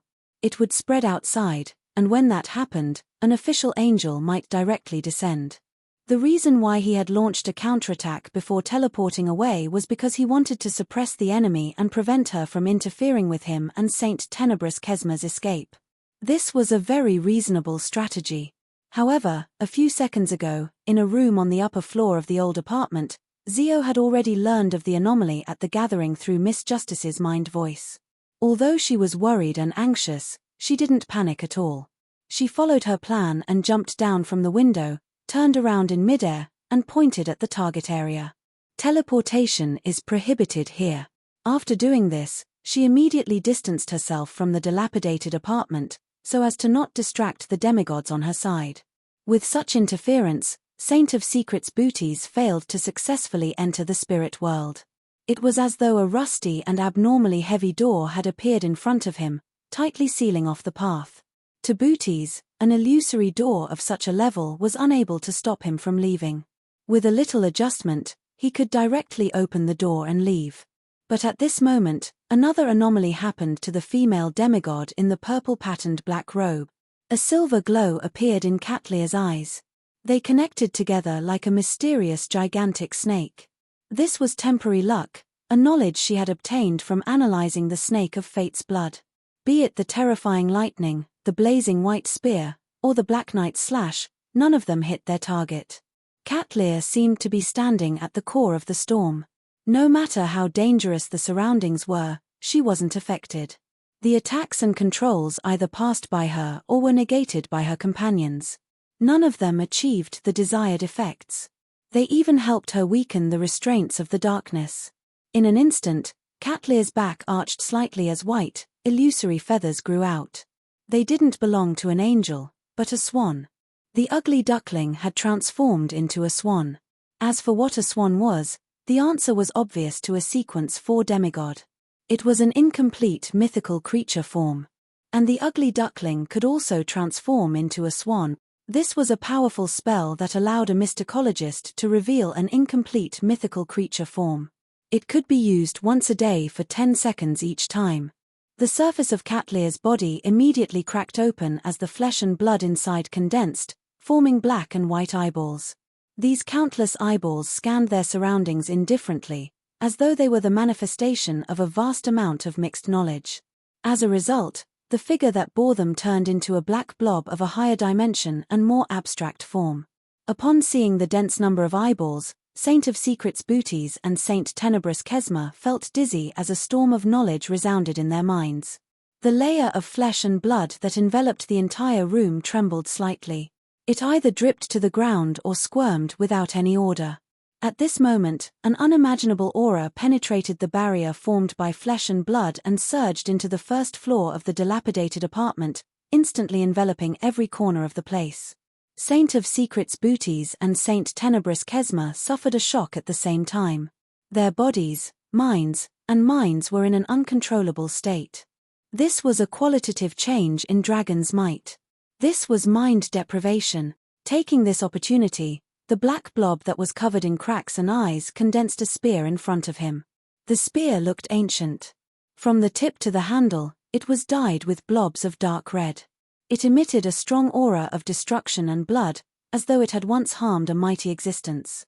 With a whoosh, the terrifying spear shot out, heading straight for Saint of Secrets Booties, who was standing rooted to the ground. In the entire room, all the sounds and details vanished. Even the dragon's might that emanated suddenly vanished. All that was left was the blood-stained spear tip and Booties' body, as well as the constantly shrinking distance between them. Spear of Longinus. P.S. Seeking monthly votes and recommendation votes on Monday. Chapter 1227. The blood-stained spear that seemed to have appeared in an ancient era that couldn't be traced back absorbed all the sense of existence in the room and stabbed at Saint of Secrets Booties. The brown-haired Booties' figure suddenly turned incorporeal, turning into a pair of black double doors. At the same time, he appeared behind the door, looking at the terrifying spear from afar in a different world. In the next instant, the spear that was stained with dark red blood pierced through the black door and penetrated the space where Booties was. Booties' figure kept retreating as he constantly transformed, turning into one virtual door after another. Some of them were formed by two curved stone golems, while others had a fist-sized hole beside the door's seam. Some had silver nails embedded in them, while others were covered in mysterious patterns. They came one after another, overlapping each other in an endless number. Silently, the spear of Longinus constantly pierced through the illusory doors without stopping at all. It didn't give Saint of Secrets Booties a chance to escape.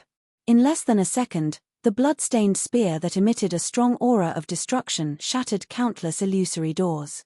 After its aura clearly decreased, it finally stabbed into its target's chest.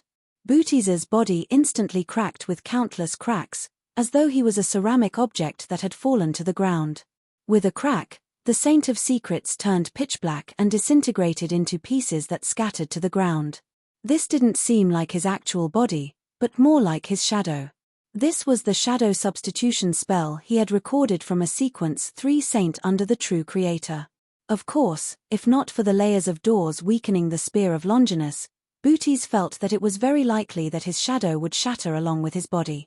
After narrowly dodging the attack, Booties endured the dizziness in his head and the impact brought about by Catlear's incomplete mythical creature form. He condensed a scaleless silver snake in his eyes. This giant snake was so huge that it filled up Booties' eyes. There were dense patterns and symbols on its surface, forming one mysterious wheel after another. Its head and tail were connected, intersecting with countless illusory rivers, evolving into a blurry, unreal, and slowly turning giant wheel. Around the wheel, there were all kinds of symbols representing different futures. Suddenly, the pitch-black fragments on the ground that had yet to disappear flew up one by one and reformed into Booties. The lance of Longinus that was stained with dark red blood rapidly retreated from the illusory doors that were rapidly forming until it returned to the distorted black blob. The terrifying aura receded like the tide and left the room.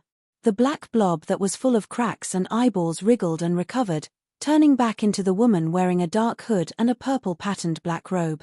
Everything had returned to before the ugly duckling was cast. Fate reset. This was one of the rewards that Saint of Secrets Booties had received for subverting the House of Abraham. It was a sequence one beyond a power that he had recorded from the Angel of Fate Ouroboros. Of course, this was definitely very different from the original version. It could only reboot reality for 3 seconds, and it could only reboot a room that was connected to the ground. It couldn't even affect the entire first floor of the apartment. The moment the reboot ended, Saint Tenebrous Kesma, who was already prepared, immediately took action. The distorted shadow that was a sanguine earl that he had grazed opened its arms and made a gesture of hugging the crimson moon. The darkness around Catlear surged, instantly forming illusory but solid black chains that bound her firmly to the spot. The flesh and blood that covered the ground, walls, and ceiling gathered together, turning into a knight that was covered in black armor and wielding a heavy greatsword. It gave off an extremely oppressive feeling. In the gap between the Black Knight's visor, 2 blobs of crimson light flickered slightly, instantly locking onto the hooded woman beside the pumpkin carriage. The shadow beneath Catlear's feet suddenly came to life. It grabbed her ankle and, like a torrent of water, bound her tightly. Black Knight, shadow domination. Then, the gigantic knight that was almost touching the ceiling took a step forward and rushed to a spot that wasn't far from its target. It cleaved down with the long, wide, and heavy greatsword in its hand. On the other side, Saint of Secrets Booties' eyes had a silver-white illusory book flipping rapidly before it stopped on one of the pages. Booties then extended his left hand, and from a distance of 20 to 30 meters, he grabbed at the pumpkin carriage and the mysterious woman in the purple-patterned black robe. His arm suddenly elongated. Its surface was pitch black and sticky, as though it was flowing with an evil liquid. Amidst the liquid, pale white skulls grew out. Eyeballs with obvious blood vessels grew out, tongues with sharp teeth grew out, and all sorts of strange things grew out. It made the feeling of extreme evil and madness rapidly spread. Inside the room, the ground instantly cracked.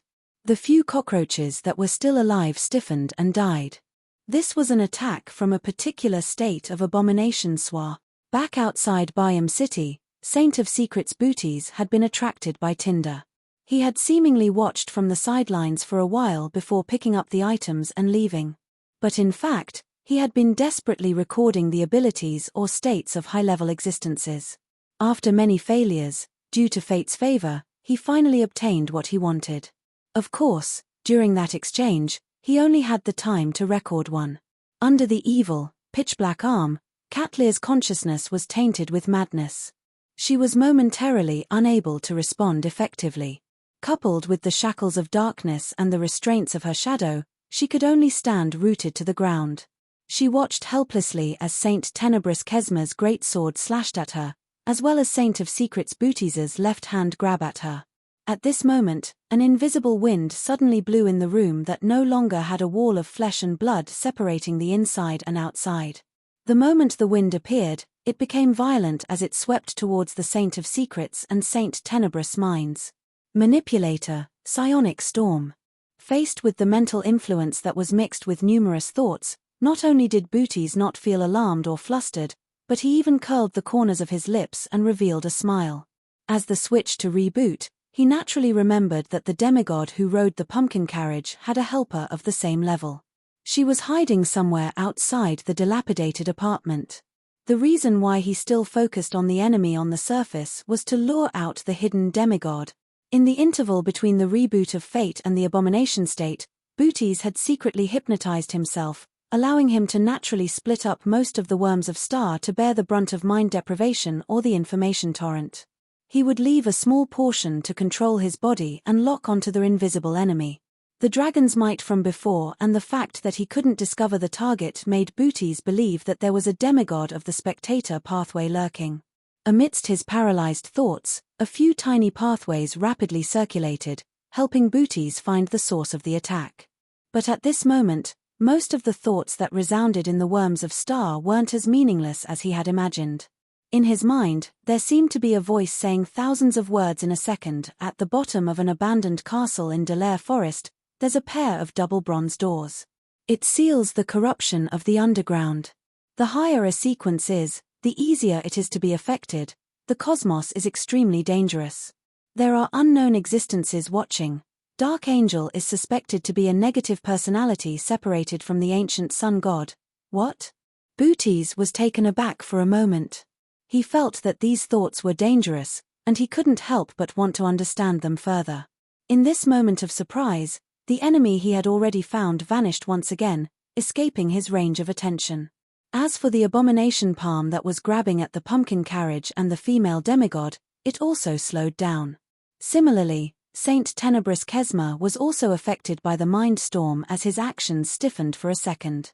By the time they recovered, Catlear had already opened her mouth and spat out a pea. The pea instantly grew, turning into thick green vines that dragged Catlear out the door, allowing her to escape the shackles of darkness and regain a certain degree of freedom of movement. By the time Saint Tenebrous' heavy greatsword and the Saint of Secrets' pitch-black arm landed on her, all they did was shatter her shadow without injuring the mysticologist. At that moment, Catlear was the Emperor's new clothes. She was something that didn't exist at all, so she naturally wasn't injured. In the next second, the purple-patterned black-robed lady with a dark-colored hood suddenly turned transparent as she turned into a pile of bubbles. The bubbles quickly dispersed and burst one after another, leaving nothing behind. As for the green vines, they grew into midair as they ignited into flames, illuminating the surrounding streets. Everything returned to silence. It was as though the short and intense demigod-level battle had never happened. Saint of Secrets Booties and Saint Tenebrous Kesma exchanged looks, unsurprised by this development. Clearly, after the ambush failed, the two enemy demigods were at a disadvantage. They were no longer able to achieve their goals, and this was Beekland. The longer this dragged on, the more dangerous it would be. Therefore, they seized the opportunity to escape. In addition, in order to interfere with the pursuit, they had deliberately created a huge commotion to attract the official factions of Beekland. As for Leymano's travels and the sequence 7 or 6 apprentice pathway beyonder, they were all bait that could be abandoned. After nodding slightly, Saint of Secrets Booties took out a crystal ball from a secret pocket in his black robe. He let it glow and quickly shattered, fusing into the void. He was preventing the pursuit of mysticism domains. He indeed didn't dare to stay any longer. He planned on teleporting away and returning to the Aurora Order headquarters. Then, he would interrogate the bait and figure out the truth before deciding what to do next. A second later, Booties's figure rapidly turned transparent and vanished.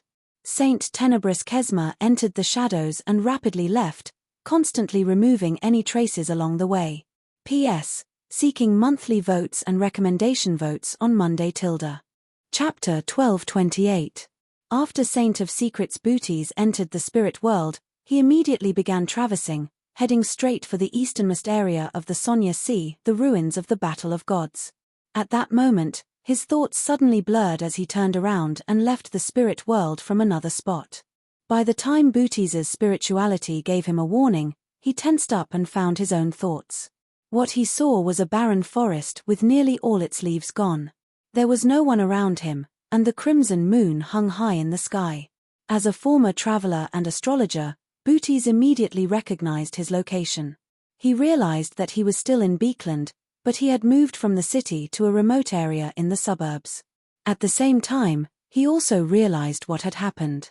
His mind world had infiltrated someone else's consciousness at some point in time and affected his thoughts at a critical moment, changing his destination.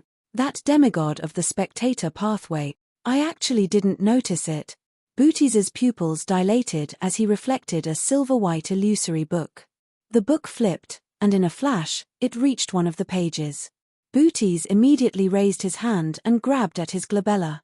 He pulled out a blob of darkness from the incorporeal island of consciousness and threw it into his shadow. His shadow separated from him as it distorted and stood up, revealing a female silhouette. Black Knight, Shadow of the Fallen. This was an ability that Booties had recorded from Saint Tenebrous Kesma. He could separate the depraved thoughts in his heart and combine them with his shadow, forming an independent creature that couldn't be controlled. Booties had used it to clear away the consciousness that didn't belong to him and escape the influence of a manipulator. At the same time, this was also Booties's counterattack. As long as the hidden spectator pathway demigod couldn't quickly resolve this shadow, the thoughts that she split out would gradually become independent, causing her to go half-mad or even lose control. Once he resolved the latent problem in his mind, Booties didn't hesitate to leave the battlefield that the enemy had set up and teleport elsewhere. But at this moment, his spirit suddenly became manic. He felt that the entire environment was making things difficult for him, and he could no longer contain his anger. As the silver book in Booties's eyes flipped, the entire forest collapsed with a rumble. The black shadow almost collapsed into a ball. After going berserk, Booties's mood became extremely low again. He couldn't lift his spirits for anything and felt that he was useless. He was the burden of others and the world. Mental plague. In the previous battle, Booties had been infected with the mental plague, and now it was finally acting up. The reason why Catlear had used Matchstick Girl from the beginning wasn't only to interfere with Booties's teleport away, but it was also to help Miss Justice hide her traces, allowing her virtual persona to infiltrate Booties's mind without triggering his spiritual intuition. All she did was secretly plant the source seed of the mental plague.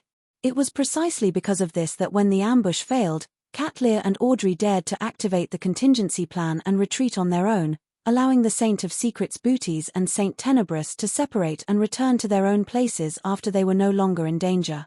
In the end, Catlear burned the green vines and created a huge commotion. On the surface, it looked like it was to attract the attention of the official factions and make the enemies give up on their pursuit, but in fact, it was to force the Saint of Secrets Booties to leave as soon as possible. He didn't have the time to carefully examine his deeper situation. Therefore, at the critical moment of his teleportation, his thoughts were altered by Audrey's virtual persona. He went straight to the outskirts of Beekland, to the uninhabited land that Taro had chosen. And when he finished off the manipulator's virtual persona, the mental plague broke out. In fact, if Booties had used Reboot of Fate earlier, he would have definitely been able to return to a state without any latent problems. However, it was only when he was nearly killed by the Spear of Longinus that he decided to use this trump card. And at that time, it had been more than 3 seconds since his mind world had been invaded.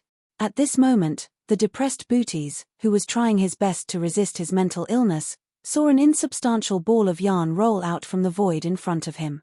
Behind the ball of yarn, bright yarn extended into the infinite distance. Following this thread, Catlear, who was wearing a purple-patterned black robe and a dark hood, walked over from the spirit world and appeared in front of the Saint of Secrets, Booties. She was unable to track the enemy who had interfered, but she could establish a connection with the predetermined battlefield and track Justice Audrey's virtual persona. As soon as she arrived, Catlear closed her eyes and split into a phantom before falling towards the invisible coffin.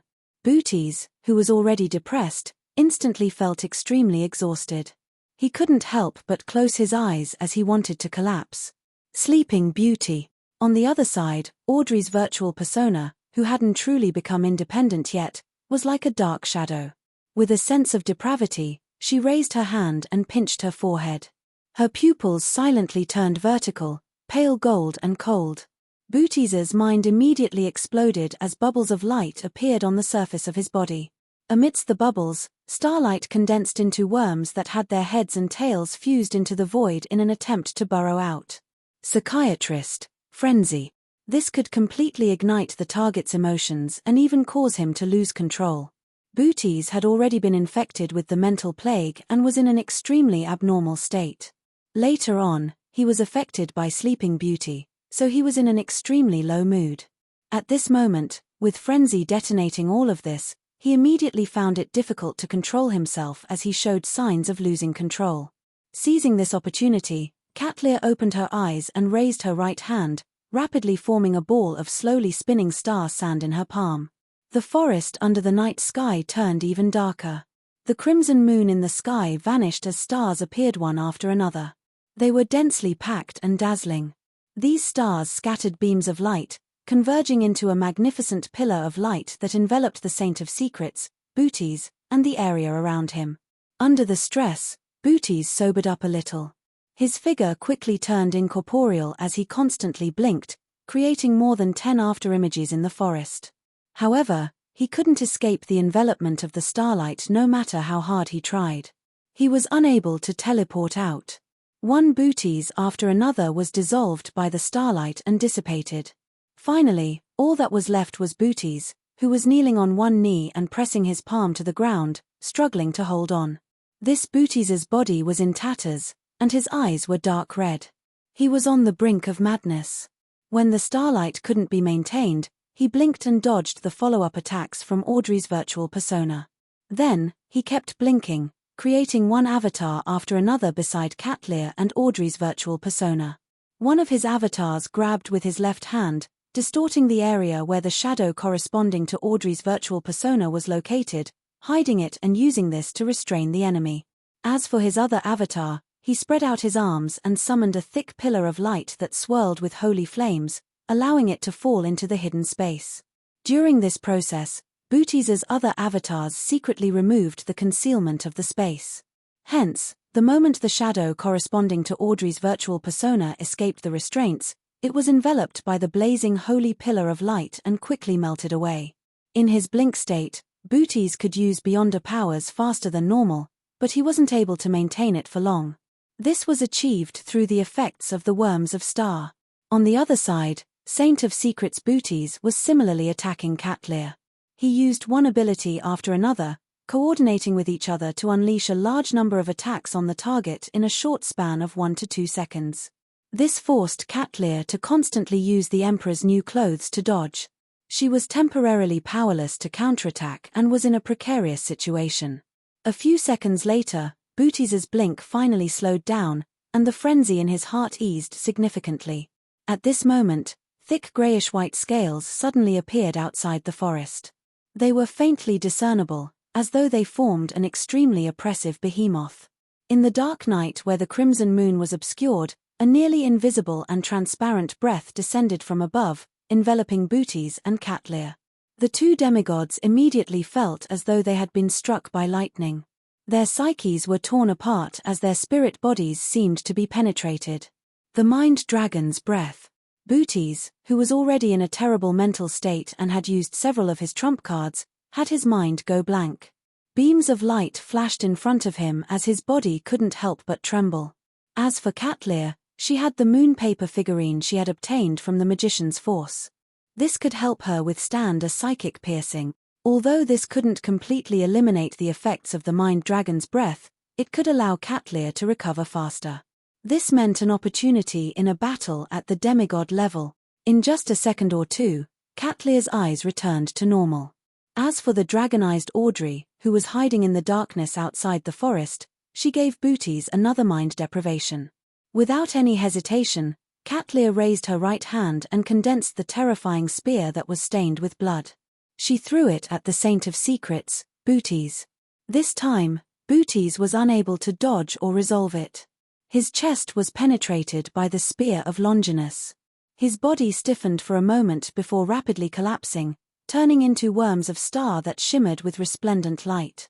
Some of these worms of star directly vanished, some devoured each other, and some fused in the distance, reassembling into Booties. Booties's eyes were completely devoid of reason. His body was constantly collapsing, and he was about to reveal an incomplete and extremely weak mythical creature form. At this moment, an illusory door suddenly appeared beside him. It was grayish-blue and had 7 brass keyholes. The illusory door quickly opened and spat out a silver-black 3-layered jewelry box embedded with all sorts of gems. The box of the great old ones that had been exiled had returned. With a crazed look in his eyes, Booties caught the box and revealed a cruel and bloodthirsty smile. He suddenly opened it. 3rd level. P.S. Requesting for monthly votes on the last day of 2019 tilde. Chapter 1229. With regards to the return or recovery of Booties's Grade 0 sealed artifact, Catlear and Justice Audrey had made plans. After all, they weren't confident that they could kill a demigod in such a short period of time. If it wasn't for the fact that Booties had fallen into a trap and suffered from mental plague, sleeping beauty, frenzy, and fatal strikes, causing him to be in a frenzied state, he would have had many chances to teleport away without being able to stop him. In that case, Catlear and Audrey could only wait for Booties to return to the safe house and release Force. They would then wait for the Eye of Mystery prying on Force to give them feedback. Then, they would exert their influence remotely and create a chance for Miss Magicians to summon the historical void projection. At that moment, facing Booties, who had clearly lost control of the passageway and was unable to reverse it, and facing his crazy attempt to fully activate the Grade 0 sealed artifact, Catlear, who was in the middle of the scene, and Audrey, who was hiding outside the forest, did the same thing at the same time. They took out a slightly transparent dark charm and chanted a word in Jotun star. This was a teleportation charm. Klein had created it based on the patterns, labels, and symbols recorded in Leymano's travels. Since Sapphira Castle could mobilize the powers of the Marauder pathway, there was no reason for it not to respond to the prayers of the apprentice domain. As for the materials needed for the charm, be it mysticologist Catlear or traveler Force, they had a certain level of understanding. There was no need for Mr. Fool to teach them. When Audrey and Force were about to activate the charm and teleport away, preparing to return in a minute or two to confirm the situation, Booties, who had a cruel smile and eyes filled with madness, suddenly stiffened. No matter how hard he tried, he couldn't open the 3rd level of the box of the Great Old Ones. It was extremely heavy, as though it was enveloped by layers of power and suppressed. There was no way to open it. This made Booties feel like he was trying to open a new world, not a box. An instant later, he seemed to have sensed something, and the madness in his eyes receded and was replaced by extreme shock, horror, and fear. Drip, drip, drip. Balls of light slid down from the surface of Booties's body one after another. When they touched the ground, they turned into insects condensed from dazzling starlight. The bodies of these insects were bent into a semicircle, forming a magical light that looked like illusory doors. Booties, who was transforming into an incomplete mythical creature form, suddenly and uncontrollably collapsed. With 2 thuds, his eyeballs fell to the ground and were stained with dust. These 2 eyeballs were frozen with an indescribable fear. They were perfectly intact, completely different from the rest of the body. A sequence 4 secret sorcerer had died just like that. Pa. The box of the Great Old Ones, which had a silver-black surface and was embedded with many gems, landed beside Booties' 2 eyeballs. It looked like a jewelry box commonly seen in noble families. Above the grey fog, in the ancient palace, Klein heaved a sigh of relief and put down the sea god scepter in his hand in puzzlement. He had just been about to mobilize the power of Sapphira Castle and use the level of an angel to push Lightning Storm to prevent Booties from opening the 3rd level of the box of the Great Old Ones. In the end, the Saint of Secrets' counterattack, which involved everyone dying together, failed. He had suffered an unexpected failure from the beginning. After Zio left the first battlefield, she immediately prayed to Mr. Fool according to the plan. Klein used this as a reminder and found an opportunity to enter the world above the grey fog. Through the crimson stars corresponding to the Hermit and Justice, he monitored the battle.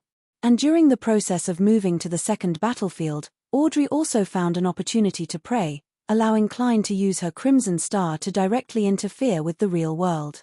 This was also the reason why Audrey's true body arrived at the destination a little later than Catlear.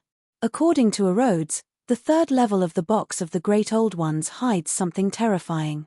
I thought that the true creator had given it to Booties to create a terrifying disaster at a critical moment so as to show the true colors of an evil god. Who knew that it couldn't be opened at all?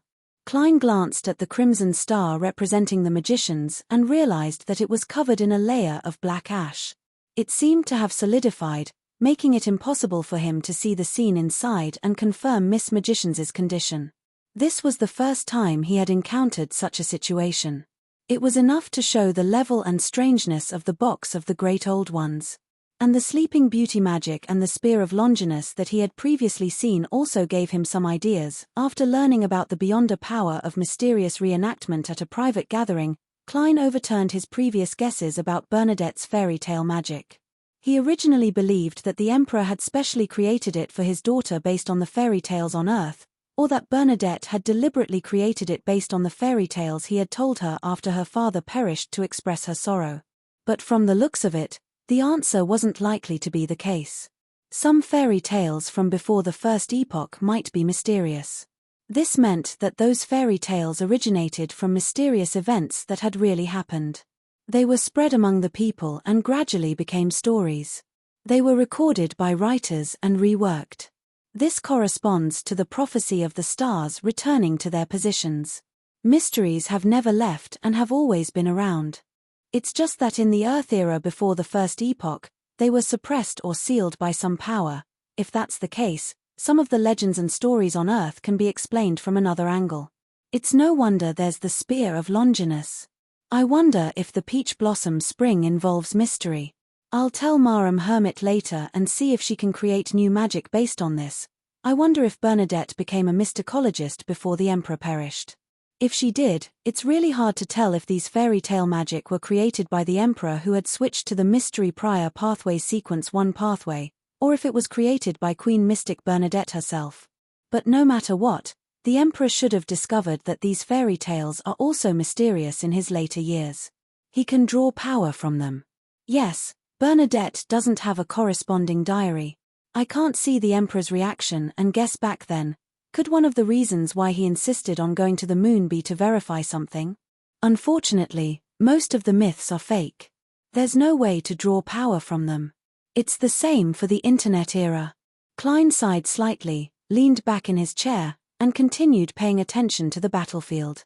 In the collapsed forest, Catlear and Justice Audrey tacitly gave up on injecting their spirituality and using charms when faced with Booties' anomaly. Maintaining her dragon form, Audrey continued hiding in the darkness outside the forest, wary of any accidents or official demigods who might have sensed the commotion and come to investigate. Catlear was pushed by the wind towards the area where Booties had died, carefully avoiding the box of the Great Old Ones. As a scribe could use many abilities, and demigod-level sealed artifacts often had extremely powerful negative effects, other than the box of the Great Old Ones, Booties only left behind a black pocket. It seemed to be part of the robe he was wearing. Apart from that, there were the gathering beyonder characteristics, 2 eyeballs, and about 10 worms of star. Most of the worms of star had been destroyed. Considering the horror displayed by the box of the Great Old Ones, as well as the fact that Booties was a high-ranking member of the Aurora Order, and that he might be blessed by a god, Catlear didn't rashly pick up those items. She was afraid that an accident would happen and cause the situation to develop in a bad direction. During the private gathering, they had discussed how to deal with such a situation. If they had the time and opportunity, they would first sacrifice it to Mr. Fool before distributing it above the grey fog. After all, touching many items without knowing the negative effects could very well bring about unknown dangers. And there was a high chance that Booties had a Grade 0 sealed artifact. For a sealed artifact at this level, just knowing of its existence and certain information would cause it to suddenly die. According to Leonard, it was best not to come into contact with such sealed artifacts. It was best not to inquire about them, describe them, or pry into them. Only a true high-level existence could suppress them. Without any hesitation, Catlear took out silver candles and other ritual items from the various hidden pockets of the purple-patterned black robe. Everything was simple as she set up the sacrificial ritual. During this process, she pinched her lips and whistled, creating an invisible servant to help her. It only took her about 10 seconds to set up the altar. After quickly chanting Mr. Fool's honorific name and using the spiritual materials to open the door of sacrifice and bestowment, Catlear heaved a sigh of relief. She got the invisible servant to move the box of the Great Old Ones, the black pocket, the 2 eyeballs, the gathered beyonder characteristic, and the 9 worms of star over and placed them on the altar. Amidst the howling wind, these items flew up and passed through the illusory door. Upon seeing this, Catlear immediately pinched her lower lip with her thumb and index finger, preparing to whistle again and no longer maintain the invisible servant's existence. Amidst the whistle, the servant remained motionless, as though it had nothing to do with Catlear. Catlear's eyelids twitched slightly as she clenched her right hand into a fist and brought it to her mouth, preparing to use the magical horn. At this moment, a blazing silver-white ball of lightning appeared out of thin air at the altar. Layers of interweaving lightning snakes formed a destructive storm that enveloped the invisible servant. All of this quickly calmed down, and the mutated servant was completely destroyed. Catlear exhaled, lowered her head, and sincerely thanked Mr. Fool.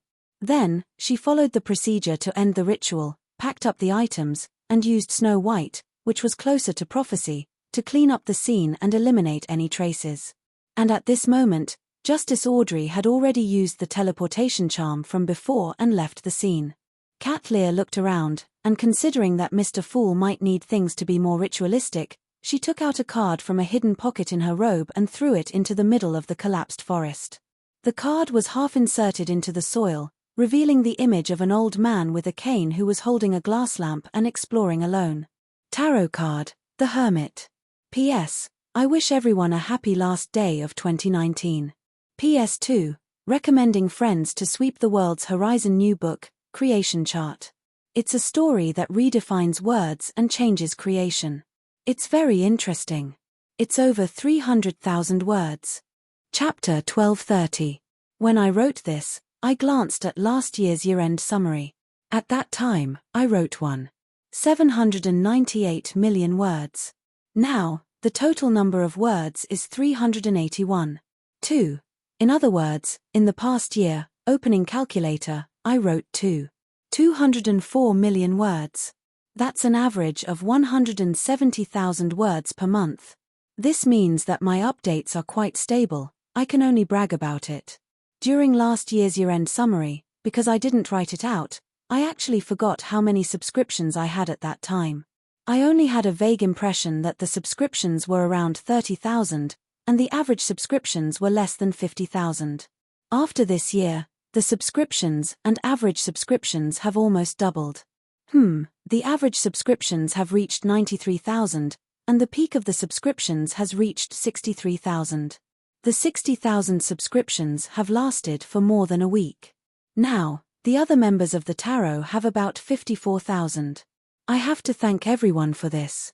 From getting into the character leaderboard, to getting first place in the monthly votes, from the birthday parties, to getting fleeced by Chijien, to Amway after defeat, from all kinds of love-generated drawings, songs, video clips, interactive games, doujinshi, unexpected side effects, to the various lame jokes in the comments of this chapter, the language class representative, the hard-working administrators, and the moderators. You are the ones who brought Mysteries to where it is today. Of course, one of the reasons is that my writing is not bad, laughs. Therefore, in the new year, I want to say thank you. Thank you all. There doesn't seem to be much to write about this month's summary. After writing the part about Amorn, I had already summarized it once. This verified an idea of mine. Sometimes, you can break out of the protagonist's comfort zone. That way, there will be a different kind of tension in the plot and a fresh and exciting feeling. After the part about Amorn, because of the tension and relaxation, it wasn't good to continue this kind of scene. It was easy to be repetitive and monotonous, and there was a lack of change. Change should be placed in more important moments, not the daily chase. Therefore, in the latter half, I expanded my perspective and wrote about the other members of the tarot to lay the groundwork for the later parts of the novel. This might cause the plot to be a little flat, but it can't be helped. If not for the opening scene, I would have slowed down and drawn more details. That way, the effect would have been better. As for 2020, my goal is to finish writing Mysteries. According to my calculations, I won't be able to finish it until the second half of the year. I'll probably finish it around May. At the latest, it'll be June. The more I wrote, the more nervous I became. I felt like I was walking on thin ice. All I could do was tell myself that I had to stay calm and finish the story properly. That way, more readers could follow me to the end. At that time, when he looked back, he would be able to truly conclude whether the characters he created had achieved their goals, and whether many of the things he wanted to express had been expressed. On the first day of 2020, I'm begging for monthly votes. Let's finish the last few months of Mysteries. Also, I wish everyone all the best in 2020. Actually, I wanted to say that I wish everyone a happy 2020, but I thought that Mysteries might make you sad, so I changed the words of blessing. After all, the background of this world of this book has already been brewed, and there will always be the knives that should be there. Last but not least, it will be updated tomorrow at the normal time. I'm begging for monthly votes. You won't lose out if you vote during the double time period. Chapter 1231. After a while, the sky above the collapsed forest suddenly tore apart as an illusory and mysterious door appeared. The door opened silently as a black-haired, golden-eyed, mature, and elegant handsome man walked out in a well-ironed suit. Before he could observe the scene, he heard a sonic boom and sensed a violent hurricane blowing over. He saw a middle-aged man with an astonishing aura in front of him. The middle-aged man had rather obvious large earlobes.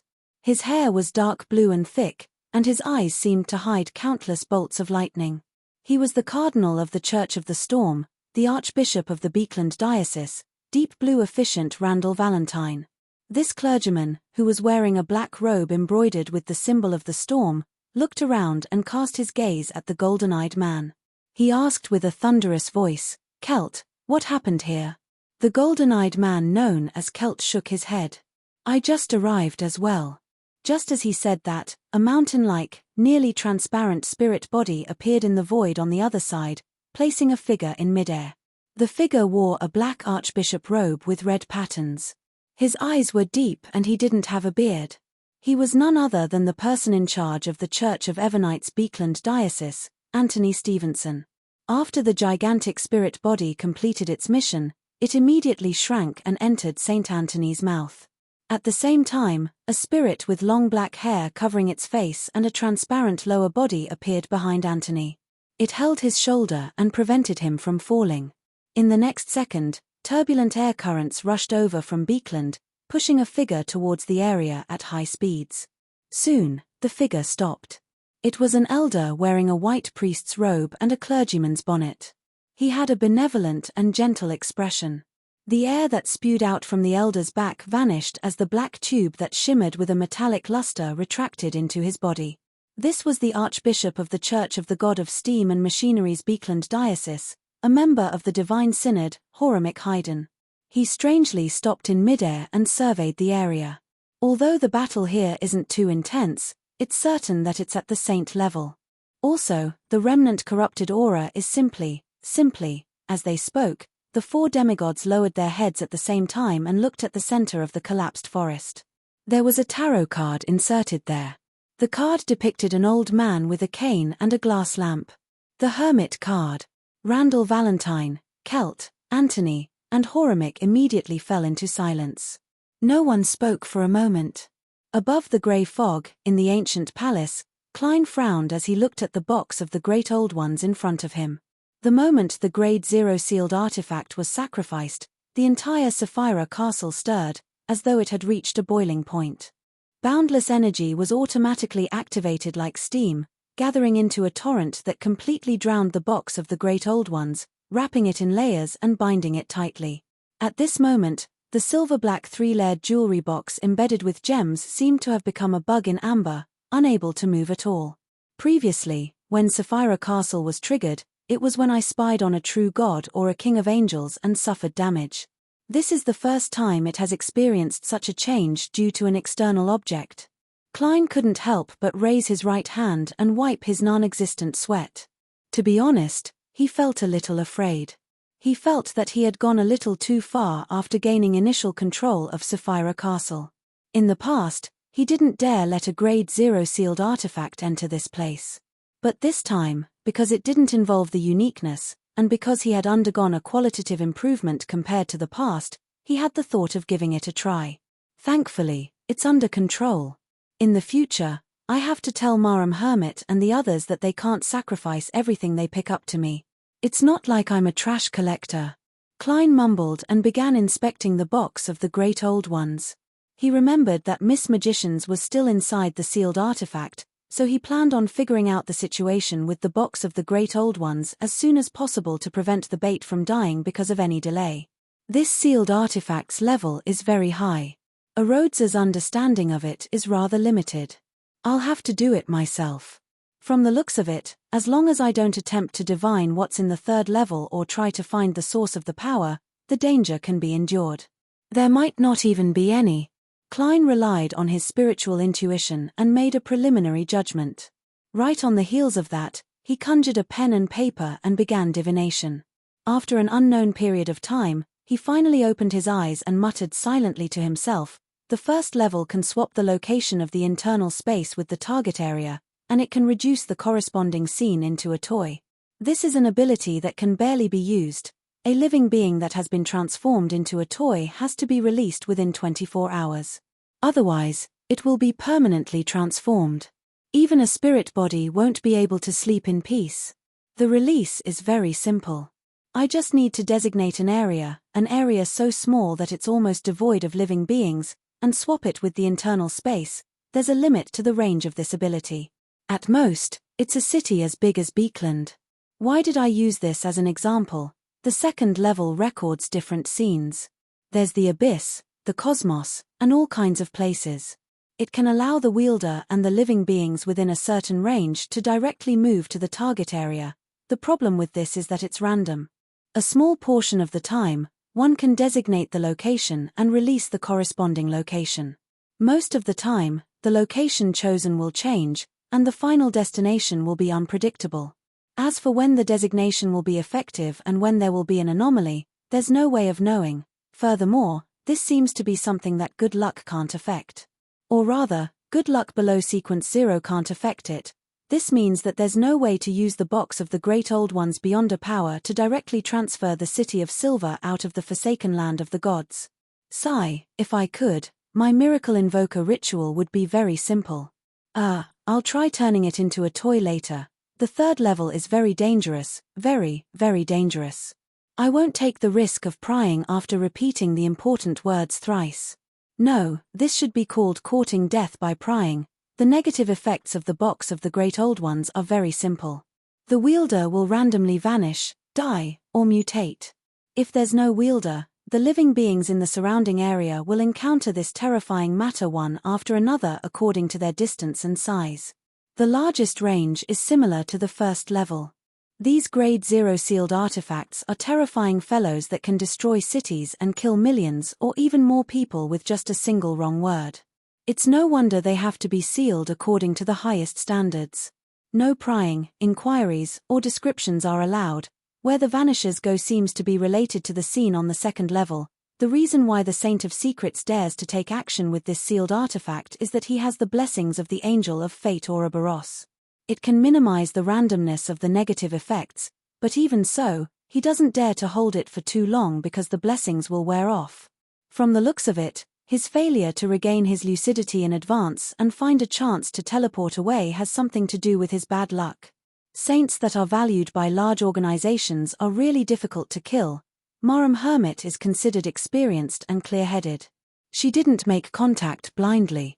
Instead, she created an invisible servant to take it. Furthermore, she sacrificed this Grade 0 sealed artifact to me in the shortest amount of time possible. In theory, I can summon a projection from the historical void to take this item. After all, it doesn't matter if it dies, disappears, or mutates. However, there's no guarantee of how long it can be used unless I obtain Will or Septin's blessings in advance. The way to seal it is to place it in the spirit world. That's not enough. I have to distort and hide a space in the spirit world. Then, I have to regularly fill it with ordinary water, allowing the box of the Great Old Ones to play with microorganisms every day. With so many living beings, it can last for a very long period of time. After grasping this line of thought, there are still many ways to seal it. After roughly figuring out the exact situation of the box of the Great Old Ones, Klein looked at the Grade 0 sealed artifact and felt that its third level no longer had the heavy feeling that it couldn't be opened. Vaguely, he believed that as long as he reached out and removed the seal of Sapphira Castle, he would be able to easily open the third level of the box of the Great Old Ones. What a strong temptation. Klein retracted his gaze and waved his hand, making the box of the Great Old Ones fly to the junk pile in the corner. Who cares if it's a Grade 0 sealed artifact? I'll head there first to sober up. As a terrifying Grade 0 sealed artifact, it has to have a number before it can be ranked. Unfortunately, I don't know what the Grade 0 sealed artifacts of the 7 churches are. It shouldn't exceed 50, right? Yes, I'll temporarily call the box of the Great Old Ones 0 to 61. I'll adjust it according to the situation in the future. If Maram Hermit is unable to create a good sealing environment, I can place 0 to 61 above the grey fog. I'll apply for it when there's a need. Of course, I have to pray for Will's blessings in advance. I wonder when I, the King of Yellow and Black who wields good luck, will be able to live up to my name. A miracle invoker has a portion, and an attendant of mysteries should have a portion as well. Klein entertained himself for a while before picking up the Beyonder characteristic left behind by the Saint of Secrets, Booties. It looked like a crystal, and countless rays of light refracted inside, transforming into illusory and resplendent doors. Klein stared at it for a few seconds before suddenly throwing the Beyonder characteristic into the air. The power of Sapphira Castle boiled once again. Under Klein's control, it formed a corporeal translucent wave that slammed into the crystal. The crystal instantly shattered, splitting into countless tiny points of light. Pitch-black gas emitted from it and rapidly melted in Sapphira Castle, disappearing without a trace. Under the law of Beyonder characteristic convergence, the tiny points of light gradually gathered together. In nearly a minute, they reformed into the beautiful and dreamy crystal from before and landed in Klein's palm. The contamination inside had been removed. In Sapphira Castle, Klein was equivalent to a Sequence 2 angel. However, most of the time, he only had strength and was unable to use the Beyonder powers of the corresponding level. He needed the help of the correct supplementary items. After putting away the secret sorcerer Beyonder characteristic, Klein cast his gaze at the 2 remaining eyeballs of Booties.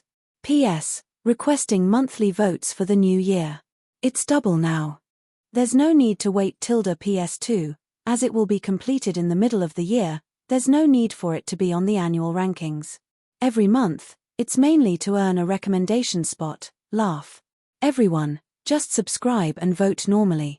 Try not to spend too much money, and don't get angry.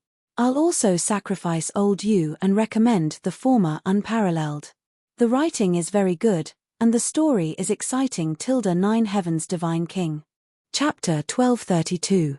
Booties' eyes had already turned dark, frozen with an indescribable horror. It made Klein's heart palpitate just by looking at it.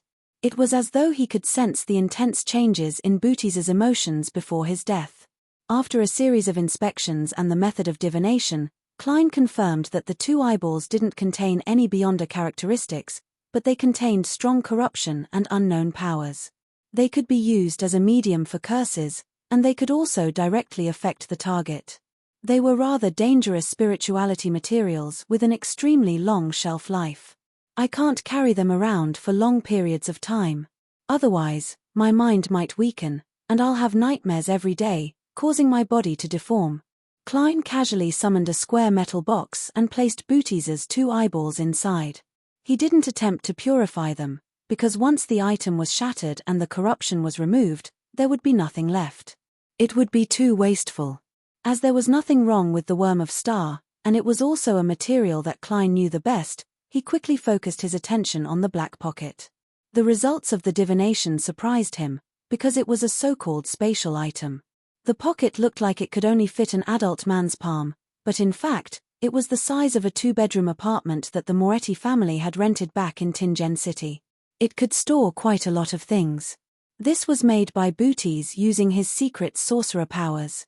In essence, the pocket wasn't an item, but an entrance. First, I used the power of spatial concealment to isolate an area in the spirit world.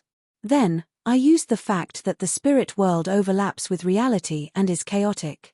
As long as I have the correct coordinates, I can directly reach my destination and open the door to the hidden area in this pocket.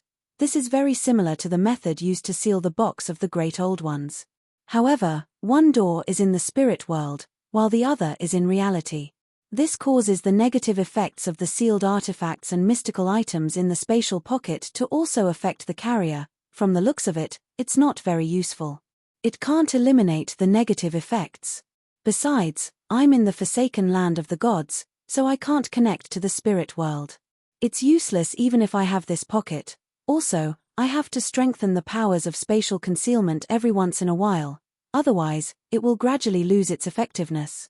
It's only suitable for demigods of the apprentice pathway, or organizations that have demigods of the apprentice pathway or sealed artifacts providing support. The name interspatial pocket is too vulgar. I wonder what Botis originally called this item.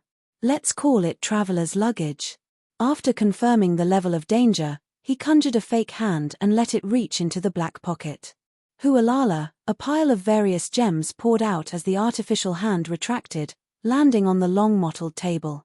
The sparkling red, azure, green, pale white, deep black, and transparent instantly filled Klein's eyes. I should have expected this. The corresponding material for the apprentice pathway is gems. All gems. Klein's expression turned lively as he sighed with a smile. He then stretched out his other hand and picked up a few gems to feel their weight and material. Apart from these, there were also quite a number of spiritual materials in traveler's luggage. Some were commonly used, while others were relatively rare. Box of the Great Old Ones, secret sorcerer's Beyonder characteristic, 9 worms of star, Booties' eyeballs, traveler's luggage, large amounts of gems and materials. This operation can be considered a bountiful harvest. It's enough for everyone to distribute. Unfortunately, Booties can record Beyonder powers and certain states. There's no need for him to bring too many sealed artifacts and mystical items with him. That would instead cause him to be affected by many negative effects. As a demigod, he should have a few good sealed artifacts. I wonder if they're hidden somewhere in the spirit world or in the Aurora Order headquarters. Unfortunately, Booties' soul collapsed just now, preventing him from channeling his spirit. Klein shook his head and immediately returned to the real world. He found a concealed spot, set up a lantern, and set up a bestowment ritual. He wanted to try and see if he could bring 0 to 61, which was also the box of the Great Old Ones, to the forsaken land of the gods. If he could turn the entire city of silver into a toy and place it in the first level of the sealed artifact. He could then directly send it to the outside world through the sacrifice and bestowment ritual. This way, It would be equivalent to bypassing the giant king's court and dark angel Sasria and ingeniously completing the miracle invoker ritual. After busying himself, Klein, who had completed the preparations, stretched out his right hand and grabbed forward. He pulled out another version of himself from the air while his main body leaped into the fog of history and hid in the void before the first epoch. He was worried that after the box of the Great Old Ones passed through the door of sacrifice and bestowment, it would randomly cause him to die. In the fragment of light deep in the grayish-white fog, Klein took 4 steps counterclockwise and returned above the grey fog. He responded to his prayers.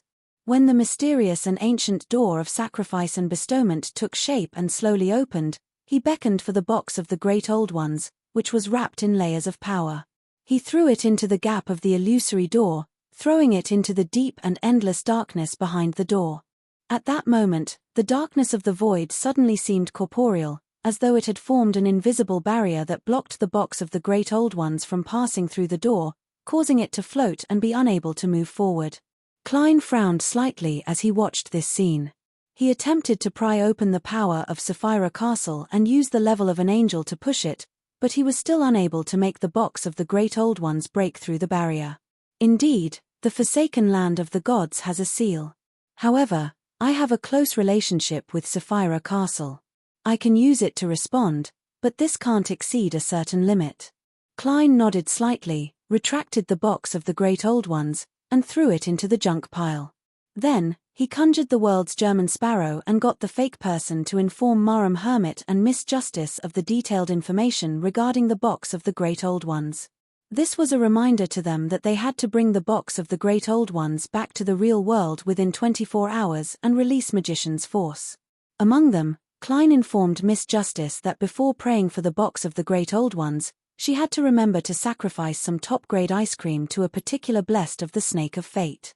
As for Katlear, due to her temporary luck, there was no need for her to seek external help.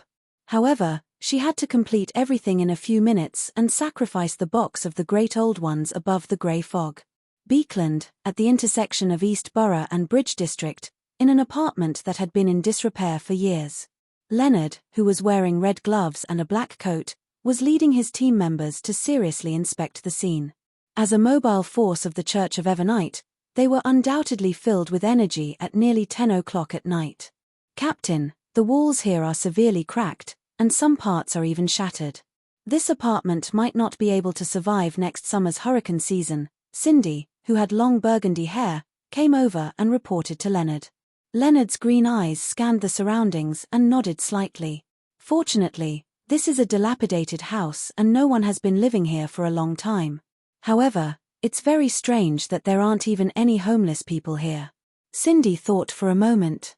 "Captain, are you saying that a Beyonder is using this apartment to secretly drive away the tramps sleeping here?" Another red glove, Bob, happened to be checking the bottom of the wall as he casually added, "Then, they had an internal strife and a battle broke out, igniting something?" "I can't rule out this possibility," Leonard replied rather professionally. "But have you noticed? Every part of this room has traces of corrosion, and it lacks the remains of tables and chairs that should be there. It looks too empty. This doesn't look like something a low or mid-sequence Beyonder can do. I suspect that it might involve a relatively higher level of power." After a series of inspections and discovering many abnormalities, the Red Glove team belonging to Leonard failed to find any further clues. All they could do was return to St. Samuel Cathedral first.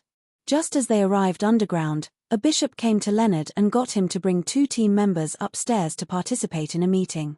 Leonard nodded thoughtfully and didn't ask anything. He led Bob and Cindy through a secret passageway into St. Samuel Cathedral.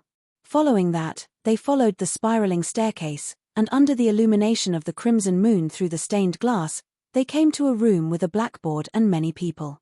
With just a glance, Leonard discovered many members of the mandated Punishers, Machinery Hivemind, and MI9 whom he had worked with before.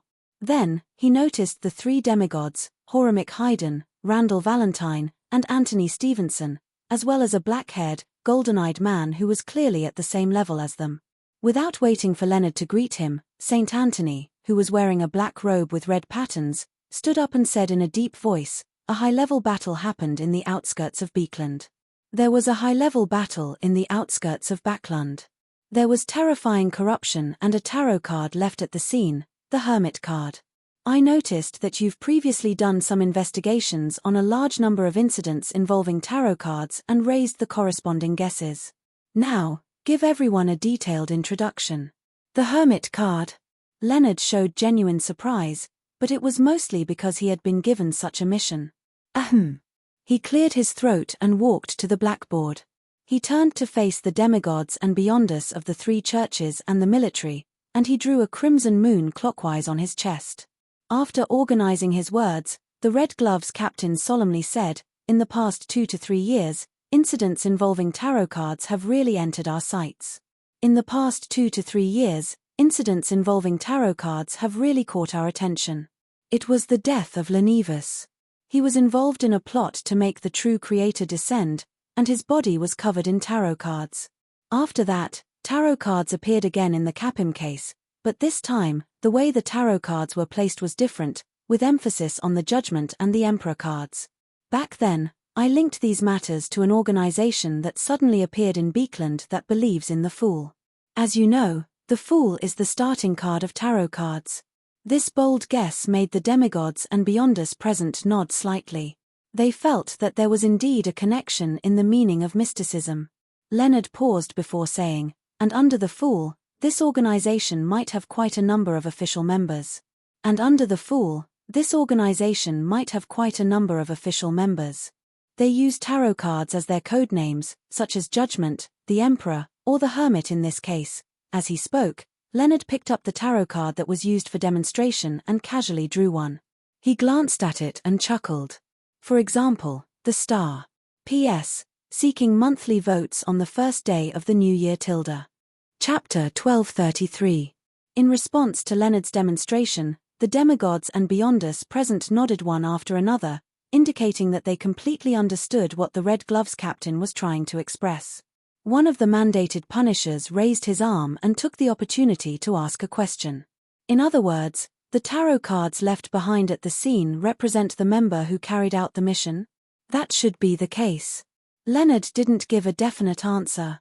The mandated punisher from before continued asking, "Then what do the tarot cards that were scattered all over Lenivas's body represent when he died?"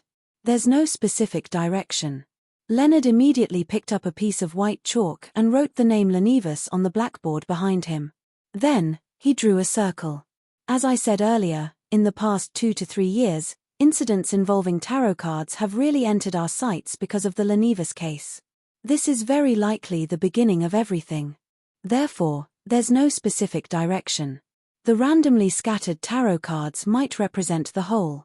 This means that the organization that uses tarot cards as a codename has officially stepped onto the stage of history." Heh, please forgive me for using poetic language. That makes sense. The few mandated punishers were convinced by Leonard. Leonard looked around and continued, "Let me use the Aurora order that everyone is very familiar with as an analogy. Let me make an analogy with the Aurora order that everyone is familiar with. We all know that the Aurora order has 22 oracles, and each of them is in charge of a region's affairs. The organization that uses tarot cards as a codename is very likely the same. Members like Judgment, the Emperor, the Hermit and so on should have their own influence in a certain region." Upon hearing this, a machinery hivemind member thought for a moment. "But Backlund has produced 3 members with cards, Judgment, the Emperor, and the Hermit. According to what you said, does this mean that the organization that uses tarot cards as a codename isn't that large in scale?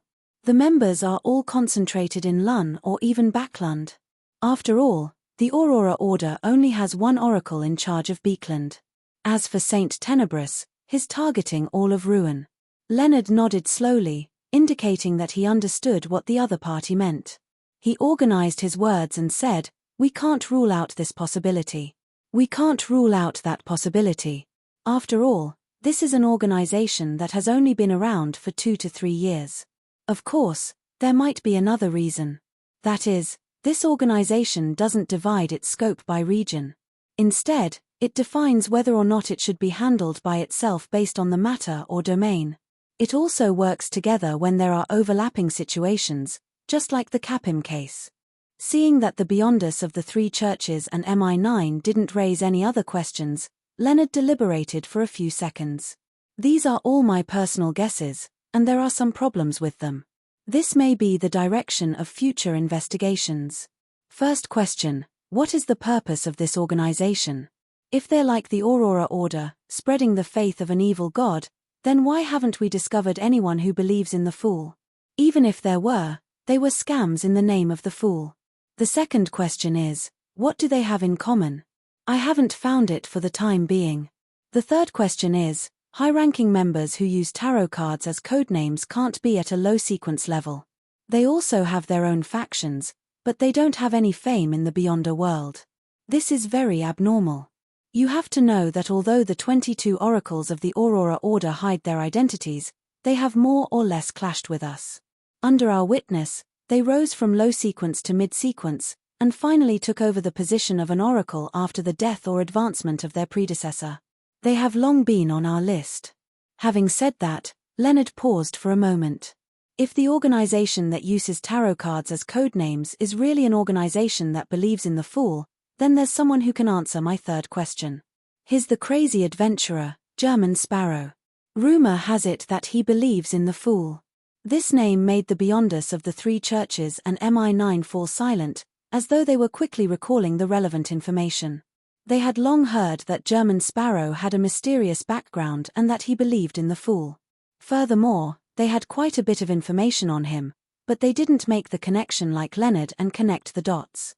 After a few seconds, the Church of Evernight's Archbishop of Beekland, St. Anthony, said in a deep voice, German Sparrow is suspected to have close ties with the original death consul of Balaam. He's an angel that's still active on Earth. This alarmed the beyonders who weren't demigods as they instinctively sat up straight. They knew about Admiral Hell, but due to the confidentiality restrictions, they didn't know that the death consul represented a grounded angel. That death consul doesn't seem to belong to any faction of the charismatic order, an Mi-9 beyonder said hesitantly. Leonard nodded with a serious expression. Perhaps he is a member of that secret organization that uses tarot cards as a codename. Death God card. There was another bout of silence. Celt, Randall, and the other demigods had no choice but to admit that there was such a possibility. The secret organization that used tarot cards as a codename instantly rose in status, reaching a level that was equal to the Aurora Order. In short, German Sparrow is a clue. Leonard secretly drew a breath and slowly exhaled. Your Excellencies, ladies and gentlemen, I'm done. St. Anthony nodded slightly, stood up, and looked around. He surveyed the area and said, up to now, this secret organization that uses tarot cards as a codename has yet to target us. They have shown a certain degree of friendliness, and now that the war is tense, we are severely lacking in manpower. It's very difficult for us to take any big actions. Therefore, I suggest that we try our best to avoid conflict with them and not attempt to wipe them out for the time being. Of course, the necessary investigations have to be done. Such a secret organization with a grounded angel represents danger. If we don't understand them and don't have sufficient information, we won't be able to react in time in the future to stop any possible conspiracies. Horamic and the other demigods thought for a moment before nodding in agreement. Anthony Stevenson surveyed the area and stopped his gaze on Leonard's face. You'll be the leader of this investigation mission. Coordinate it well. Leonard solemnly agreed.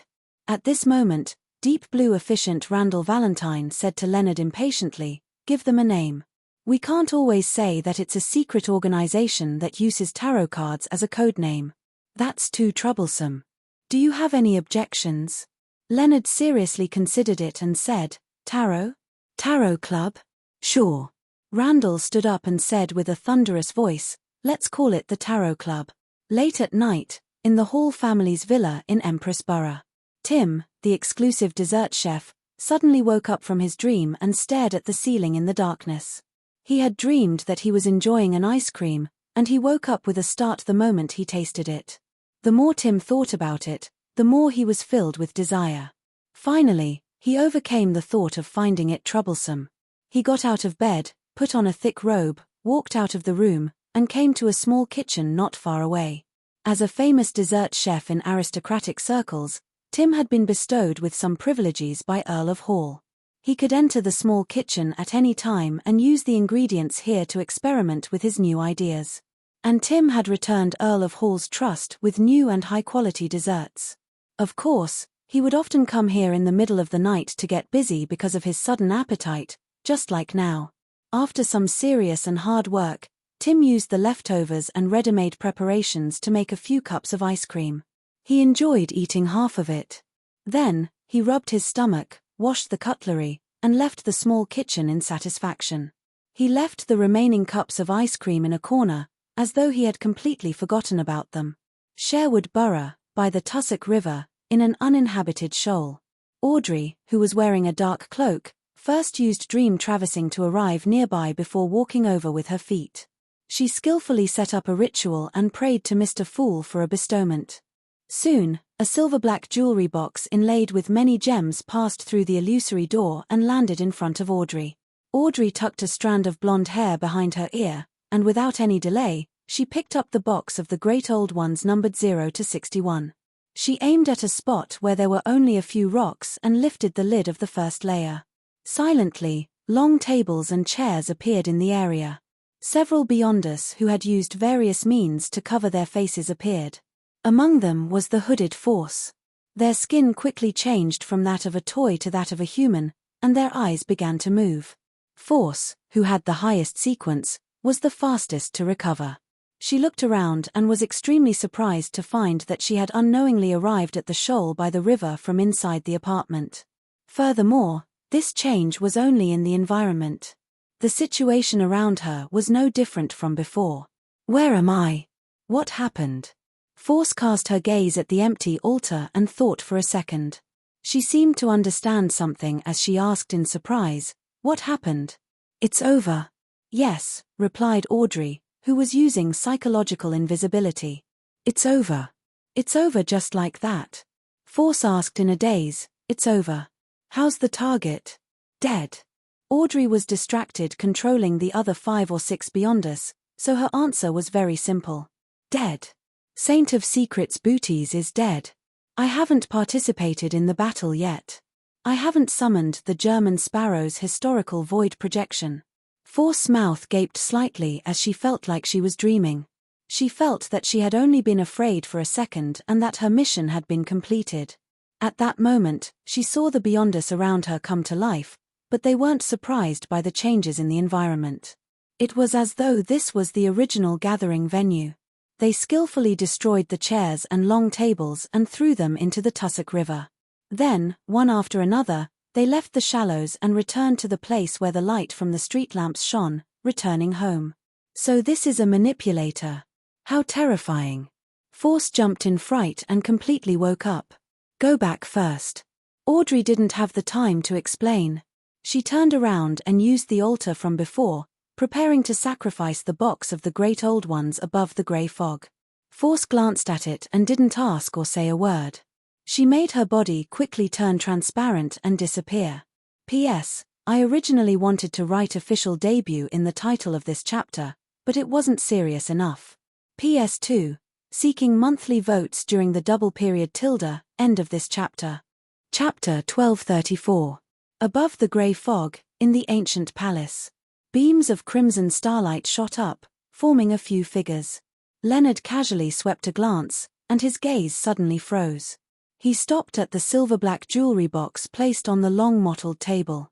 If he didn't remember wrongly, this was likely the Grade 0 sealed artifact, the box of the Great Old Ones, that World Klein Moretti had specially emphasized during the private gathering. Saint of Secrets Booties really wields this Grade 0 sealed artifact. Furthermore, he used it. Marum Hermit and Miss Justice succeeded in the end. Leonard's pupils dilated slightly as he almost couldn't believe his eyes. As an orthodox official Beyonder, the Red Gloves captain of the Church of Evernite, he had a clear understanding of Grade 0 sealed artifacts.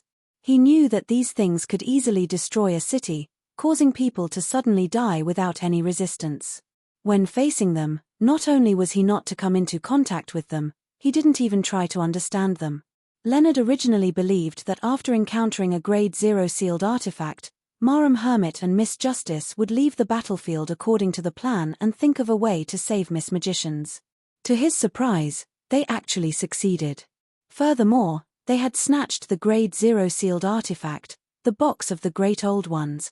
Marham Hermit's mysterious reenactment is this powerful?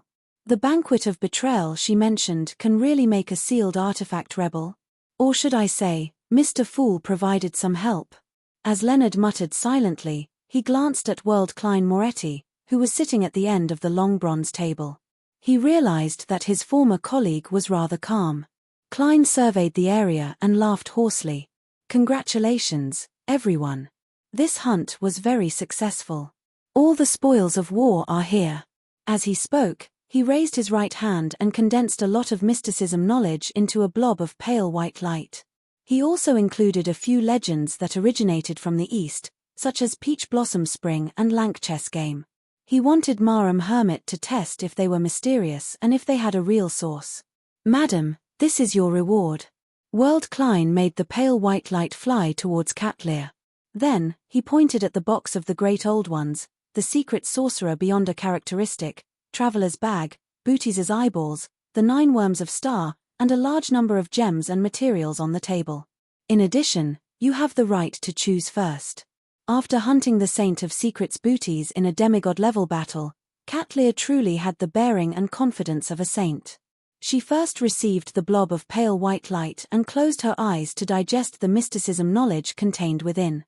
In the Second Epoch, the ancient gods believed that the original creator left behind some items. That might be a kingdom formed from a portion of his body, or it might be something he created. These items contain Sephiroth, and there are a total of 9. They are Chaos Sea, Sapphira Castle, River of Eternal Darkness, Knowledge Moor, Shadow World, Broodmother, Nation of Disorder, City of Calamity, Key of Light. The ancient sun god came from a place called Chernobyl. The Marauder Pathways Sequence 0 is called Error. Roselle the Great's fairy tales might have originated from something that had happened in the past. As the mysticism knowledge reverberated, Catlear couldn't help but open her eyes and look at the world, German Sparrow. There were too many things that shocked her, overturned her understanding, and opened the door to a new world for her. In the past, I couldn't figure out Mr. Fool's origins at all, but now, I can vaguely grasp a little. A thought flashed through Catlear's mind as she came up with a guess. She immediately controlled herself, unwilling to think too deeply, nor did she dare to think too deeply. She was afraid that she would come up with a horrifying answer that would make her lose control. This is one of the 9 Sephiroth. Mr. Fool's goal is to gather all the Sephiroth and attempt to recover. Raising her right hand and nudging the heavy glasses on her nose bridge, Catlear forced herself to focus on the small stories. She decided to return to the real world and completely digest the potion. Then, she would attempt to create magic based on it and use mystical reenactment to draw power. Of course, she also believed that not every one of them would succeed. She believed that some of the stories were purely fictional. After all, this was a gift from Mr. World, so there was no guarantee that it would be effective. Furthermore, back then, Roselle the Great had told Queen Mystic many fairy tales and ancient legends. Only a small portion of them could actually produce magic. After taking a few seconds to compose herself, Catlear cast her gaze at the middle of the long mottled table, preparing to choose her spoils of war. Without a doubt, the most eye-catching item was the box of the Great Old Ones numbered 0 to 61. The silver-black jewelry box embedded with many gems completely concealed the light of the other items. Catlear wasn't too unfamiliar with Grade 0 sealed artifacts. This was because Queen Mystic Bernadette had more than one of them. And it was also because of this that the element Dawn created by this queen was able to compete with the ancient organization, the Moses Ascetic Order, which was born in the early 4th Epoch. The difference between an angel and a saint wasn't something that powerful and dreamy fairy tale magic could make up for. To become a truly important figure, one had to advance to Sequence 2 or possess a Grade 0 sealed artifact. It wasn't that Catlear didn't have any desire for the box of the Great Old Ones, but when she thought of the hint that the world German Sparrow had received from Mr. Fool, she felt a sense of horror when she thought of the terrifying negative effects, the extremely dangerous 3rd level, and most of the Beyonder powers that she couldn't control. Although she had brief luck, She lacked the ability to seal the box of the great old ones to date. After an intense struggle, Catlear pointed at the dreamy crystal and said, "I want the beyonder characteristic of a secret sorcerer. If she could find a suitable high-sequence artisan, it could become a rather good sealed artifact that could barely withstand the negative effects." As for Queen Mystic Bernadette, she had such resources, but she might not be able to succeed. Even if the final product is just teleportation, it would be enough. But it's obvious that a secret sorcerer won't only grasp teleportation. Even if the negative effects are unbearable, I can get the queen to shatter it and make multiple attempts, or I can sell it to Miss Magicians. Yes, she said that her teacher would prepare the ingredients for her. Catlear then nodded at the World German Sparrow, indicating that she confirmed her choice. Choose the secret sorcerer beyonder characteristic. Upon hearing Marham Hermit's answer, a scene surfaced in Klein's mind. A lady wearing a purple-patterned black robe and a dark-colored hood relied on Blink to leave behind a dense number of avatars. Then, they lit a match at the same time. The little match girl has become countless match witches. This is a horror version of a fairy tale. The World Klein couldn't help but twitch the corners of his mouth as he tersely acknowledged. "All right, that's your right." He then cast his gaze at Miss Magicians. "It's your turn to choose." I didn't do anything." Magician's Force said guiltily. Klein chuckled and said, "You've perfectly completed the job of baiting me." Force didn't know what expression she should show in response, but she heard Mr. Star laugh. Force didn't know what expression she should show in response, but she heard Mr. Star laugh. Frankly speaking, she wanted to choose the box of the Great Old Ones because it was an item that had been stolen from her teacher's family. Frankly speaking, she wanted to choose the box of the Great Old Ones because it was an item that had been stolen from her teacher's family. She didn't want to use it herself and wanted to return it to her teacher. But considering that she was really just a bait, Force felt that she didn't have the right to take an item of this level. She had already gained a deep impression of how rare, precious, and dangerous a Grade 0 sealed artifact was through Mr. Star's introduction. She knew that the value of the box of the Great Old Ones was incomparable to a saint's beyonder characteristic. Recalling that she was choosing under the watchful eyes of the world's German Sparrow, Magician's Force finally gave up her impulse and pointed at the pair of eyeballs. "I'll take them." She wanted to bring the pair of eyeballs to her teacher and tell him that Booties was dead. All the hatred was over. Apart from that, Booties' eyeball could also be made into a powerful cursed object or used as a medium for curses. It was also a pretty good item. Klein nodded slightly and didn't try to persuade him. All he did was point at the gems, materials, and worms of Star. "You also paid the price of the moon paper doll. You can choose something else as compensation." "Okay." Force agreed reflexively. As many charms and rituals of the apprentice pathway required gems as materials, and these things could still be appreciated, Force took a portion of the gems and waited for the bestowment ritual after the gathering. Klein moved his gaze and said to Miss Judgment, "That's right. It's your turn." Zio also knew that she hadn't contributed much, and she knew that she didn't have the ability to resist the negative effects of the box of the Great Old Ones. Therefore, without even looking at 0 to 61, she pointed at the black pocket. "I choose Traveler's Bag." This way, she could carry some heavy weapons with her, and she might even be able to drag out a cannon at a critical moment. As for the problem of having to reinforce the hidden space after a period of time, she had also considered it. After all, it could still be used for about a year. In the future, she could rent a sealed artifact from Marham Hermit to maintain it. Besides, by that time, Force might have already become a secret sorcerer. World Klein nodded and looked at Leonard. "It's your turn." Leonard didn't stand on ceremony as he scanned the items and tapped a few times. 3 worms of Star, 20 gems, and those materials. "This makes me feel like I'm paying a protection fee to an official faction." Klein lampooned his poet classmate before saying to Miss Justice, "The mission was very successful. I'm very satisfied. Although you've already received the payment, you can choose a little more."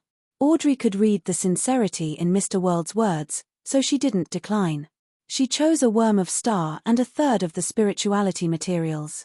At this point, as the person who had entrusted the mission, World German Sparrow, his harvest was 5 worms of Star, a grade 0 sealed artifact, the box of the Great Old Ones, a third of the spirituality materials, and nearly 30 high-quality gems. He smiled and looked at Magician's Force. Remember to tell your teacher about this. Just say that this is my goodwill, and I wish to make a deal with him. P.S. Seeking monthly votes during the double period. Divine Emperor of the Nine Heavens.